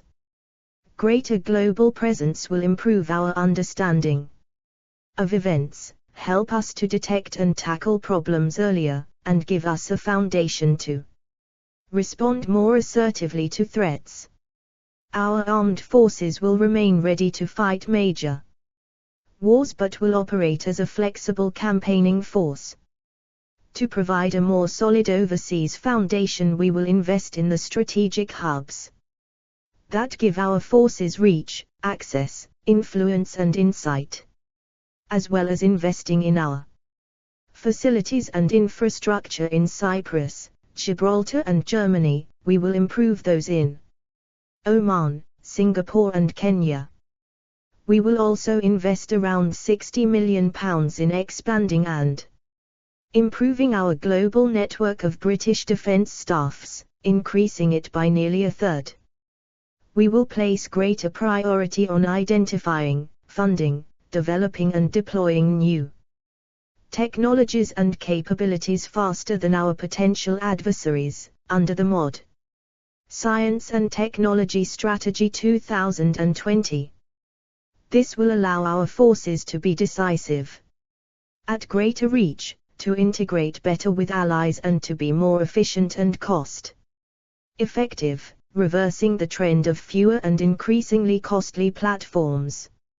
It will also stimulate the national S&T base across both industry and academia. We will invest at least £6.6 billion over the next 4 years in R&D in areas including space, cyber, quantum technologies, engineering, biology, directed energy weapons and advanced high-speed missiles. Investment in defense and security accelerator challenges as well as a network of MOD innovation hubs within important UK technology clusters will improve the pull-through of this R&D into cutting-edge equipment. We will also publish a defense AI strategy and invest in a new center to accelerate adoption of this technology across the full spectrum of our capabilities and activities. Finally, we will implement a new defense and security industrial strategy aligned with the government's plan for growth. It will constitute a more strategic approach to our core industrial base, from building ships in Scotland and armoured vehicles in Wales, to manufacturing aircraft in England and satellites in Northern Ireland. Through our investment in priority equipment and technologies to meet National 74 Integrated Review security requirements, we will convert innovation into commercial opportunities more effectively and support prosperity and growth in the wider economy. We will move away from the 2012 policy of competition by default and prioritize UK industrial capability where required for national security and operational reasons. We will also reform and revitalize our approach to acquisition, exports and international collaboration, including greater use of government-to-government arrangements. 3.1.3 Countering state threats to our democracy, society and economy. 16 Our wider efforts to counter state threats will reinforce our collective security. We will seek to deter states from aggressive acts, through the prospect of punishment, by detecting, attributing and responding accordingly, and by denying them the opportunity to act, through reducing our vulnerabilities and improving our resilience. In the UK, this will involve bringing together the work of the Defending Democracy programme across government programme to protect our institutions and elected officials from intimidation, interference and espionage, with our efforts to protect our economic security, strengthen UK cybersecurity, enhance our national security, communications and build our national resilience.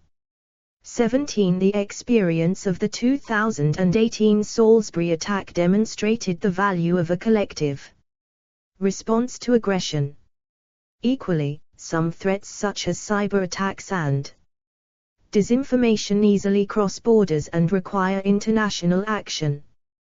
We must therefore also work with allies and like-minded partners to strengthen their approach to state threats. This will involve deepening our security relationships in the wider Euro-Atlantic area, Africa and the Middle East, and with a greater emphasis on the Indo-Pacific. Through our support to others in capacity building, we will develop a shared understanding of the security threats we face, including through increased information sharing, undertake joint education, training and exercises, and provide assistance and expertise in developing policy, legislation and regulatory frameworks.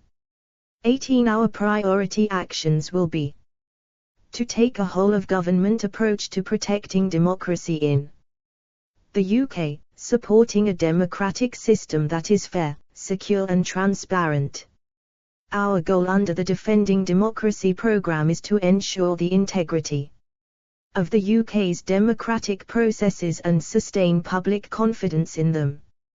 We are enhancing government capabilities to ensure the safe delivery of democratic events. This includes operating structures such as the Election Cell, which provides a monitoring and response mechanism, and the Cross-Government Counter Disinformation Unit. Our work program will include introducing voter ID at polling stations, improving the transparency of online political campaigning with a digital imprints regime, and introducing a new electoral sanction to tackle abuse. We are also increasing our efforts with international partners to defend democracy and champion shared values, including through our G7 presidency, C2.1. To bolster our cross-government approach to countering state threats, we will reform laws, policies and practices to remove impediments to the protection of national security, ensuring that the security and intelligence agencies and police have appropriate powers to combat all the threats we now face while appropriately protecting the legal rights of individuals. We will introduce counter-state threats. 4. Strategic Framework 75. Legislation when parliamentary time allows. This will revise existing offences to deal more effectively with the espionage threat and create new offences to criminalize other harmful activity conducted by, and on behalf of, states.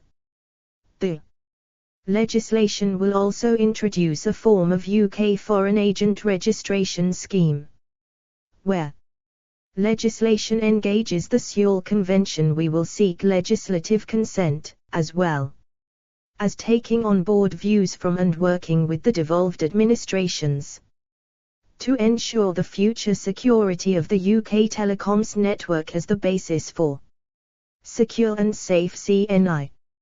Under the provisions of the Telecommunications Security Bill, supported by the 5G supply chain diversification strategy, we will manage and mitigate risks from high-risk vendors, introduce a new, robust security framework for telecoms to ensure our networks are secure and resilient to future challenges, and work with partners, including the Five Eyes, to create a more diverse and competitive supply base for telecoms networks.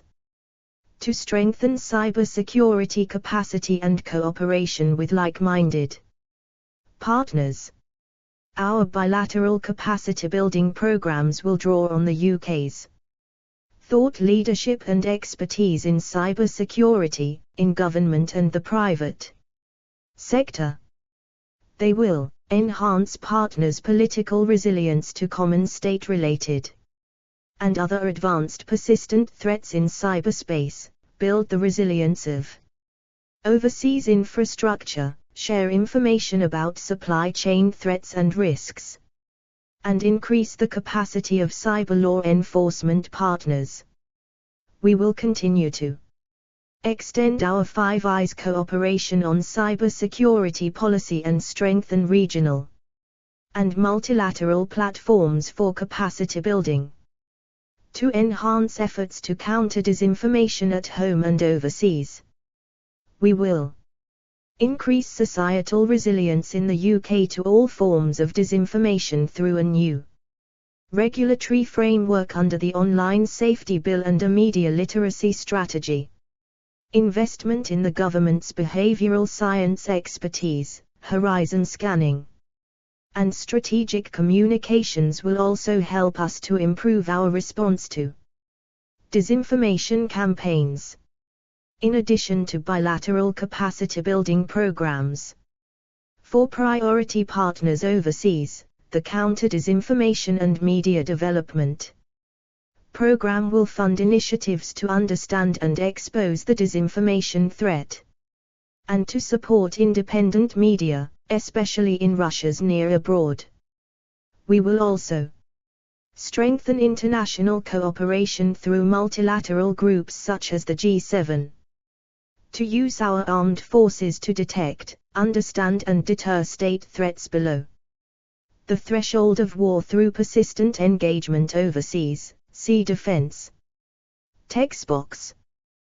The UK will deploy more of our armed forces overseas more often and for longer periods of time, to train, exercise and operate alongside allies and partners across all our priority regions. Working bilaterally, with partners and in support of NATO missions, we will build the capacity of others to deter and defend against state threats, support, mentor and, where necessary, assist nations in countering non-state challenges, and strengthen our network of relationships. To put diplomacy at the center of international efforts to counter state threats, building international coalitions for attributing and responding to state threats, including through sanctions. We will also provide diplomatic and expert support to multilateral organizations that uphold international norms on security, such as NATO, the Organization for Security and Cooperation in Europe, OSCE, and the Council of Europe. This will include strong support to the OSCE Special Monitoring Mission in Ukraine and the Council of Europe's attribution of Russia's hostile and destabilizing activity. 76 Integrated Review. The Nuclear Deterrent. The UK's independent nuclear deterrent has existed for over 60 years to deter the most extreme threats to our national security and way of life, helping to guarantee our security and that of our allies. We have previously identified risks to the UK from major nuclear armed states, emerging nuclear states, and state-sponsored nuclear terrorism. Those risks have not gone away. Some states are now significantly increasing and diversifying their nuclear arsenals. They are investing in novel nuclear technologies and developing new war-fighting nuclear systems which they are integrating into their military strategies and doctrines and into their political rhetoric to seek to coerce others. The increase in global competition, challenges to the international order, and proliferation of potentially disruptive technologies all pose a threat to strategic stability. The UK must ensure potential adversaries can never use their capabilities to threaten us or our NATO allies. Nor can we allow them to constrain our decision-making in a crisis or to sponsor nuclear terrorism. The UK's minimum, assured, credible nuclear deterrent. The fundamental purpose of our nuclear weapons is to preserve peace, prevent coercion, and deter aggression. A minimum, credible, independent nuclear deterrent, assigned to the defense of NATO, remains essential in order to guarantee our security and that of our allies. In 2010, the government stated an intent to reduce our overall nuclear warhead stockpile ceiling from not more than 225 to not more than 180 by the mid-2020s. However, in recognition of the evolving security environment, including the developing range of technological and doctrinal threats, this is no longer possible, and the UK will move to an overall nuclear weapons stockpile of no more than 260 warheads. To ensure that our deterrent is not vulnerable to preemptive action by potential adversaries, we will maintain our 4 submarines so that at least one will always be on a continuous at-sea deterrent patrol. Our submarines on patrol are at several days' notice to fire, and since 1994, we do not target our missiles at any state. We remain committed to maintaining the minimum destructive power needed to guarantee that the UK's nuclear deterrent remains credible and effective against the full range of state nuclear threats from any direction. We will continue to keep our nuclear posture under constant review in light of the international security environment and the actions of potential adversaries. We will maintain the capability required to impose costs on an adversary that would far outweigh the benefits they could hope to achieve should they threaten our, or our allies, security.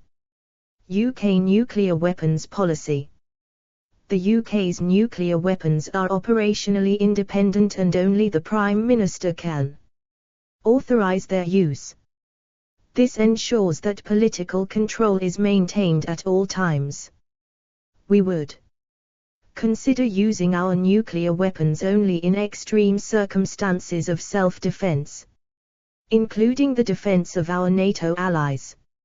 4 Strategic Framework 77.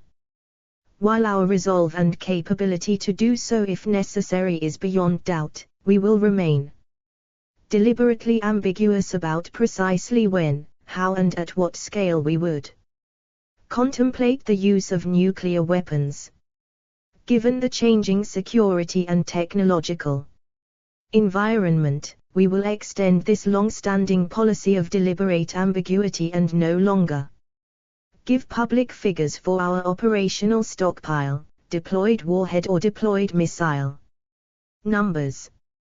This ambiguity complicates the calculations of potential aggressors, reduces the risk of deliberate nuclear use by those seeking a first strike advantage, and contributes to strategic stability.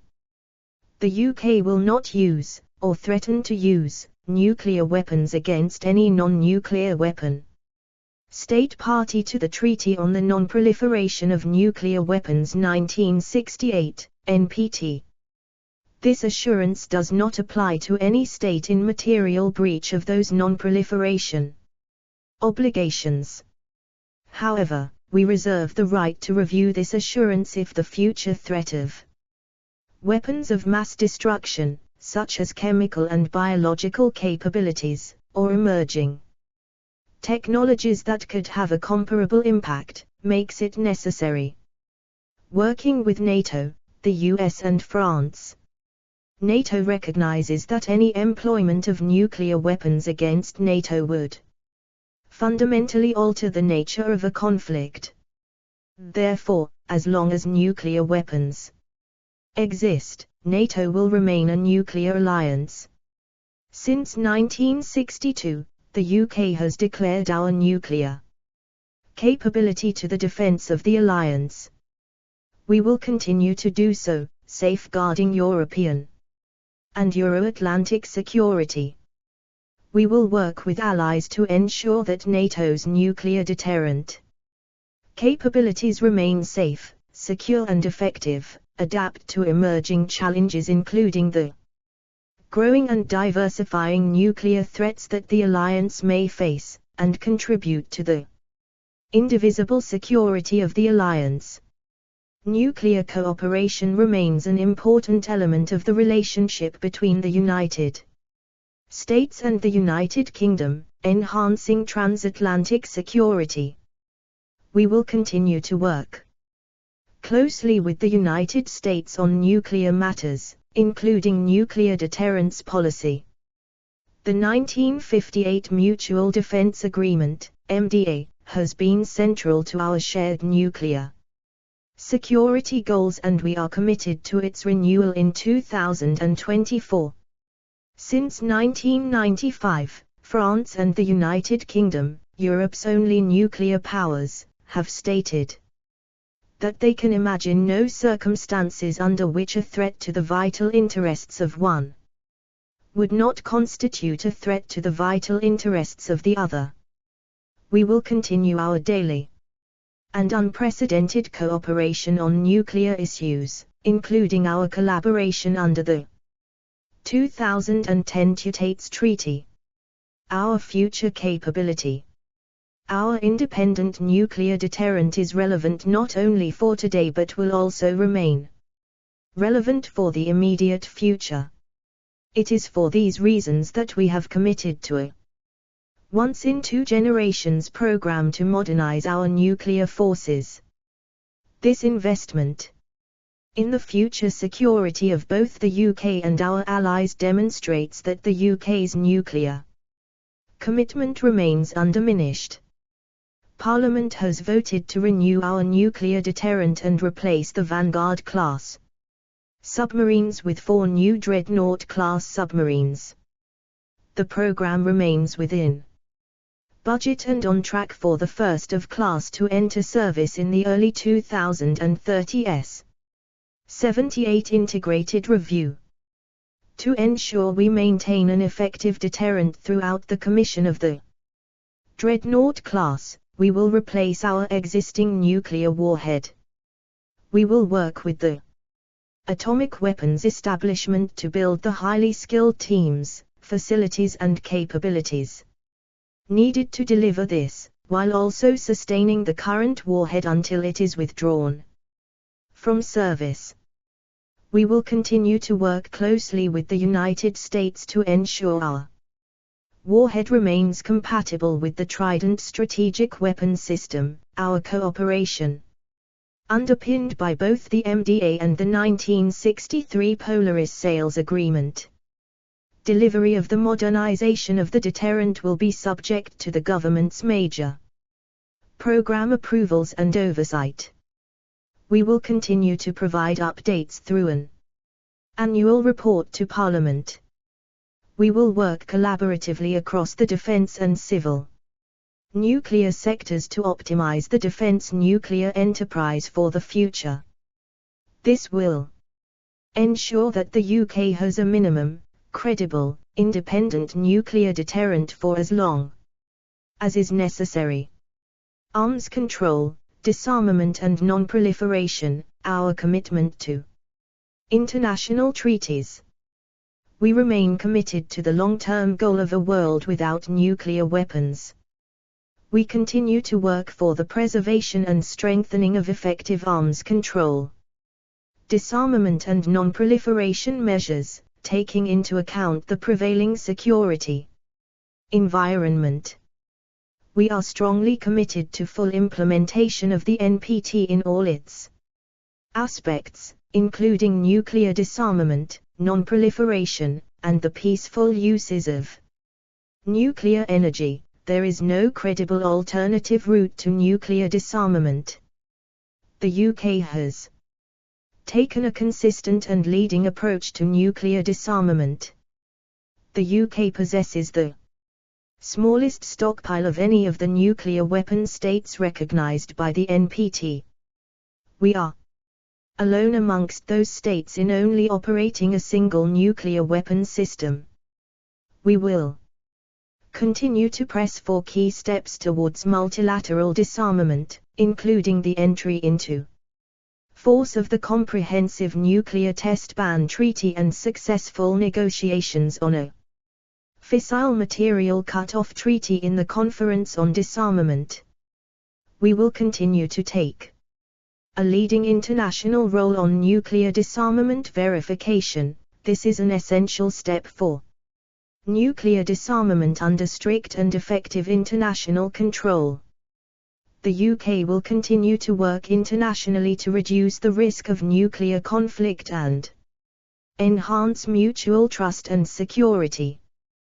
We will champion strategic risk reduction and seek to create dialogue among states possessing nuclear weapons, and between states possessing nuclear weapons and non-nuclear weapon states, to increase understanding and reduce the risk of misinterpretation and miscalculation. The UK takes its responsibilities as a nuclear weapon state seriously and will continue to encourage other states to do likewise. 4. Strategic Framework 79. 3.2 Conflict and Instability. 19. It will not be possible to prevent all conflicts through deterrence and building resilience to security threats. Conflict and instability will continue to pose a major test to global security and resilience, marked by weakened or failed states, extreme poverty and flourishing transnational security challenges. External intervention in conflicts is also increasing, as states seek to renegotiate power balances and contest international laws and norms. 20. The UK will work to reduce the frequency and intensity of conflict and instability, to alleviate suffering and to minimize the opportunities for state and non-state actors to undermine international security. Our bilateral efforts will focus on priority contexts, where the increased threat and our ability to have an impact coalesce.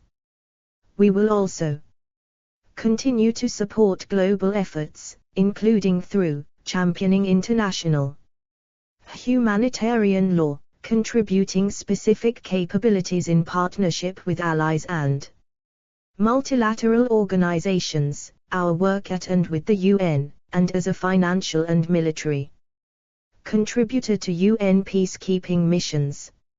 Our priority actions will be to establish a more integrated approach to government work on conflict and instability, placing greater emphasis on addressing the drivers of conflict, such as grievances, political marginalization and criminal economies, atrocity prevention and strengthening fragile countries' resilience to external interference.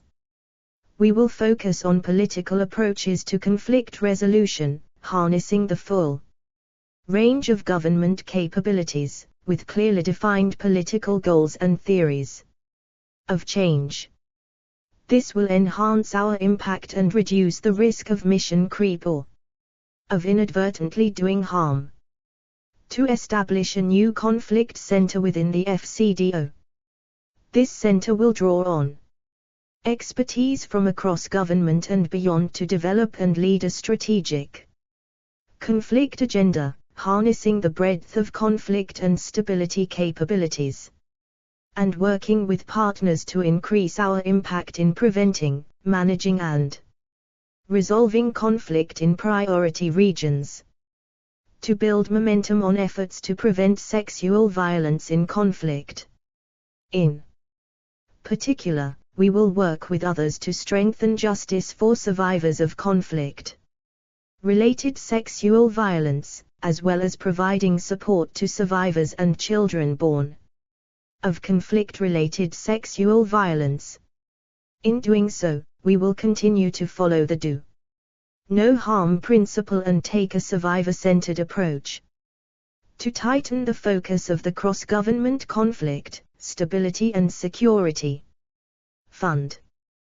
We will prioritize its resources on the foundational link between stability, resilience and security, and work with governments and civil society in regions that are of greatest priority to the UK. This activity will be supported by funding of £874 million for 2021-22. 80 Integrated Review. 3.3 Homeland Security and Transnational Security Challenges. 21 Transnational security threats such as terrorism, SOC and the proliferation of CBRN and advanced military technology continue to pose a direct threat to the UK's citizens' interests and values, whether they originate in the UK or overseas. As these threats evolve and increasingly overlap, we will sustain our commitment to homeland security and build on our considerable expertise, linking our national and international efforts. 3.3.1 Countering Radicalization and Terrorism. 22 Terrorism remains a major threat to UK citizens and our interests at home and abroad. Although the risks have evolved in recent years, Islamist terrorism continues to pose the primary threat to the UK. There is also a diversifying threat from far-right and, to a lesser extent, far-left, anarchist and single-issue terrorism. In Northern Ireland, the dissident Republican threat endures and there remains a minority who aim to destabilize the peace process. Paramilitary and criminal activity by both dissident Republican and loyalist groups adds to the wider security challenges we face in Northern Ireland. 23 We will take a robust, full-spectrum approach in response. This will involve addressing the conditions that give rise to terrorism, including through countering the radicalizing influence of extremist individuals or groups, as well as maintaining high-end capabilities to disrupt and deter terrorist attacks. Working in the UK and with partners overseas, especially those in the wider European neighbourhood, Africa and the Middle East, our priority actions will be to strengthen the UK's counter-terrorism (CT) system, building on the work undertaken since the Anderson Review and Operational Improvement Review. We will integrate the UK's CT capabilities in a new counter-terrorism operations centre, CTEXBOX, strengthen the criminal justice system under the Counter-Terrorism and Sentencing Bill and the Terrorist Offenders, Restriction of Early Release, Act 2020, and sustain the £70 million uplift in funding for CT policing in England and Wales into 2021-22. Equivalent funds are available to the Scottish Government and Northern Ireland Executive for CT policing. Counter-Terrorism Operations Centre. Our new Counter-Terrorism Operations Centre, CTOC, will create a single, integrated CT centre for the first time, with all the principal actors working side by side to keep citizens across the UK safe. The centre will bring together government departments, the security and intelligence agencies, law enforcement and operational partners, and elements of the judicial system. This integrated approach will improve the speed of response, with multi-agency teams established dynamically to tackle incidents as they unfold, strengthen end-to-end management of terrorist offenders, and foster innovation, including the development and deployment of new capabilities that will help the UK to stay ahead of the evolving threats we face. 4. Strategic Framework 81.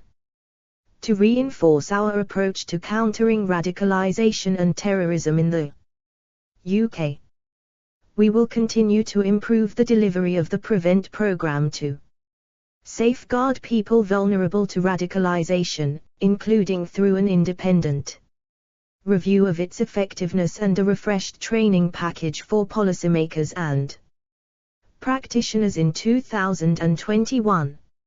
A new Protect duty will make it a legal requirement for owners and operators of public spaces and venues to take measures to keep the public safe from terrorist attacks. To reduce the operational capabilities and intent of those involved in Northern Ireland-related terrorism, NIRT. We will work to degrade the wider ecosystem that supports the NIRT threat through a more flexible operational response. Our efforts to deter individuals and groups from engaging in NIRT will include the promotion of alternative pathways.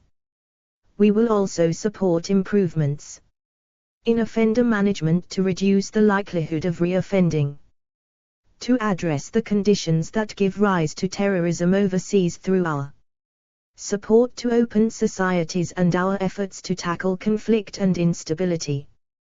We will also continue to strengthen the CT capabilities of international partners through capacity building, alongside law enforcement and intelligence cooperation, to disrupt the highest priority terrorist groups overseas using the full range of our CT capabilities.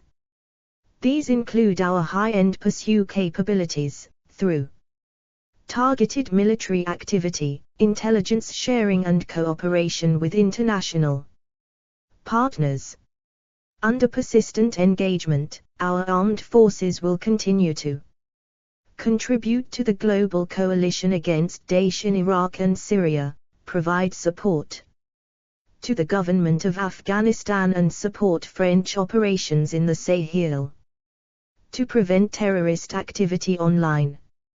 Our objective is to ensure that there are no safe spaces online in which terrorists can promote or share their extreme views. To achieve this, we will continue to challenge terrorists' presence online, working with technology companies, international partners and civil society organizations, and delivering through the multi-stakeholder Global Internet Forum to counter terrorism and the UK's law enforcement organizations. Our new online harms regime, see text box in 2.3, will further strengthen the response to both illegal and legal but harmful online content in the UK and globally, addressing terrorist material and content relating to child sexual exploitation and abuse in particular. To strengthen aviation security worldwide, including through our bilateral programs with more than 25 countries, working with the International Civil Aviation Organization, the European Civil Aviation Conference and our Five Eyes partners, we will ensure the effective implementation of global security standards, anticipating evolving threats to aviation. 82 Integrated Review. World-class security and intelligence agencies. The UK's security and intelligence agencies work to protect the UK and make a vital contribution to an open international order. They do so by helping us to understand and get ahead of malign actors, partnering with allies across the world to prevent harm, improving attribution of responsibility for attacks and abuses, and strengthening collective responses. The security and intelligence agencies include SIS, GCHQ and MI5. They work on a range of issues including counter-terrorism, state threats, cyber-security, SOC, counter-proliferation and supporting UK defence. Since 2019, the budget supporting this activity has risen in real terms by an average of 5.4% a year, to £3.1 billion in 2021-22. It includes £695 million in additional R&D funding between 2021-22 and 2024-25 to support the development of cutting-edge capabilities. Our approach to intelligence is predicated on rigorous, independent assessment. For effective national security policymaking, with the intelligence analysis profession overseen across government by the Joint Intelligence Committee, robust legislation also ensures that the security and intelligence agencies' work fully reflects our values in being democratically accountable, as transparent as possible, and meeting our human rights obligations. 3.3.2 Serious and Organized Crime.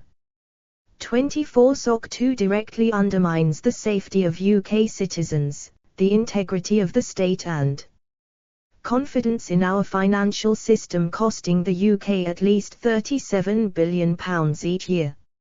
Organised criminality is linked to much of the crime experienced in communities. It is estimated that 45% of all acquisitive crime is committed by people who regularly use heroin, cocaine or crack cocaine, and that nearly 50% of murders are drugs-related. Overseas, SOC is a threat to international security and prosperity. It extends and exacerbates conflicts, undermines allies and partners' stability, and inflicts the highest economic cost on the lowest income countries. 25 organized crime groups are resilient to disruption, moving across crime types to exploit opportunities in search of criminal profit. The most sophisticated groups use technology such as encrypted communications to remain outside the attention of law enforcement. We must address the visible symptoms, enablers and underlying causes of SOC, disrupting, dismantling and destroying criminal enterprises at home and overseas. The inherently transnational nature of SOC means that our approach must link the local response with the regional, national and international. Our priority actions, in response to the 2020 Mackey Review, will be to bolster our response to the most pressing threats the UK faces from organised criminals, including economic crime, illicit finance and fraud, with an 2. Serious and organised crime is defined as individuals planning, coordinating and committing serious offences, whether individually, in groups and / or as part of transnational networks. The main categories of serious offences covered by the term are child sexual abuse, modern slavery and human trafficking, organised immigration crime, illegal drugs, illegal firearms, organised acquisitive crime, cybercrime, fraud, money laundering, and bribery, corruption and sanctions evasion. 4. Strategic Framework 83. Additional £83 million investment to ensure our economy is a safe place to do business. C 2.2, Tackling Child Sexual Abuse through a new cross-government strategy published in January 2021, doubling our investment in tackling county lines and drugs supply, and tackling the most pernicious forms of cybercrime, such as ransomware, including by blocking malicious online activity at scale. Through active cyber defense, we will also take measures to ensure that the next generation of digital technologies are deployed in a way that safeguards their security. To strengthen the National Crime Agency, NCA, meeting our manifesto commitment and developing the critical data, intelligence and investigative capabilities required for the NCA to lead the law enforcement system in England and Wales. We will pursue greater integration where there is an overlap with other threats such as terrorism and state threats. We will also ensure that the NCA's funding mechanism supports the delivery of long-term goals and its ability to adapt to changing threats. To increase regional and local policing capacity, we will bolster regional organized crime units, in coordination with local policing and the NCA. This includes our recruitment in 2021-22 of 300 police officers dedicated to SOC. As part of our commitment to recruit a total of 20,000 extra police officers by 2023, we will revise the strategic policing requirement so that it more effectively supports policing's response to national threats. In 2021-22 we will pilot the improved use of serious crime prevention orders to prevent crimes before they happen. Our investment of an additional £275 million in the criminal justice system will help to bring more offenders to justice, to strengthen international efforts to disrupt and dismantle SOC networks. In doing so, we will build on the work of our diplomatic and operational networks, such as the NCA's liaison officers, and work closely with international partners, such as the Five Eyes and the EU, including via our liaison officers at Europol. In particular, we will work with like-minded partners to strengthen Interpol's support to frontline law enforcement, through increased data sharing and investment in its technical capabilities. To tackle SOC within the UK's territorial sea, through coordinated action between the UK Border Force, Law Enforcement and Royal Navy, and implementation of the UK 2025 Border Strategy, CTEXBOX. Coordinating closely with France in particular, we will continue to work with European partners to manage shared maritime spaces such as the Channel, and the North and Irish Seas. The UK border, the gateway for global Britain. Our vision is that by 2025 the UK border will be the most effective in the world. The border is more than a line on a map, it is a combination of policies, processes, and systems delivered by both public and private organizations across more than 270 recognized crossing points and many other smaller entry points across the UK. The smooth operation of the border is vital to the UK's economy, enabling travel and trade with the rest of the world. It is also a unique intervention point in enhancing the security and biosecurity of the UK, preventing terrorists, criminals and illicit goods from reaching our streets, preventing illegal migration, and protecting plant, animal and 84 Integrated Review. Human health. However, changing trends in trade, migration and security, as well as major events like the COVID-19 pandemic, mean our border is under more pressure than ever before. Our cross-government action under the 2025 UK Border Strategy will build on the implementation of our new points-based immigration system, the government's 2050 Maritime Strategy and Export Strategy, and our efforts to tackle illegal migration. See text box in 4.3. Working with the devolved administrations and local authorities, law enforcement, industry and international partners, we will deliver the 6 transformations and the target operating model needed to meet our vision. This will involve making better use of data and advanced analytics, technology and innovation, and creating a highly skilled workforce.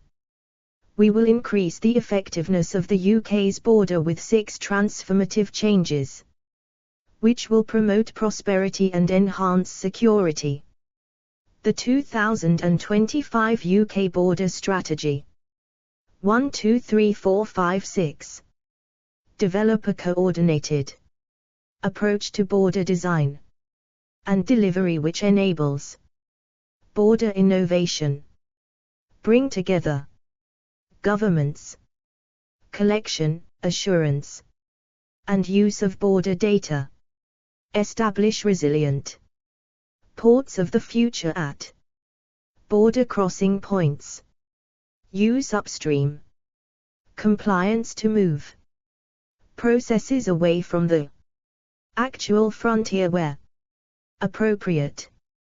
Build the capability of staff responsible for delivering border processes.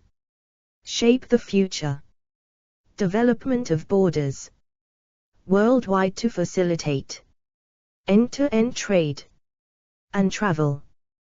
3.3.3 Strengthening global arms control, disarmament and counter-proliferation. 26 Countering Proliferation 3 is integral to the UK's security and prosperity. It helps to maintain regional and global stability, reduces threats to our citizens and armed. 3. Countering proliferation is defined here as preventing the spread or development of CBRN capability and their means of delivery, or advanced military technology to state or non-state actors that could threaten UK interests or regional stability.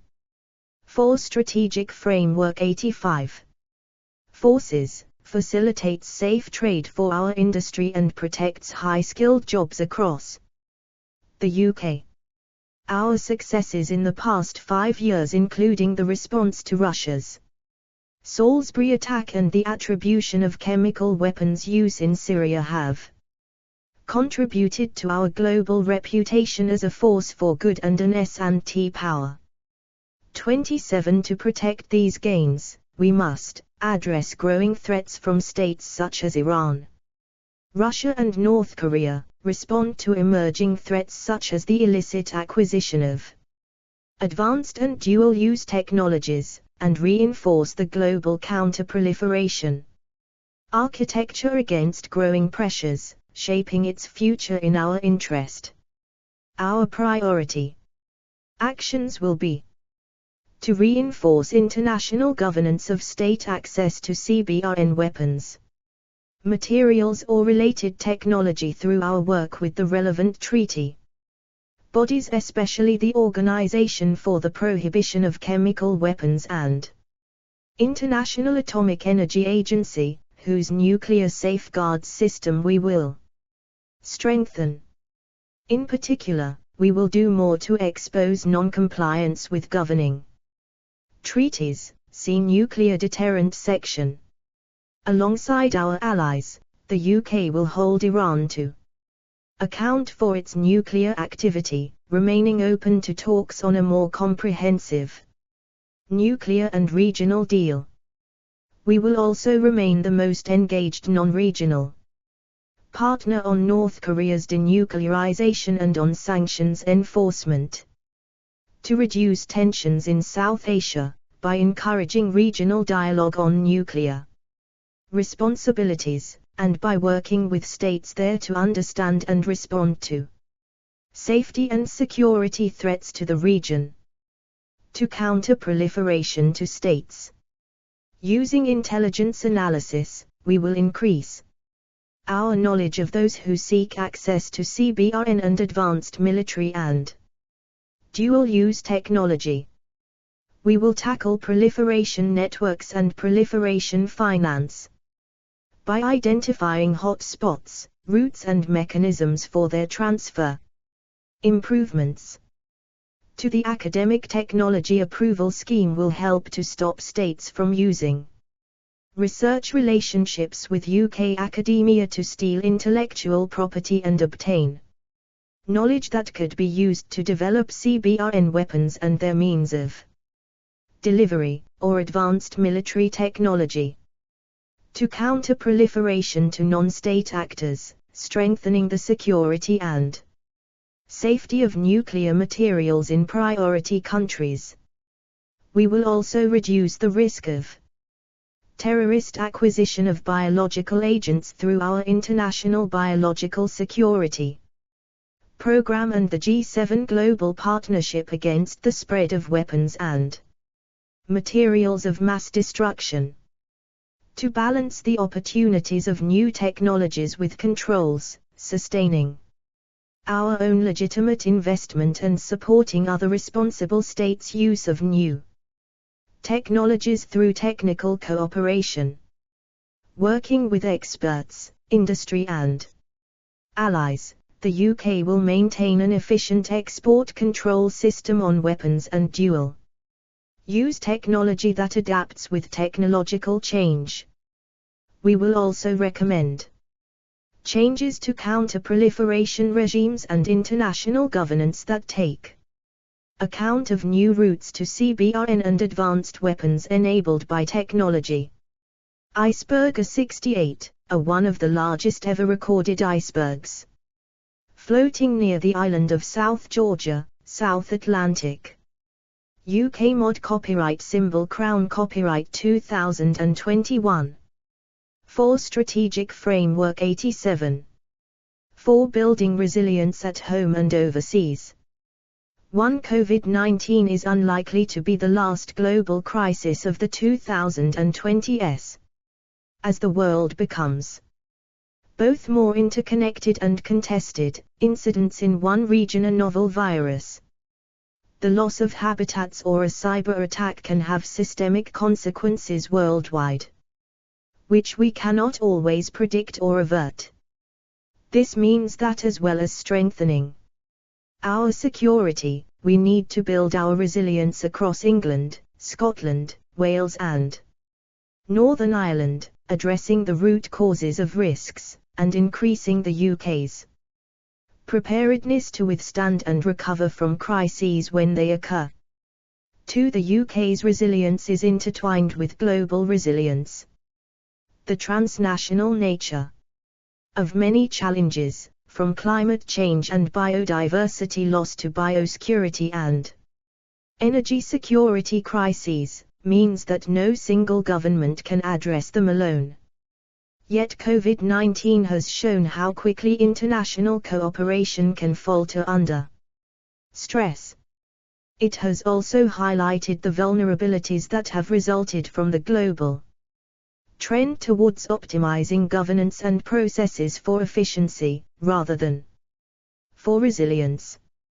3. As the world recovers from the pandemic, we must strengthen global resilience, ensuring that more resilient countries worldwide can come together through stronger international institutions to act on the most pressing shared challenges.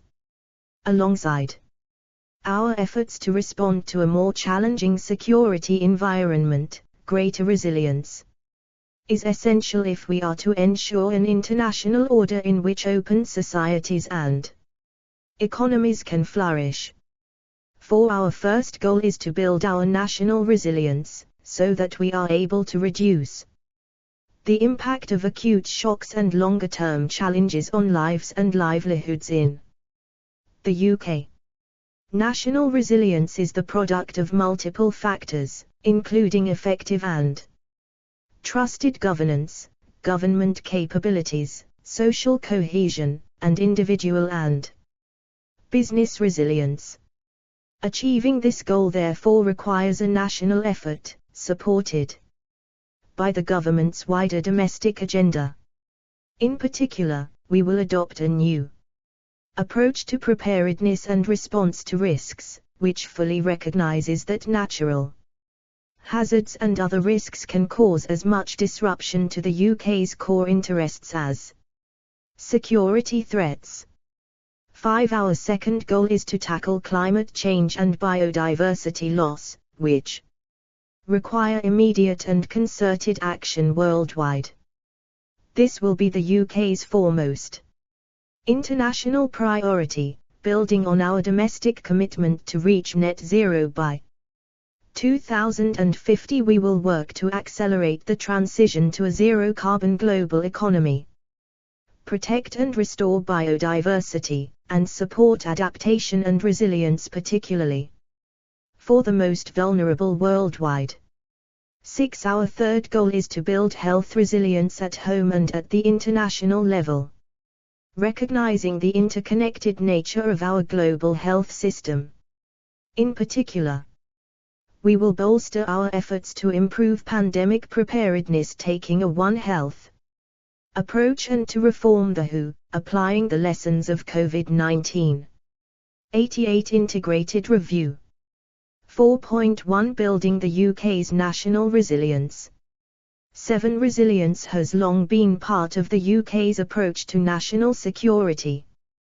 But in an increasingly interconnected world, in which we cannot predict or stop all of the challenges ahead, we need to renew our approach, making resilience a national endeavour, so that as a country we are prepared for the next crisis, whatever it might be.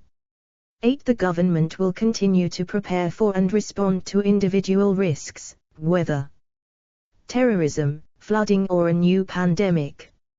Learning the lessons of COVID-19, we will also seek to build a better understanding of the UK's strengths and weaknesses, and improve our national preparedness and readiness across the whole risk life cycle, from anticipation to recovery.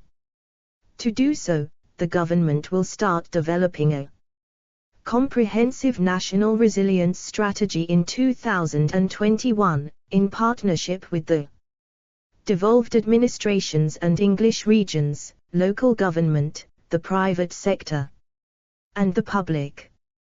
Under this strategy, our priority actions will be to establish a whole-of-society approach to resilience, so that individuals, businesses and organisations all play a part in building resilience across the UK.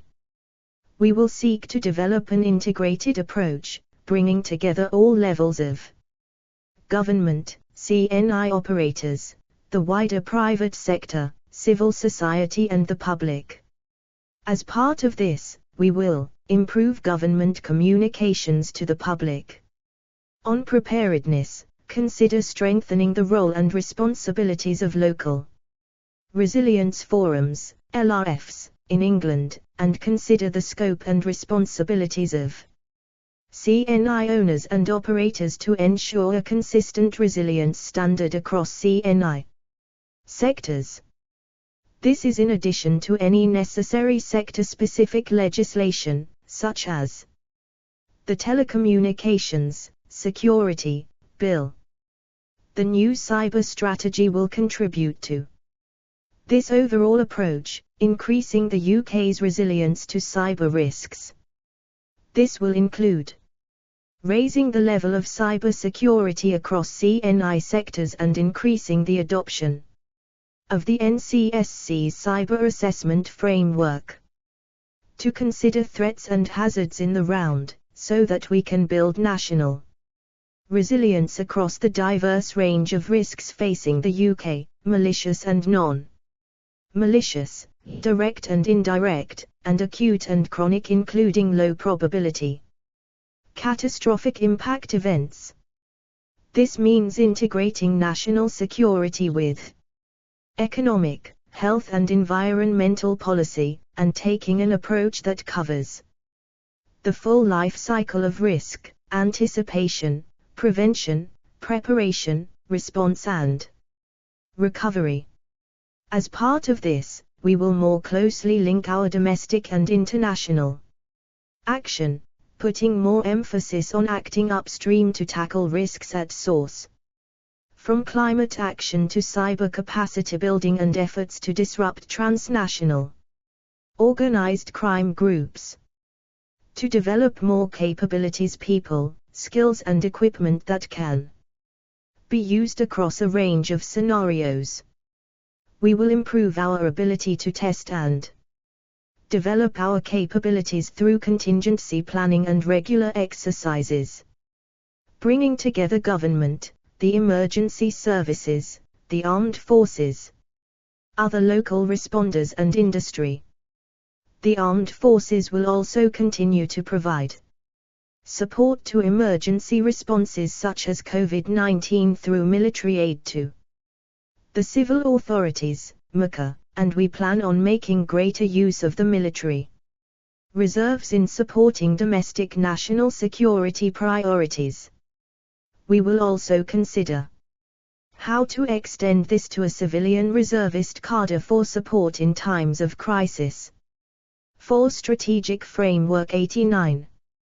To review our approach to risk assessment. The National Security Risk Assessment, NSI, is a classified document which lists and assesses the impact and likelihood of the most serious risks facing the UK and its interests overseas.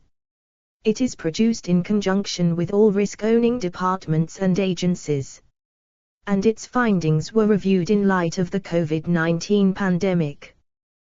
The publicly available version of the NSI, the National Risk Register, was published in December 2020.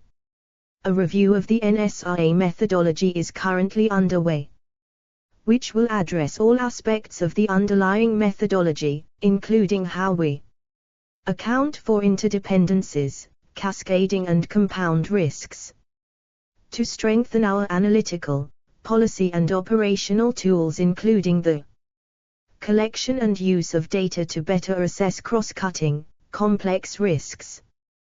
We will establish a new situation center to provide live data and rapid analysis, supporting collaboration across government and informing crisis decision-making.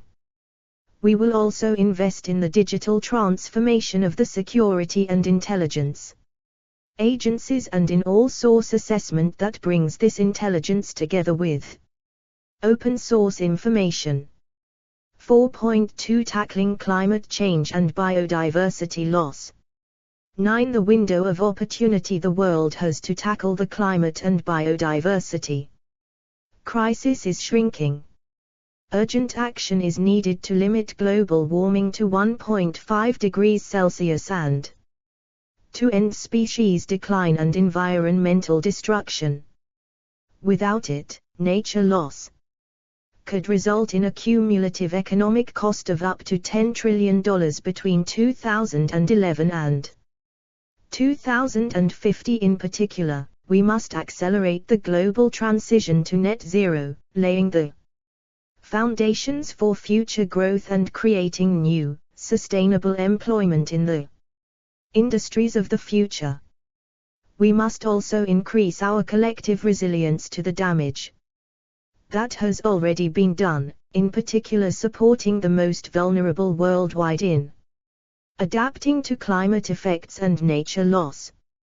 10. The UK is already at the forefront of climate action. Since 2000, we have reduced emissions more quickly than any other country in the G20, and were the first major economy to adopt a legal obligation to achieve net zero carbon emissions by 2050. The UK invested £5.8 billion in international climate finance, ICF, between April 2016 and March 2021. In November 2021 we will host COP26 in Glasgow, bringing together the 197 parties which have signed or acceded to the Paris Agreement to agree further action on climate mitigation, adaptation and finance. 11. Tackling climate change and biodiversity loss will be the UK's international priority through COP26 and beyond. Our priority actions will be to accelerate the UK's transition to net zero by 2050, working with the devolved administrations and drawing on strengths and expertise across the UK, such as green hydrogen and wind power in Wales. We will take an ambitious approach, including through the 10-point plan for a green industrial revolution, a forthcoming series of sector strategies, such as the Transport Decarbonisation Plan, and our overarching net zero strategy. Our aim is to become the world's leading centre for green technology, finance and wind energy, mobilising £12 billion of government investment and much more private investment to create and support up to 250,000 jobs across the UK. We will increase support for net zero innovation and new industries, including in low-carbon hydrogen production, 90 integrated review, and carbon capture and storage.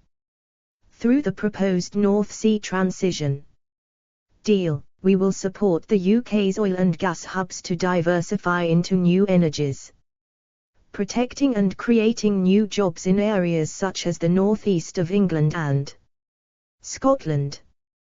We will issue the UK's first sovereign green bond in 2021 and become the first G20 country to make disclosures specified by the Task Force on Climate-related financial disclosures fully mandatory across the economy by 2025, with most requirements introduced by 2023. To accelerate the global transition to net zero, ensuring that everyone can share the opportunities of clean growth sooner. The shift to a green global economy requires action from everyone, from the largest and most advanced economies to developing countries and small island developing states, across governments, businesses and individual citizens. As COP26 President, the UK will seek to reach a positive negotiated outcome which balances the interests of all the parties to the UN Framework Convention on Climate Change, with more ambitious nationally determined contributions and long-term decarbonisation strategies. We have also committed to align all of our ODA with the Paris Agreement, and we will consult on ending new direct financial or promotional support for the fossil fuel energy sector overseas, to strengthen adaptation to the effects of climate change that cannot be prevented or reversed, supporting the most vulnerable worldwide in particular.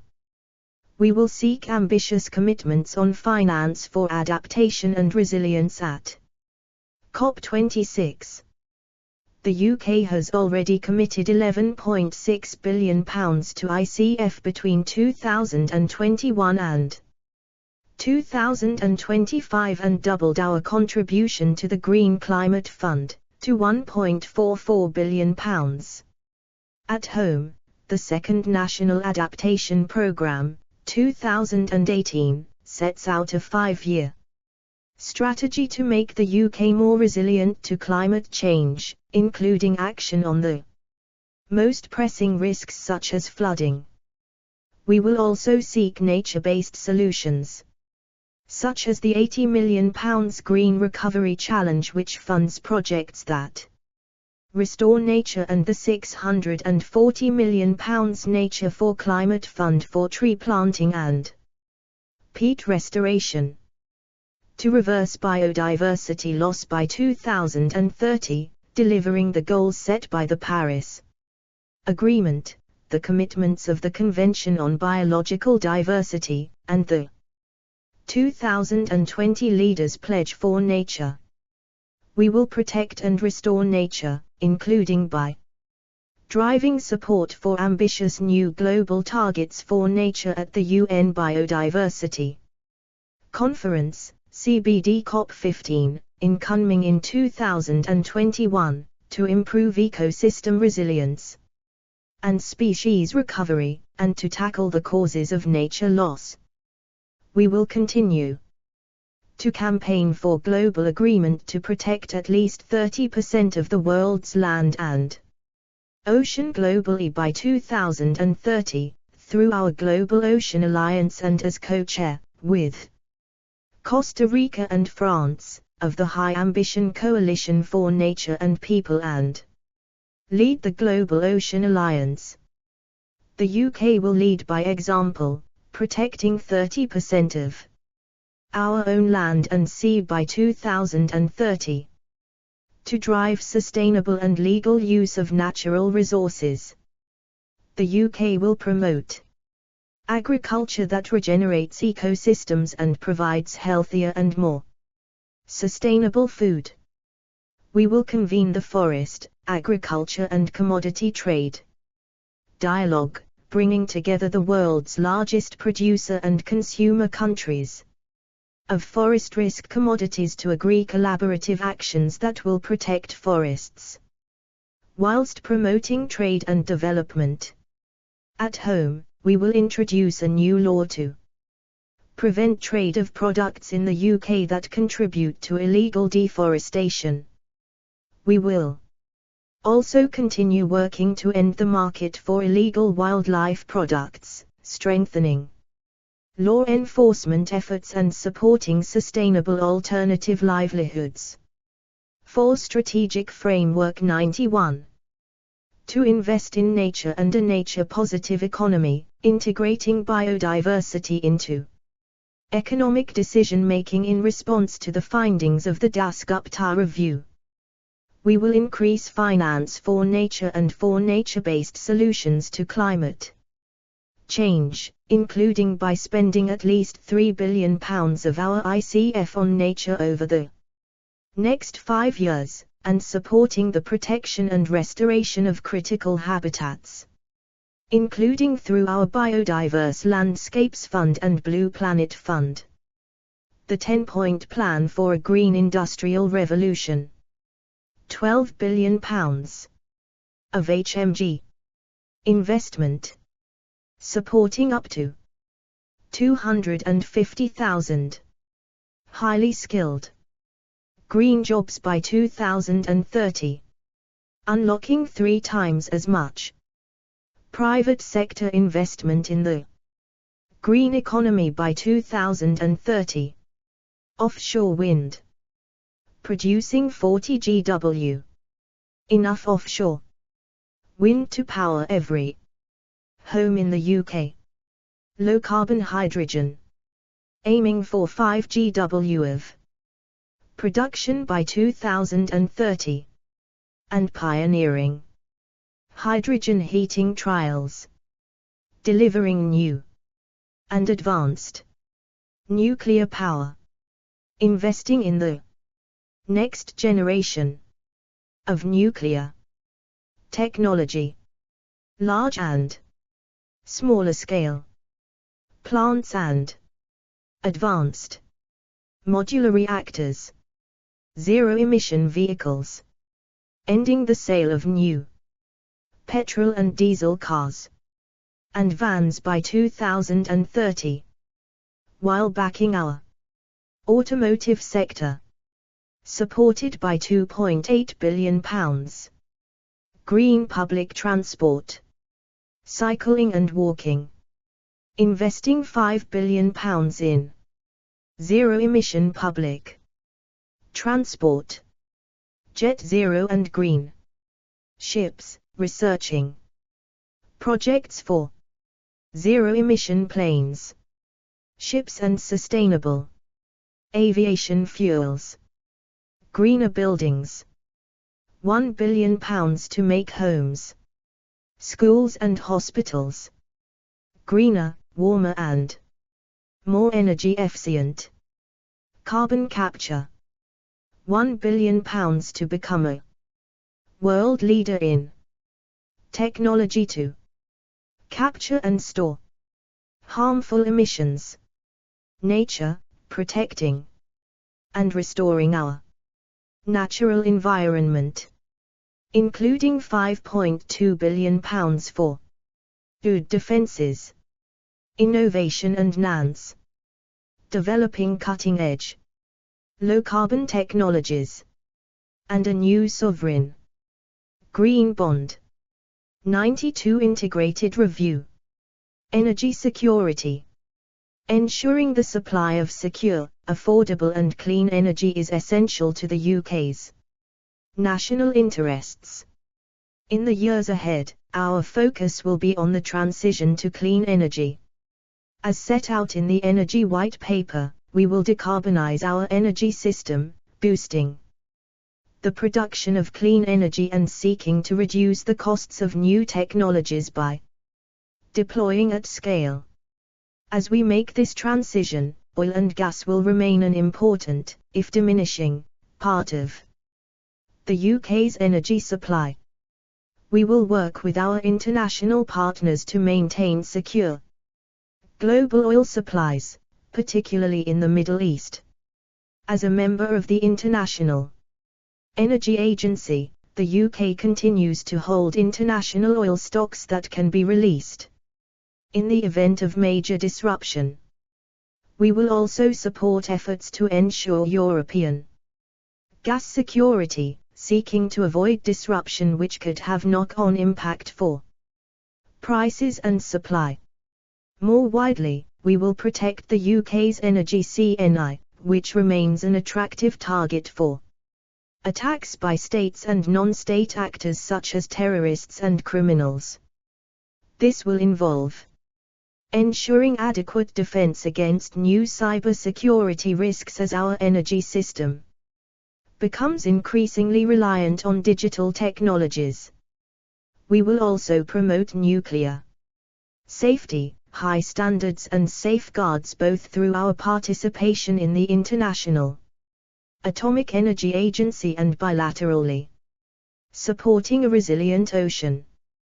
The world has one ocean shared by all nations. The ocean provides 50% of the oxygen we breathe, supports livelihoods worldwide, contains vast biological and mineral resources, and is critical to trade. But it is coming under pressure from climate change and environmental degradation, growing tensions around maritime choke points, including the Strait of Hormuz and the South China Sea, as well as migration, piracy and SOC. The UK's vision is that by 2030 the ocean will be effectively governed, clean, healthy, safe, productive and biologically diverse, linking resilient and prosperous coastal communities around the world, and supporting sustainable economic growth for the UK, the overseas territories and the Crown dependencies. To deliver this vision, we will combine our work on maritime security, the environment and trade. Fundamental to this will be an absolute commitment to upholding the UN Convention on the Law of the Sea in all its dimensions, as an essential enabler of global prosperity, security and a healthy planet. The Royal Navy's new multi-role ocean surveillance ship will demonstrate this more integrated approach in practice, protecting our CNI at sea and improving our knowledge of the maritime environment. The Royal Navy's offshore patrol vessels, alongside the UK Border Force, will continue to support border surveillance, shipping safety, maritime environmental protection, fishery activity control, search and rescue operations and customs enforcement. 4 Strategic Framework 93. In addition, we will protect the maritime environment, supporting international action through the UK-led Global Ocean Alliance and other coalitions. We will strengthen our marine science capabilities, contributing to the UN Decade of Ocean Science for Sustainable Development, and use our new Blue Planet Fund to protect and restore marine ecosystems and resources, support sustainable fisheries and reduce poverty. We will also continue to enhance marine protection around the overseas territories, including across the 4.3 million square kilometers of marine environment already protected through the Blue Belt program. Deploy more of our naval assets across the world to protect shipping lanes and uphold freedom of navigation. The Joint Maritime Security Centre will support this, strengthening operational maritime coordination across government.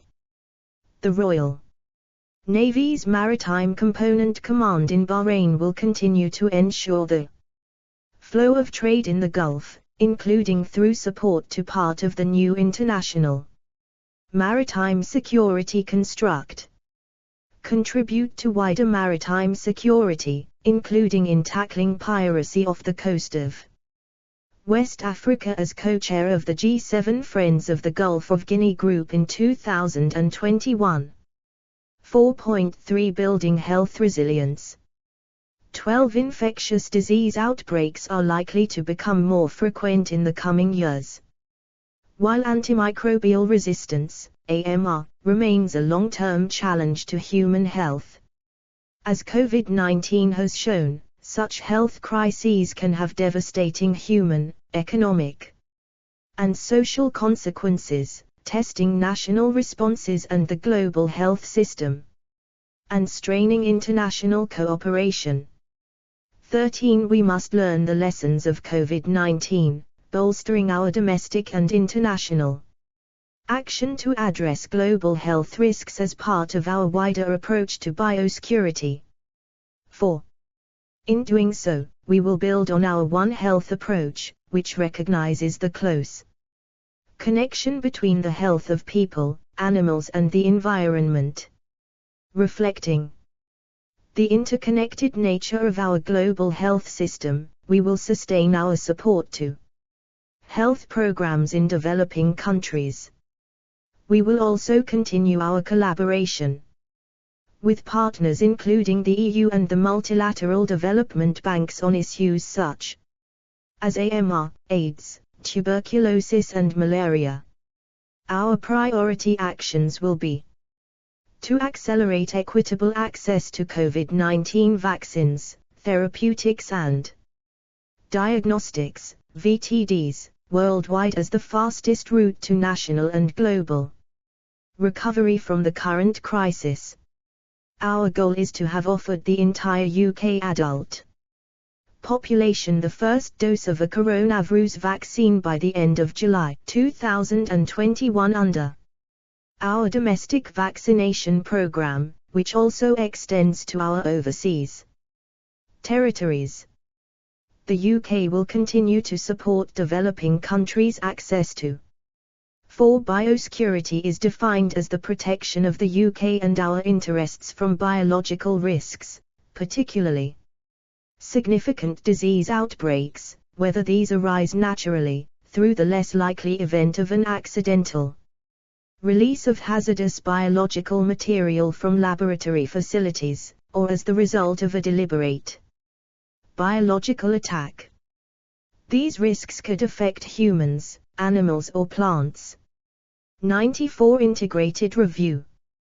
COVID-19 vaccines through the COVAX Advanced Market Commitment, through our contribution of £548 million, continued leadership to close the funding gap, and support for rapid approval of vaccines in line with international standards of safety, quality and efficacy. We have committed to share the majority of any future surplus vaccines from our supply with COVAX, while our commitment of £1.65 billion over 5 years to Gavi, the Vaccine Alliance, will support immunization of children in the world's poorest countries, and to strengthen detection of new COVID-19 variants worldwide. Our experts will also offer support in genomic sequencing to other countries through the new variants assessment platform, to review and reinforce the cross-government approach to biosecurity, as part of our efforts to learn the lessons of the COVID-19 response and to build our national resilience. Our ongoing review of responsibility for biosecurity within government will inform future considerations relating to a revised biosecurity strategy and potential machinery of government changes to strengthen the UK's preparedness for future pandemics, taking a One Health approach, building on the creation of the Joint Biosecurity Centre and the National Institute for Health Protection in 2020, we will improve surveillance understanding and communication of emerging domestic and cross-border health threats, including zoonoses. 5. We will undertake scenario analysis and contingency planning within the UK, including to ensure the resilience of medical supply chains. And we will review our national stockpile of clinical countermeasures and consumables such as personal protective equipment, expanded testing capability, and laboratory equipment, ensuring they meet the planning assumptions within the 2020 National Risk Register. To reform the global health system, strengthening coherence across the international architecture including between health and economic institutions, and harnessing the potential of data to improve global health surveillance. We will seek reform of the WHO, supported by a 30% increase in UK core funding to £340 million over the next 4 years. We will support stronger health systems worldwide, with improved capacity to comply with the international health regulations. To strengthen the One Health approach worldwide, we will seek to establish a global One Health intelligence hub, providing countries and organizations with a single source of intelligence on human, animal and environmental risks, as well as global networks of zoonotic experts and zoonotic centers of excellence including a center in the UK. We will also strengthen domestic and international efforts to combat the threat posed by increasing AMR. To strengthen global pandemic preparedness, building on the Prime Minister's 5-point plan to prevent future pandemics, the UK will seek to accelerate the development and deployment of VTDs for emerging diseases, using our G7 presidency to cut the development and deployment of vaccines for priority pathogens to 100 days through partnership between governments, industry, and international organizations. We will also seek to increase and improve R&D for VTDs, including through genomic sequencing and assessing zoonotic links, increasing innovation in storage and deployment, and standardizing clinical trials and harnessing data. We will ensure sustainable financing for pandemic preparedness and response, and explore a WHO-led pandemic preparedness treaty to improve international coordination and collaboration. 5 Diseases caused by viruses, bacteria or parasites that spread from animals to humans. 4 Strategic Framework 95. Resilience and migration. Cross-border migration will likely increase over the coming decade, driven by a growing global population and climate change, instability and economic factors. This will have consequences for many countries around the world, including the UK. The UK has a long and positive history of migration. Most migrants move through safe, legal routes. The economic benefits of their doing so are enormous both for host countries, including the UK, and for their countries of origin, for example through remittances. Following our departure from the EU, we will use our new points-based immigration system to ensure we can secure the talent we need for key sectors in our economy, not least to sustain our competitive edge in S&T, which is pivotal to productivity and jobs in other sectors across all parts of the UK. As a force for good in the world, the UK will remain sensitive to the plight of refugees and asylum seekers. We have a proud track record of protecting those who need it, in accordance with our international obligations. Our resettlement schemes have provided safe and legal routes for tens of thousands of people to start new lives in the UK. Since 2015, we have resettled more than 25,000 refugees across all our resettlement schemes, around half of whom were children, including many affected by the conflict in Syria. The UK is also committed to tackling irregular migration because it endangers lives, often those of the most vulnerable, and places burdens on host countries. We will work with European and other partners to manage the movement of people within Europe's wider neighbourhood, including towards the UK, whether they are pursuing economic opportunities overseas or escaping instability at home. Such people flows can be complex, spanning multiple jurisdictions across large distances.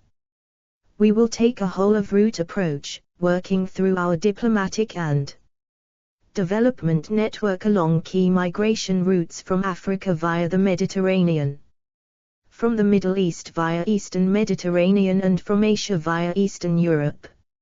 In doing so, we will help to shore up stability and improve socio-economic conditions in fragile regions, thereby addressing the issues that drive irregular migration in the first place.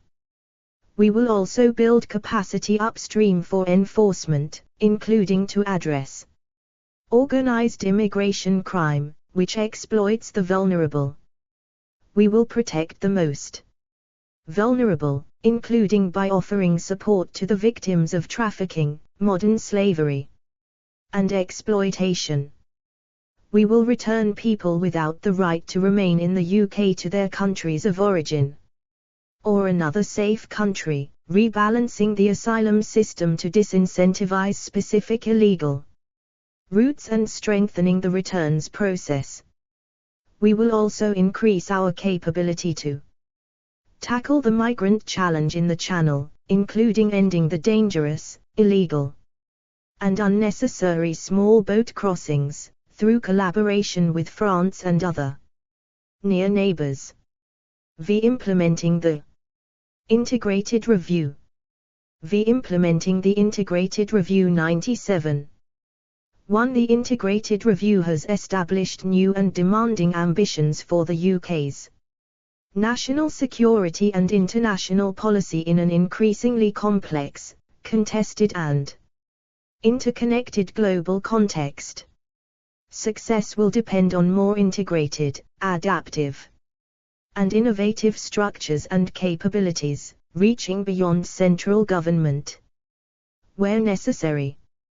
2. Integration is not a new theme in the UK's approach to national security, although the language used to describe it has varied over time. Systems and capabilities have been increasingly integrated across as well as within departments, most visibly through joint units, joint funding mechanisms and cross-Whitehall governance mechanisms, with the National Security Council, NSC, at the apex. The establishment of the FCDO in 2020 signalled the government's intent to ensure deeper integration of the UK's international capabilities and delivery, and recognised that fundamental organisational structures still matter. This chapter sets out the main priorities for enabling integrated strategy making and delivery across government and beyond, ensuring the successful implementation of the Integrated Review's ambitions, strengthening strategy and implementation.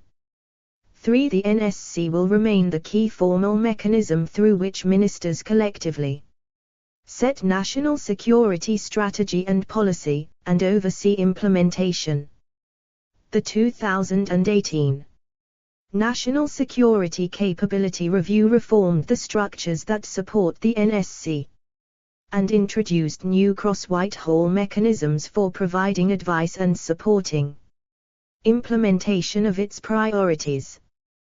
These reforms have been effective in some areas, bringing greater coherence and structure to advice on complex strategic issues, and better supporting coordinated delivery.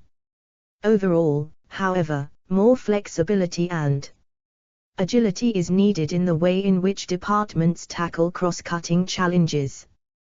With clearer accountability for delivery under stronger ministerial oversight, ministers should be engaged collectively at earlier stages in policymaking, and more emphasis needs to be placed on effective implementation, including in reporting to and review by the NSC.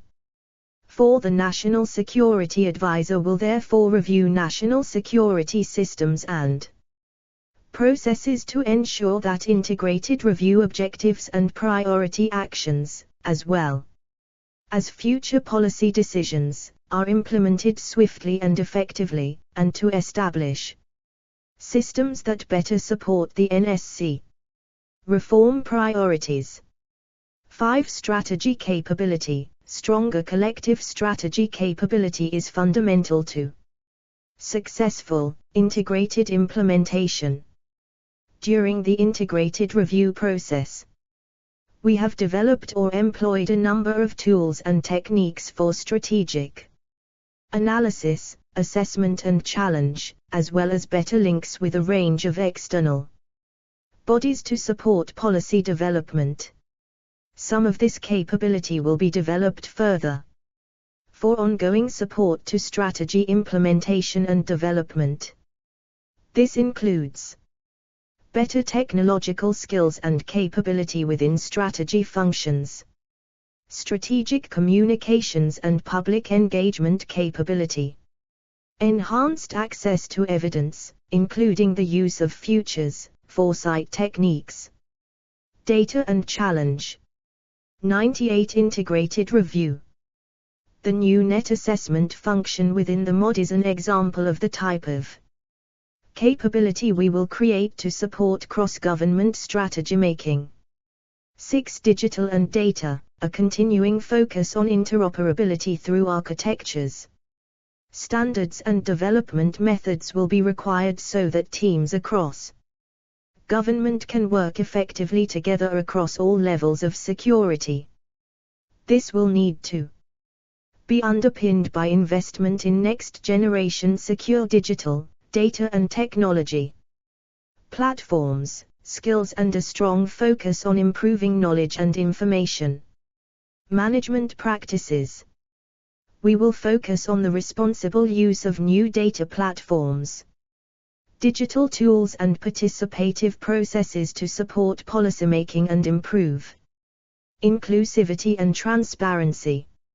Our new Central Digital and Data Office will be an important catalyst for further change.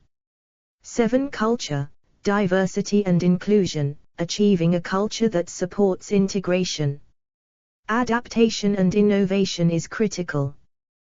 The national security community was one of the first parts of the government to trial a new civil service-wide approach to culture change, recognizing that diversity and inclusivity are operational imperatives. We have driven initiatives such as a mission-critical toolkit for staff and shadow boards. In doing so, we have built on lessons from reports including the review of Intelligence on Weapons of Mass Destruction, Butler, the report of the Iraq Inquiry, Chilcot, and Windrush Lessons Learned, Williams. We have also tested innovations in reverse mentoring, targeted recruitment and development, national security vetting, transformation, workplace adjustments and digital outreach. 8. However, there is much more to do to harness the diverse perspectives and experience that drive innovation and adaptation, and to maintain the collaborative, agile and inclusive behaviors needed to enable integration. We will learn from arrangements made during the COVID-19 pandemic which demonstrated the potential to work more flexibly and inclusively. We will need to become better connected to, and fully representative of, the people we serve. Despite some progress, the national security and international policy community has much further to travel. Foster a culture that encourages more and different kinds of challenge, further developing capabilities such as red teaming to mitigate the cognitive biases that affect decision-making. Develop a strategic approach to recruitment and development to increase the flow and diversity of people into, and out of, the community so that we have a robust pipeline of diverse future talent. Target roles for external recruitment where such experience would be beneficial. And locate a wider range of roles across all the regions of the UK. V. Implementing the Integrated Review 99.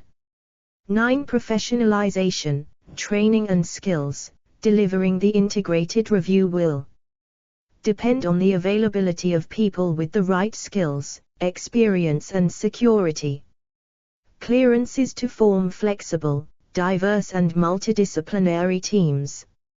Regular experience of joint working, greater efforts in recent years to develop relevant professional courses, and the development of clustered security vetting services are helping to build these capabilities. However, faster progress is needed. In preparation for the next SR, we will review the case for a dedicated college for national security as part of the new curriculum and campus for government skills. This could upgrade our workforce and the tools available to it, driving culture change, providing a platform for international collaboration and establishing S&T as a core skill. We will also further use military reservists to support the full range of national security priorities and explore options for a wider civilian reserve. Implementation. 10. The government has launched a new performance and planning framework and is establishing an evaluation task force. The framework sets out priority outcomes, including 4 which will cover the integrated review's major themes and which are intended to be supported by multiple departments. Government departments will develop outcome delivery plans, against which ministers will receive regular performance reports. This will provide the ability to monitor implementation, projects, programs and outputs, and measure impact, outcomes and benefits, as well as complementing other monitoring mechanisms for tracking delivery, such as the Government Major Projects Portfolio. 11. A Defence Command paper will be published alongside the Integrated Review, setting out plans for defence in more detail. We intend to publish further strategies, including on resilience, cyber and international development, in due course. Future SRs will provide further opportunities to align spending plans with the priorities set by the Integrated Review. 100. Integrated Review. Annex A. Integrated Review Priorities funded in Spending Review 2020. The Integrated Review sets out the Prime Minister's vision for a UK that is stronger at home and in the world, ensuring that we can match our ambitions for global Britain. That vision is reflected in spending decisions in SR 2020, including departmental settlements and funding for new initiatives. SR 2020 has set us on the path to achieve our outcomes with funding provided to priority areas of resilience, security, climate change, domestic R&D, clean technology and to maintaining our cutting-edge military and world-class diplomatic network. The strategic framework will guide future SRs, which will offer further opportunities to align resources with ambition over the longer term. This section sets out the specific measures within SR 2020 that support the delivery of the strategic framework. We have divided the information below into chapter categories, but most of the capabilities described are cross-cutting and will be used in support of activity described in more than one chapter. SR 2020. Commitment. Description. 1. Strategic advantage through science and technology. Clean energy technologies, BS. £1 billion into carbon capture and storage and support to the low-carbon hydrogen production industry with a new £240 million net zero hydrogen fund and £81 million for pioneering hydrogen heating trials. R&D, BS, nearly £15 billion funding including commitment to raising economy-wide investment in R&D to 2.4% of GDP by 2027. A multi-year settlement for the National Academies and UK Research and Innovation's core research budgets, which will grow by more than £400 million on average per year for the next 3 years.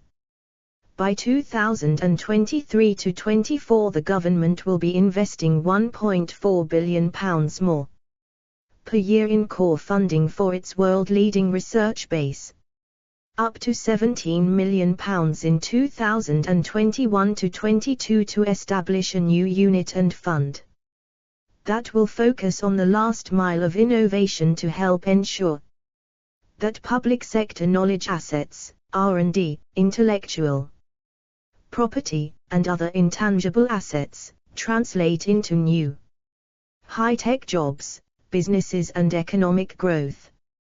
Innovate UK's grant programs and the Catapult network provide critical support for innovative small and medium-sized enterprises, and £490 million has been provided for Innovate UK's core budgets next year.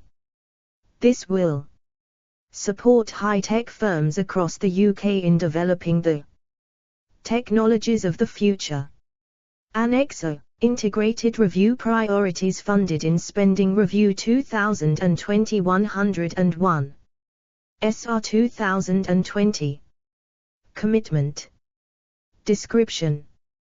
Defence R&D investment of at least £6.6 billion in R&D, enabling research into AI and other battle-winning technologies as part of the MOD's 4-year settlement, see below. UK Security and Intelligence Agencies R&D. £695 million of additional R&D funding between 2021 to 22 to 2024 to 25 to support the development of cutting-edge capabilities in the agencies. National Cyber Force, MOD. The MOD settlement includes funding for the NCF in partnership with the security and intelligence agencies to enhance the UK's position as a responsible, democratic cyber power. Cyber Security, NCSP. £305 million of continued investment in 2021 to 22 in the Cross Government National Cyber Security Programme, NCSP. Funding transformational cyber security projects to support departments, the private sector and wider society.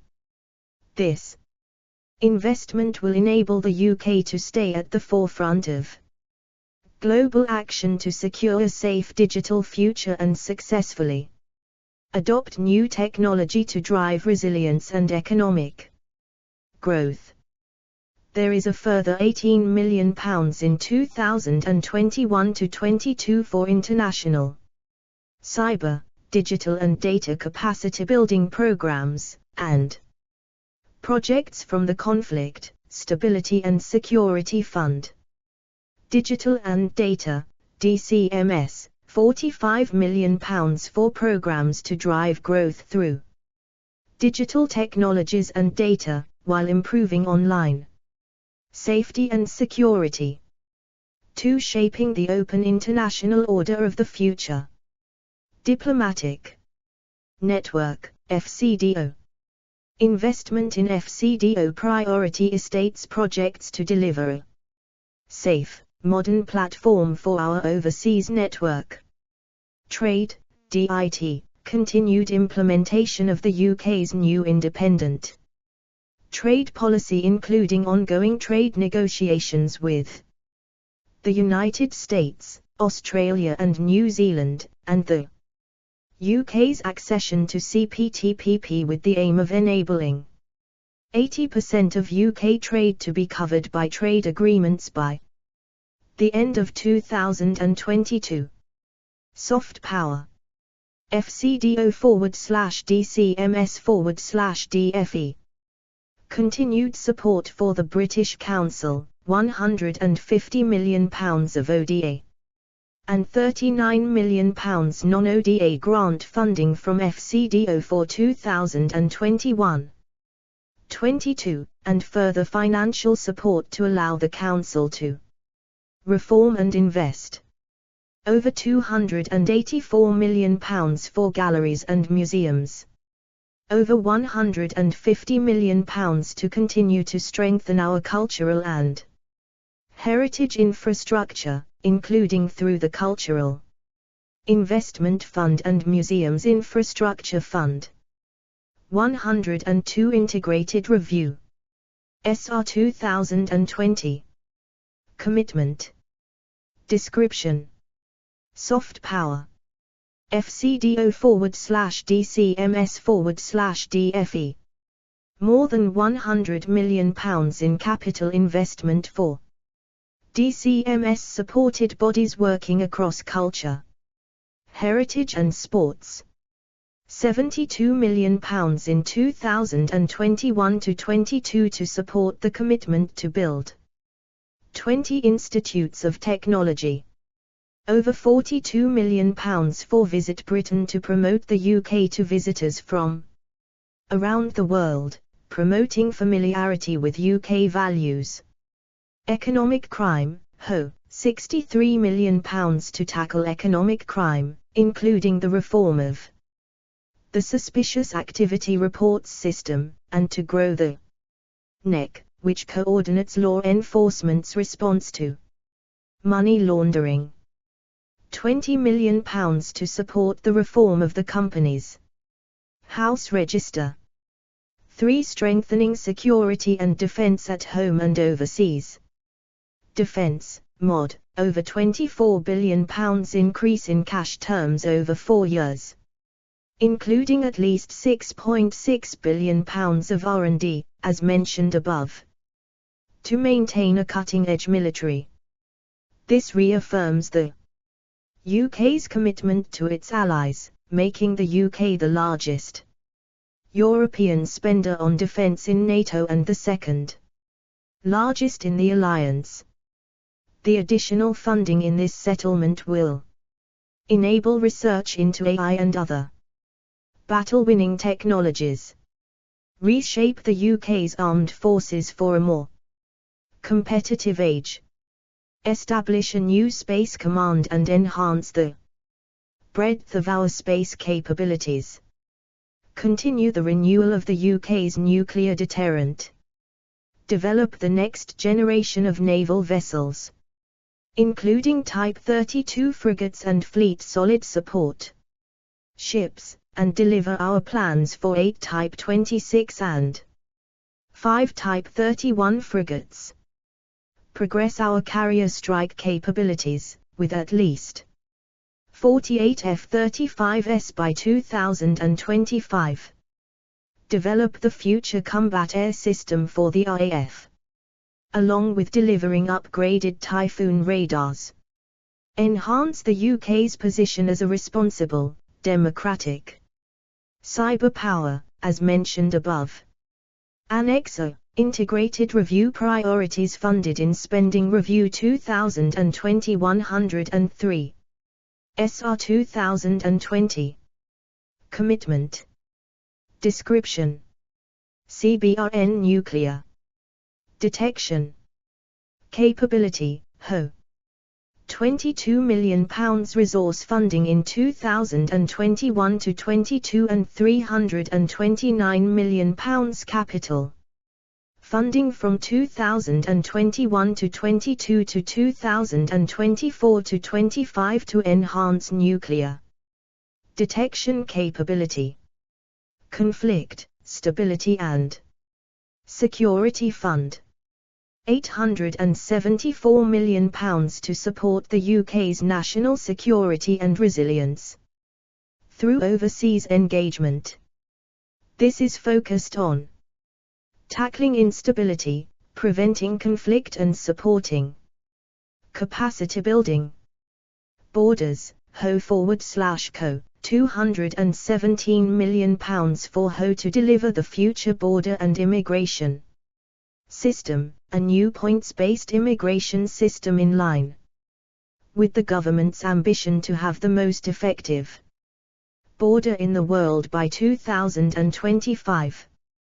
A further £1 billion for HMRC to reform and enhance the UK customs system will be accompanied by £363 million to recruit 1,100 Border Force officers to deliver transit customs arrangements and to continue supporting law enforcement cooperation with EU member states from the 1st of January 2021. Seed funding of £16 million for the CO for the border and protocol delivery group for transformative work at the border, which will support development of a single trade window. Counter-terrorism. HO/UK security and intelligence agencies. The budget for CT policing in England and Wales is maintained, including the extra £70 million provided in the last financial year, for 2021-22. Establishing CTOC to transform our ability to fight terrorism by creating an integrated CT center. Serious and organized crime, HO, maintains existing funding for tackling SOC and continues the additional £30 million provided at SR 2019 to tackle child sexual exploitation. UK security and intelligence agencies. £695 million on additional R&D funding between 2021-22 and 2024-25 to support the development of cutting-edge capabilities in the agencies. Telecommunications. Diversification. DCMS. In order to make early progress on telecommunications diversification and to build momentum to deliver our long-term vision, the government has committed an initial investment of £250 million to initiate work on our key priorities. 104 Integrated Review. SR 2020. Commitment. Description: for building resilience at home and overseas. Situation Center and Cabinet Office. Briefing Rooms, Co.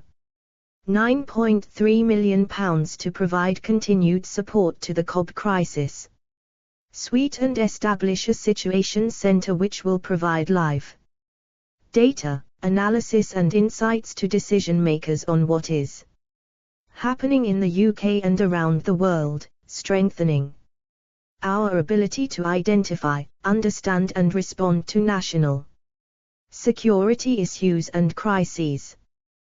Climate change and biodiversity.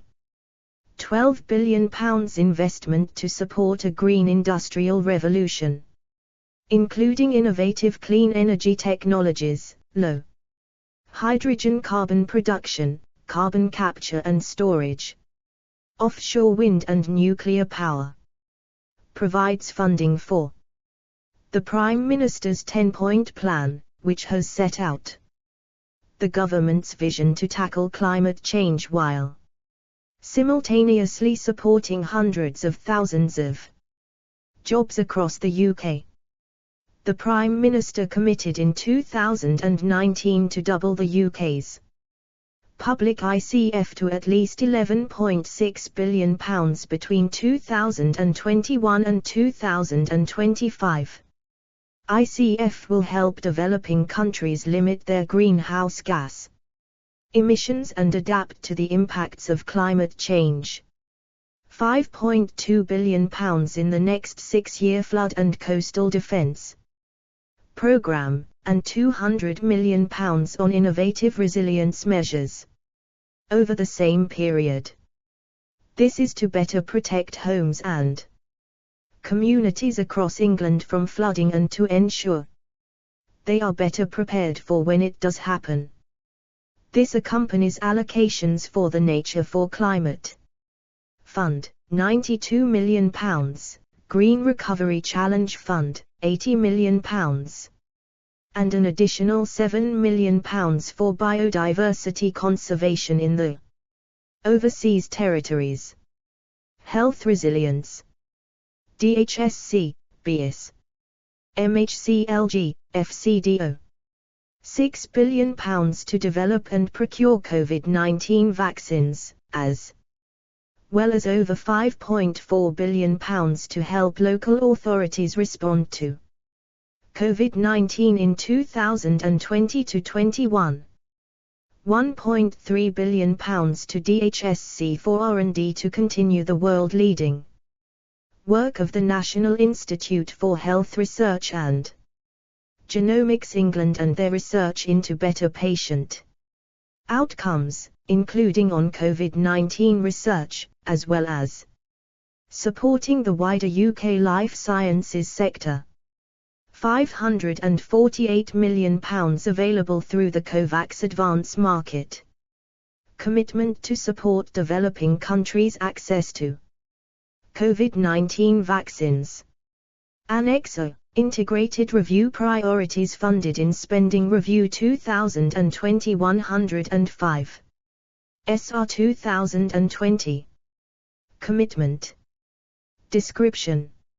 Health Resilience. DHSC, BS. MHCLG, FCDO. Support to the WHO through a core contribution of £340 million over 4 years. This represents a 30% increase to existing funding, which cements the UK's place as the second largest member state contributor. Support to Gavi, the Vaccine Alliance, with £1.65 billion over 5 years to support immunisation of children in the world's poorest countries. This helps to ensure that COVID-19 does not undermine global efforts to protect against preventable diseases. Official Development Assistance, ODA. £10 billion ODA in 2021-22 to be used overseas to fight poverty, tackle climate change, support girls into education and improve global health. The UK will spend the equivalent of 0.5% of gross national income, GNI, as overseas aid in 2021. Implementing the Integrated Review. ROSA, Co., £2.2 million to improve security, to protect our sensitive data from ever-evolving threats by investing in the ROSA system. 106 Integrated Review. Annex B, Evidence and Engagement. 1. This annex sets out our approach to building the evidence base for the Integrated Review. The ambition was to root the review in the best available evidence, analysis and expertise, drawing on a diverse range of high-quality sources to create a foreign policy baseline, taking key partners and stakeholders' views into consideration, and embedding evidence and rigor throughout the strategy development process. To achieve this ambition, we undertook a systematic program of engagement, analysis and challenge. We established new processes and products where these were needed to address gaps and better inform decision-making. Lessons learned during the process will inform our future approach to engagement and our use of evidence approach. 3. This program was designed to support each stage of the strategy development and drafting process. This involved working with government departments and agencies, the UK's overseas networks, and experts, practitioners and partners from across the globe. In particular, we sought to identify and understand the established and emergent trends in the domestic and international system, highlight what the UK could and should learn from other countries and from the private sector, clarify the strengths and weaknesses of the UK's current policies, processes, systems and capabilities, and identify what needed to change.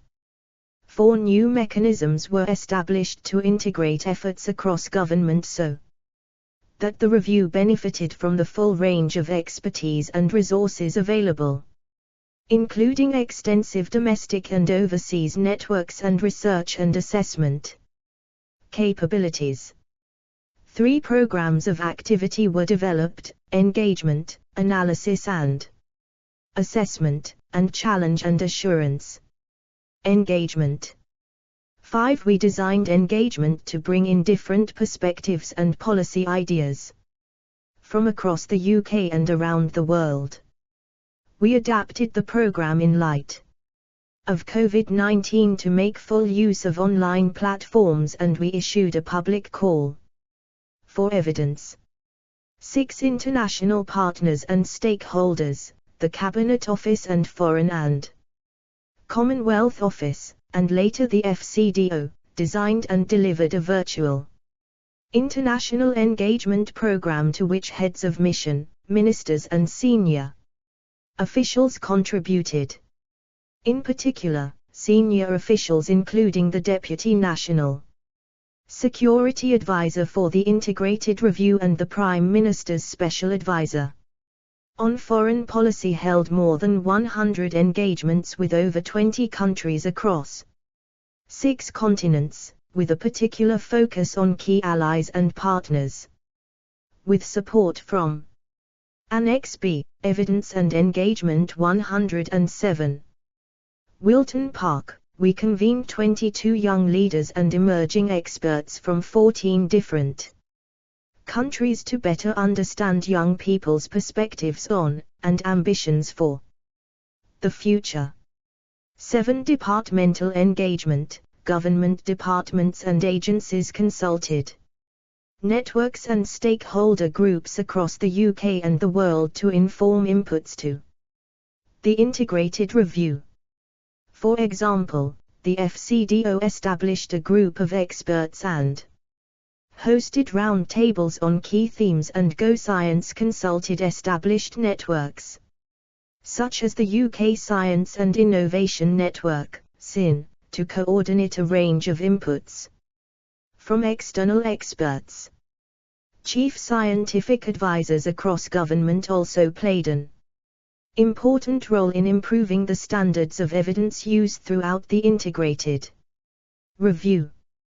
This included support from the FCDO Research and Evidence Division, RED, to review the integrated review evidence base.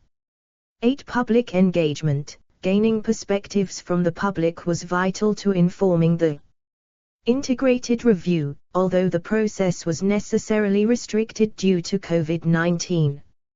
New research was conducted to understand public perceptions of foreign policy and national security at home and overseas. On 13 August 2020, we launched a public call for evidence. Contributions were invited on a range of security, defense, development and foreign policy questions.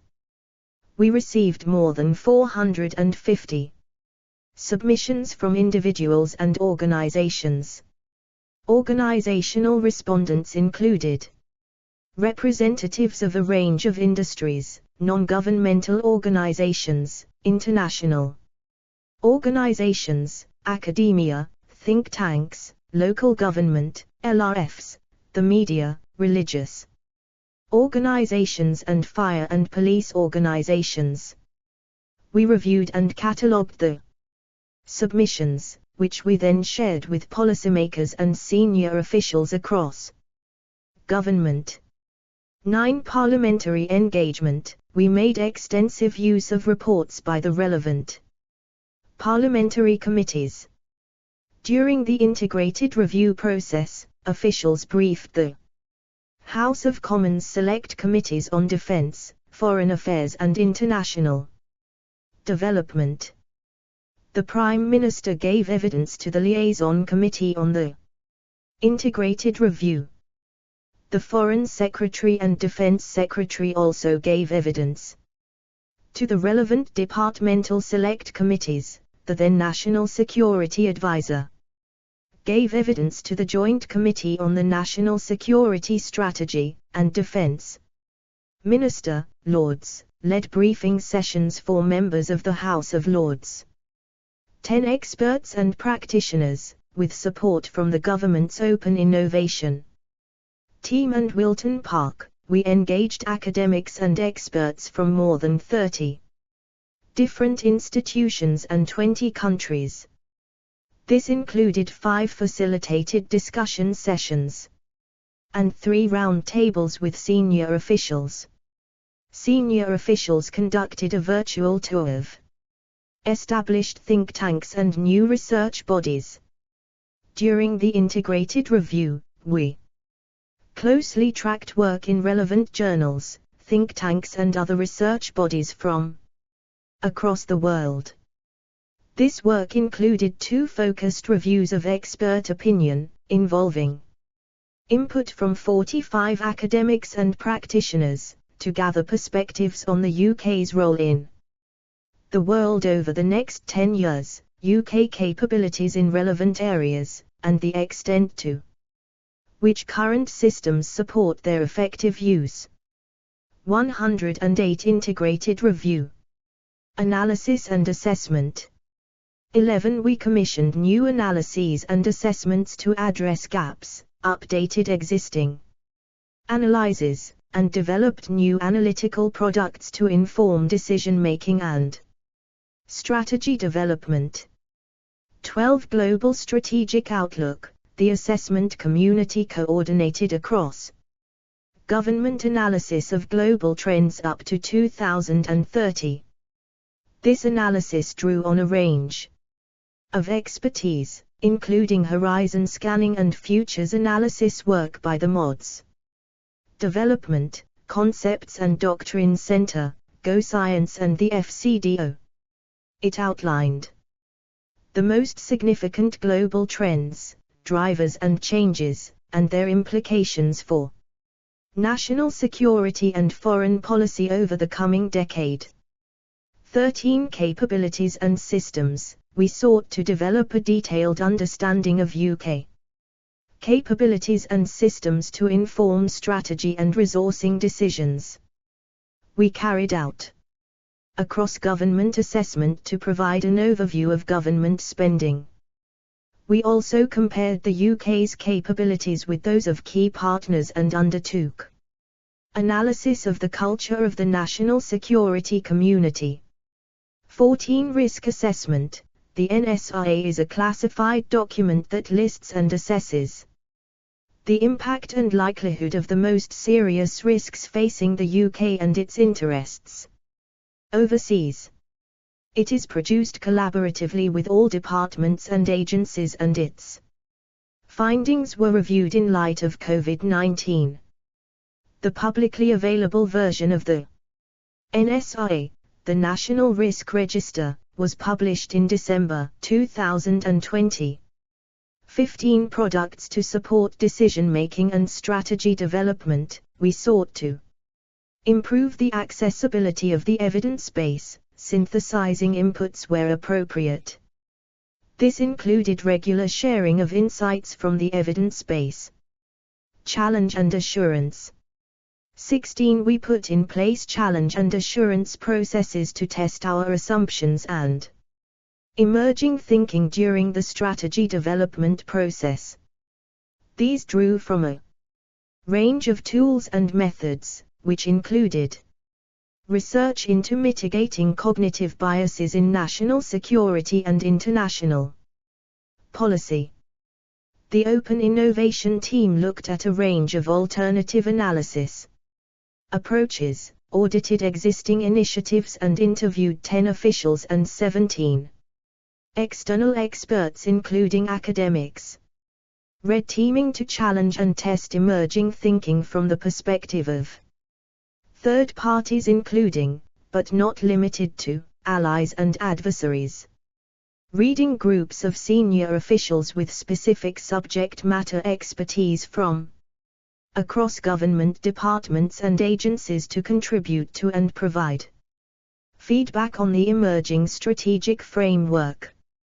Challenge groups to discuss the key assumptions and judgments of the integrated review, with participants from across government and our overseas network. Quality assurance at each phase of the integrated review process to assess the use of evidence against a framework, check figures and provide feedback on whether the integrated review presented a clear theory of change. Annex B, Evidence and Engagement 109. Future priorities. 17. The Integrated Reviews Program of Engagement, Analysis and Assessment has reinforced the need to improve the use of evidence across government. We are committed to improving the use of evidence, analysis and challenge, including from diverse sources, in developing and delivering national security and international strategy. 110. Integrated Review. Annex C, Glossary. Term definition. AI Artificial Intelligence. AMR Antimicrobial Resistance. ASEAN Association of Southeast Asian Nations. BIS Department for Business, Energy and Industrial Strategy. CBRN Chemical, Biological, Radiological and Nuclear. CJEF Combined Joint Expeditionary Force. Co-Cabinet Office. COB Cabinet Office Briefing Rooms. COP26 26th UN Climate Change Conference of the Parties. COVAX COVID-19 Vaccines Global Access. CPTPP Comprehensive and Progressive Agreement for Trans-Pacific Partnership. CNI Critical National Infrastructure. CT Counterterrorism. CDOC Counter-Terrorism Operations Center. DCMS Department for Digital, Culture, Media and Sport. DHSC Department of Health and Social Care. DSTL Defense Science and Technology Laboratory. EU European Union. FCAS Future Combat Air System. FCDO Foreign. Commonwealth and Development Office. FDI Foreign Direct Investment. FRB Freedom of Religion or Belief. FPDA 5 Power Defense Arrangements. FTA Free Trade Agreement. GCHQ Government Communications Headquarters. GDP Gross Domestic Product. GNI Gross National Income. HO Home Office. IAEA International Atomic Energy Agency. ICF International Climate Finance. LRF Local Resilience Forum. MHCLG Ministry of Housing, Communities and Local Government. Annex C, Glossary 111. Term definition. MOD Ministry of Defense. NATO North Atlantic Treaty Organization. NCA National Crime Agency, NCF National Cyber Force, NCSC National Cyber Security Center, NCSP National Cyber Security Program, NEC National Economic Crime Center, NSC National Security Council, NSRA National Security Risk Assessment, ODA Official Development Assistance, OECD Organization for Economic Cooperation and Development, OPCW Organization for the Prohibition of Chemical Weapons, OSCE Organization for Security and Cooperation in Europe, RAF Royal Air Force, R&D Research and Development, SDGs Sustainable Development Goals, SIS Secret Intelligence Service also known as MI6, SOC Serious and Organized Crime,